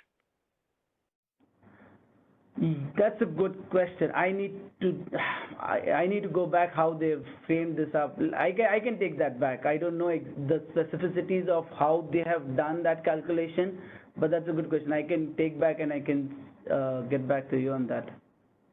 Whether there is any, yeah. Thanks. Yeah, because as you're going from hour 91 through hour 89, on the top row, you have more RA resources committed, right? The number of units as well as just not, or are all resource committed, but then your megawatts are seemingly going down. Yeah. That's always confused me. Yeah, that could be the case, yes, yeah. But I can confirm that. Okay, thanks. Yeah, thanks.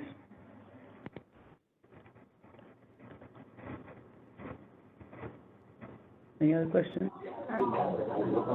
No, that's all the questions. Okay, thank you. All right, thank you, Abhishek. So next presentation is from Amelia Blank of Department of Market Monitoring. And the material she's going to present is a complement to what Abhishek has just shown. It's publicly available. It's analysis that DMM produces regularly and covers aspects of price, cost, and asset finance, competitiveness of the RA market. She's going to cover a little bit about their analysis of the 2020 insufficiency event and some performance measurements during emergencies. So, looking through her slides, it does appear that the information she's presenting is a terrific complement to what Abhishek just presented. And with that, I will pass it over to you, Amelia. Thanks, Jeff. Just checking on my audio. Coming through. It seems to be working. Great. Okay, I'll just start off with a request. I know this has been a very long day for all of you that are participating. The slides that I'm presenting are samples that are pulled out of our existing reporting. That's all material that, as Jeff mentioned, is available on the website right now with long, informative explanations of what it is. It's a sample of what we can do. If there is RA-related reporting that you think the Department of Market Monitoring should be doing, we do have a lot of data at our fingertips. We can look at a lot of things. If there's something that you think would be informative for us to report on, please do bring that to our attention. The best way for you to do that is not on this call, but there is an email box you can use, which is dmm@kaiso.com. So feel free to send ideas there. And then as I go through these, at the end of your very long day, if you do have questions, please raise your hand while you're while I'm on the slide, and I'll stop there for questions. Okay, next slide, please. Next slide. Okay, this is an analysis we've been doing for I don't know, the last decade or so. Essentially, what we do is rerun the market, and I'm apologizing because it looks like actually just the font size got a little big there. We rerun the market for a hypothetical, in this case, a combined cycle, at both SP15 and NP15 trading hubs, and we compare, calculate their net market revenues, and then add to that an estimate of at the time, what has often been referred to as a relatively generous capacity price, and compare that to an estimate of going forward fixed costs, and I lost the font size on this, got too big, but essentially the cost of new entry there at the top yellow line. If you go to the next slide. This is the same analysis. We do this also for CPs. For the CCs, we do this essentially dispatching them against the day-ahead market prices. For the CTs, we do that by dispatching them against the real-time market prices. For several years, we were also doing a similar analysis for batteries. We dropped that because the battery analysis wasn't showing net market revenues that looked reasonable when compared to the actual net market revenues of batteries participating in the market. We publish an alternative in our, we've been doing a battery report every year, and we published an alternative in our battery report that is based on actual market revenues for participating storage resources. Next slide.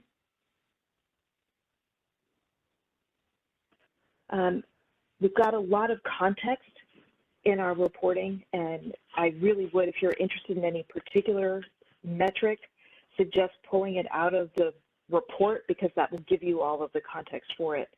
Our reports have for a long time explained the connection between having a robust forward contracting resource adequacy program and competitiveness in the energy market. So next slide. This is an example, and again, I'm looking for hands, so if you have questions, just ask. This is somewhat similar to the metric that Abhishek was showing this on today's Outlook, and some of the metrics that the CAISO publishes in their summer market performance reports.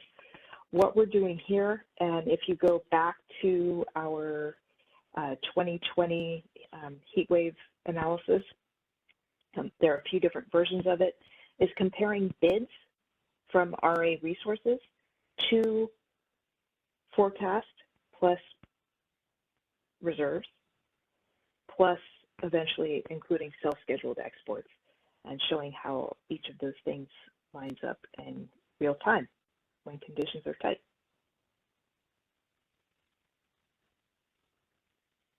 Next slide. This is a change that we made, I think now about 3 years ago, in most of our RA performance reporting. For many years, we had been reporting performance in the top 220 hours of each year. What we started doing in 2020, for the 2020 report, is looking at the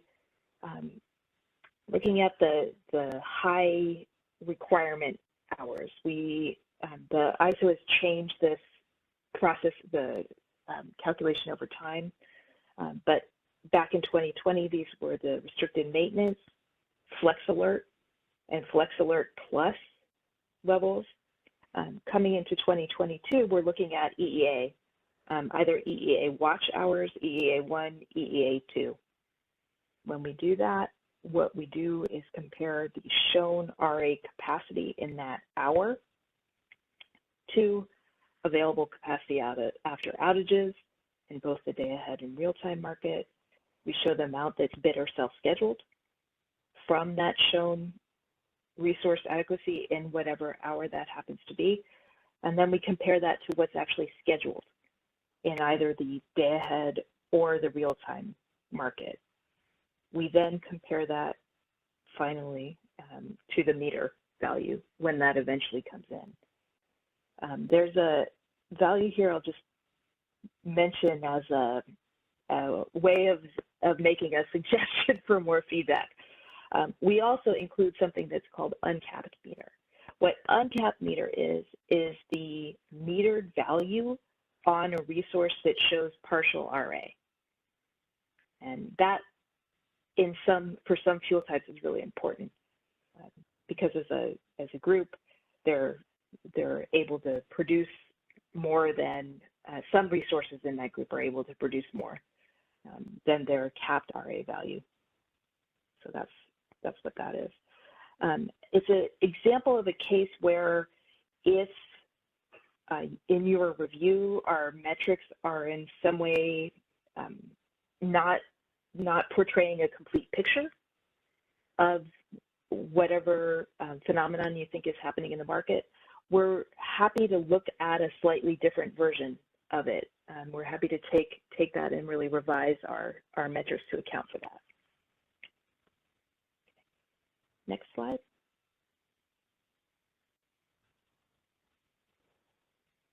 Okay. When you look at, this is just a sort of a graphical version of the last slide. What we're doing here is looking at the hours and then how in those hours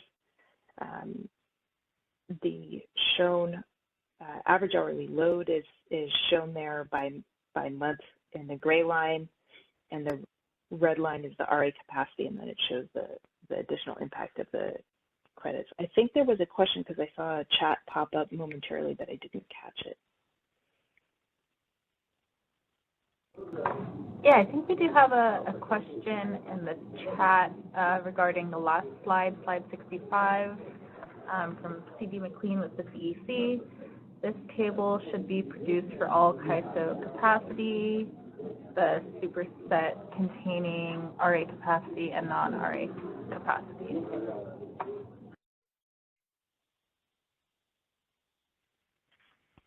It's interesting. I hadn't thought about reporting on the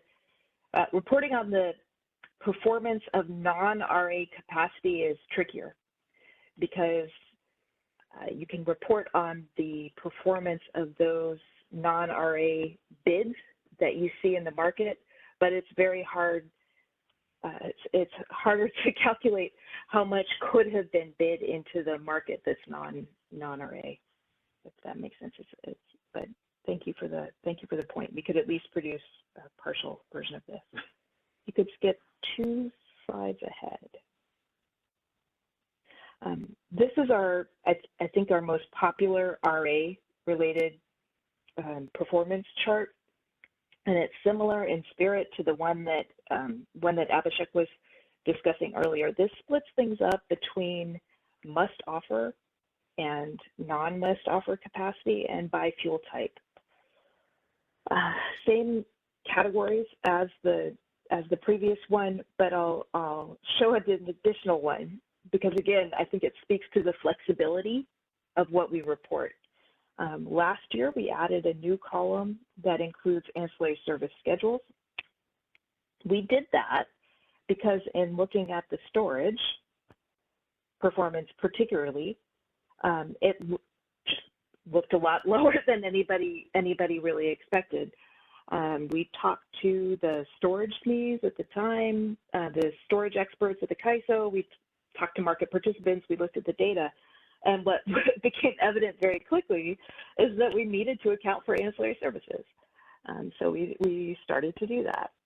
That, I think, is just an example of how flexible some of these metrics can be.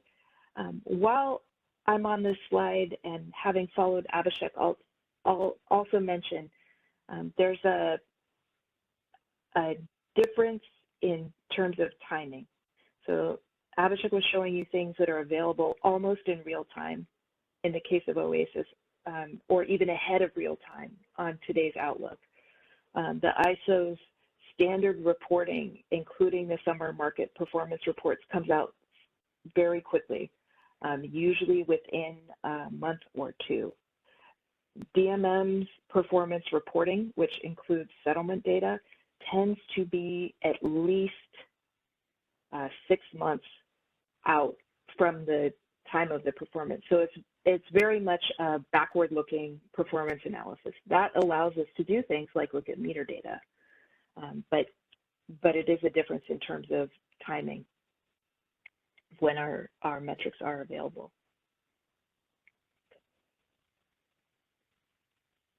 Next slide. This one I included just to note, we have a lot of special reporting out. We issue a report I mentioned earlier on batteries and battery performance in the market that includes some aspects of RA. We also have a report we've issued in the last few years specifically on demand response. If you are curious or interested in demand response performance, rather than picking out the demand response line in our standard reporting, I'd really recommend picking up the entire report. And again, that is typically a backward-looking report. So we have 2 on the website right now, one for 2022 and one for 2021.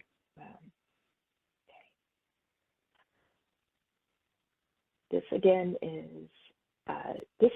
is schedules, comparing schedules, showings, and performance. And again, we had to include some of this essentially above what we call above RA value in yellow. Go to the next slide. This is a chart. And again, apologies for the font size, which seems to have gotten changed in a way that makes the axes hard to read. These are RA import bids by bid price bucket, going monthly, going back to this one should be the one from last year's annual report. So going back about 5 years. We produce these also in each of our quarterly reports. So if you'd like to see what import RA bidding looks like, you can pick up the latest copy of I think the latest published one is the Q2, and see how that looks. Essentially, this is a particular it's a chart we started publishing because of the performance issue. We had noted with import RA, and following a change in the CPUC's rules about import RA bidding requirements, we've seen a very distinct change in bidding for import RA. So we've continued to produce this chart. Next slide. We cut our performance data in a lot of different ways. Again, we're only looking at the most, to us, the tightest, most important hours. We're looking at the EEA plus hours. And in this case, we're cutting that performance by the load type. So community choice aggregators, direct access, investor-owned utility, and municipal government. And then on the bottom, we have some that were essentially not backstop, but other that we weren't able to qualify. But so we cut the data this way as well. And I think we have another example of this in the next slide. Yeah, and also by RAIM status. So there are RAIM exempt and non-RAIM exempt. And again, we we both count the amount of capacity in each category and then look at relative performance, cutting it in that way. This one I think is particularly interesting. You know, you might expect that the RAIN exempt would not perform as well as those resources subject to RAIN, but when you look at the uncapped meter, you see the uncapped meter for the non-RAIN exempt is 79 and the RAIN exempt is 91. Empirical work is inevitably full of surprises. Next slide.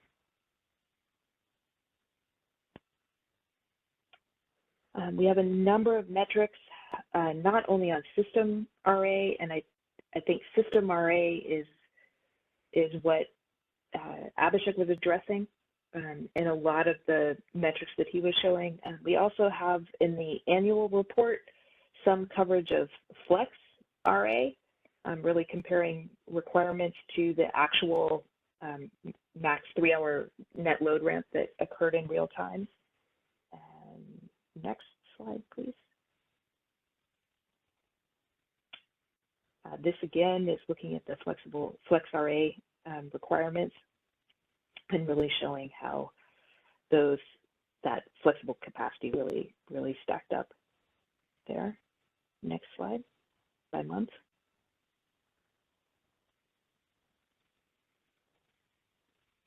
This cuts the flex RA capacity by load type, which is something we do as well. Next slide. And this one, and I think this may be if this is my final slide, I'm going to mention a couple other analyses that DMM does that may be of interest to you. But this is our look at the RAIN penalties and payments. It's just a little bit of a different version of what Abhishek was showing you. So the way that RAIN works is there's a penalty that's collected and then that's paid out to for resources or scheduling coordinators whose resources performed well. So we show both sides of that settlement. Next slide. All right, I did have one more. We also, in our reports, summarize the CPM activity, so the backstop capacity procurement by the ISO in both CPM and RMR. Next slide, please. This is the RMR version of that. And next slide. There may be, okay. I'll just mention a couple things that I didn't put in the slides. We also do a study on the competitiveness, structural competitiveness of locally constrained areas that I think is probably of interest. We do also do some structural competitiveness measures on the day-ahead, CAISO day-ahead market as well. Those may be of interest. The other set of metrics I'll mention on this call, because I heard some discussion about this earlier during Aditya's presentation. We do a lot of reporting on WEIM market results outside of the CAISO. Some of the reporting we do is around the resource sufficiency evaluation.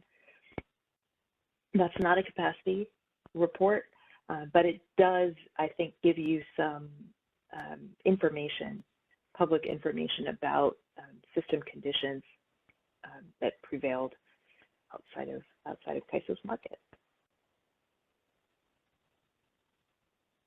And I'll leave it right there. If there are any suggestions at all about things you think we should report on that we're not, or questions about whether or not we might have something public, please do either send them to me personally, or you can send them to DMM at CAISO.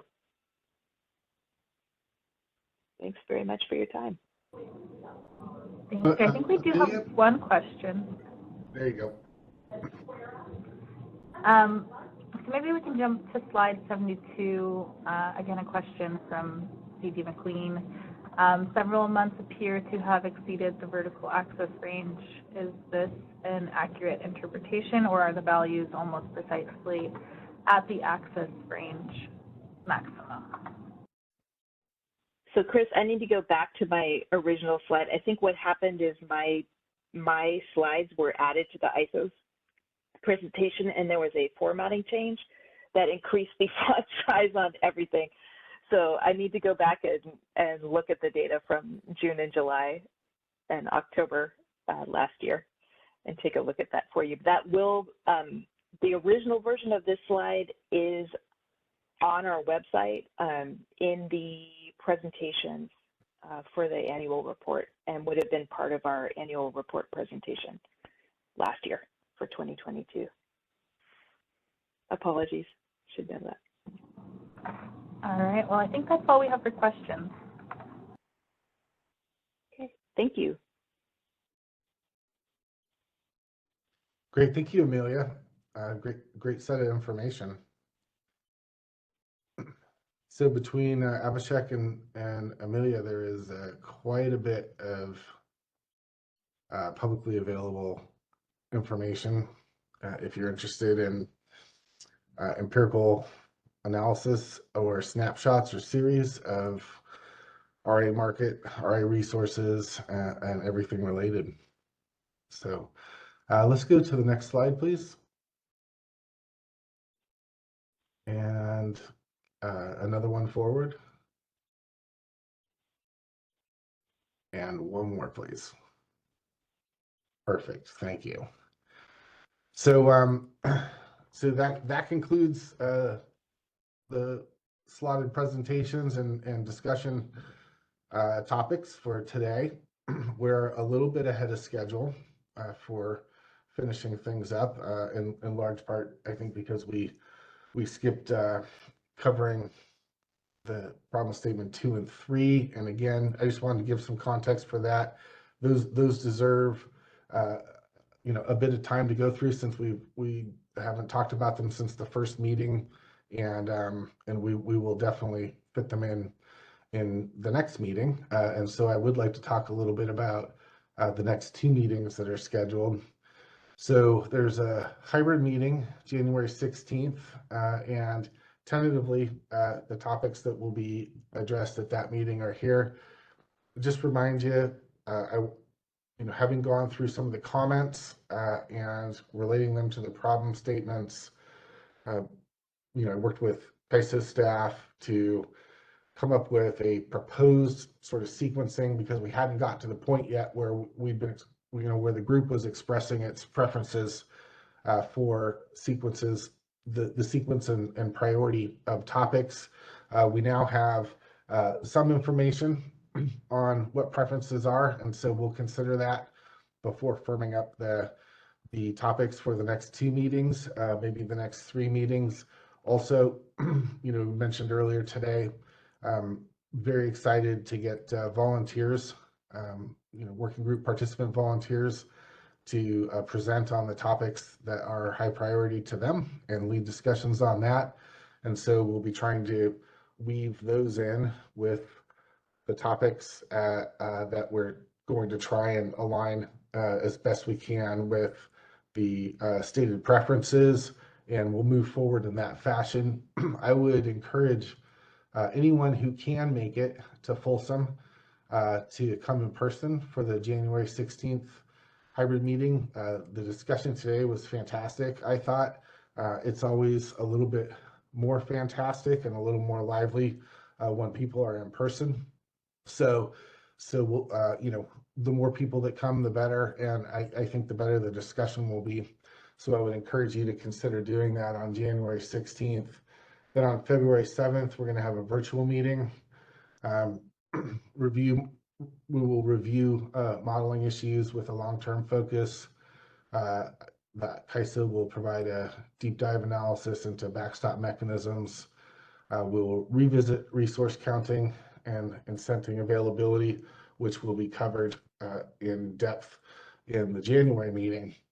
and then we'll discuss EDAM crossover issues. And you'll note that these are all issues that were expressed in comments that over the period of a couple of meeting comment periods, we use that information to comprise the list from the poll today. We'll also look at providing, additional tabulation of the poll results in January as well. But I'll say it a third time, I really encourage you to come out to Folsom in person. I will be there, and it's always a little more lively and engaging when we're dealing with our three-dimensional selves as opposed to our virtual selves. So thank you very much. Does anyone have any questions or comments before we close the meeting out?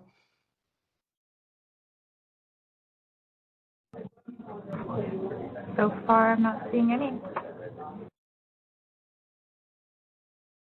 Go ahead. Sure. So just wanted to mention there is a comment template posted. We are looking for comments in response to this working group meeting by Wednesday, December 20th, and looking forward to your feedback on some of the discussion topics raised today and to seeing many of you hopefully in person for that January meeting. Caitlin, any other last reminders before we close up the meeting? And maybe I'll first start with Partha.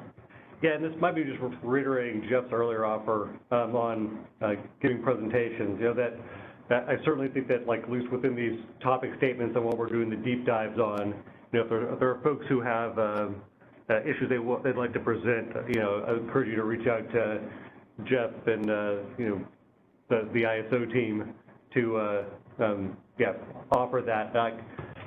We're certainly. We have some analysis ourselves that we're looking to present, but I think we'd love if early on, if the folks wanted to sort of weigh in with, either their own analysis or their own shaping in terms of what the problem statements are, I'd at least really welcome that. Yeah. Thank you, Partha.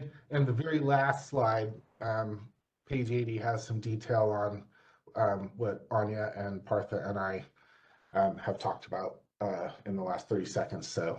So thank you. And there's links that you can follow for the survey and to email. So thank you very much. Great meeting. And I look forward to getting together in person in January. I hope you have a fantastic holiday season. Thank you, everyone. Have a great rest of your day.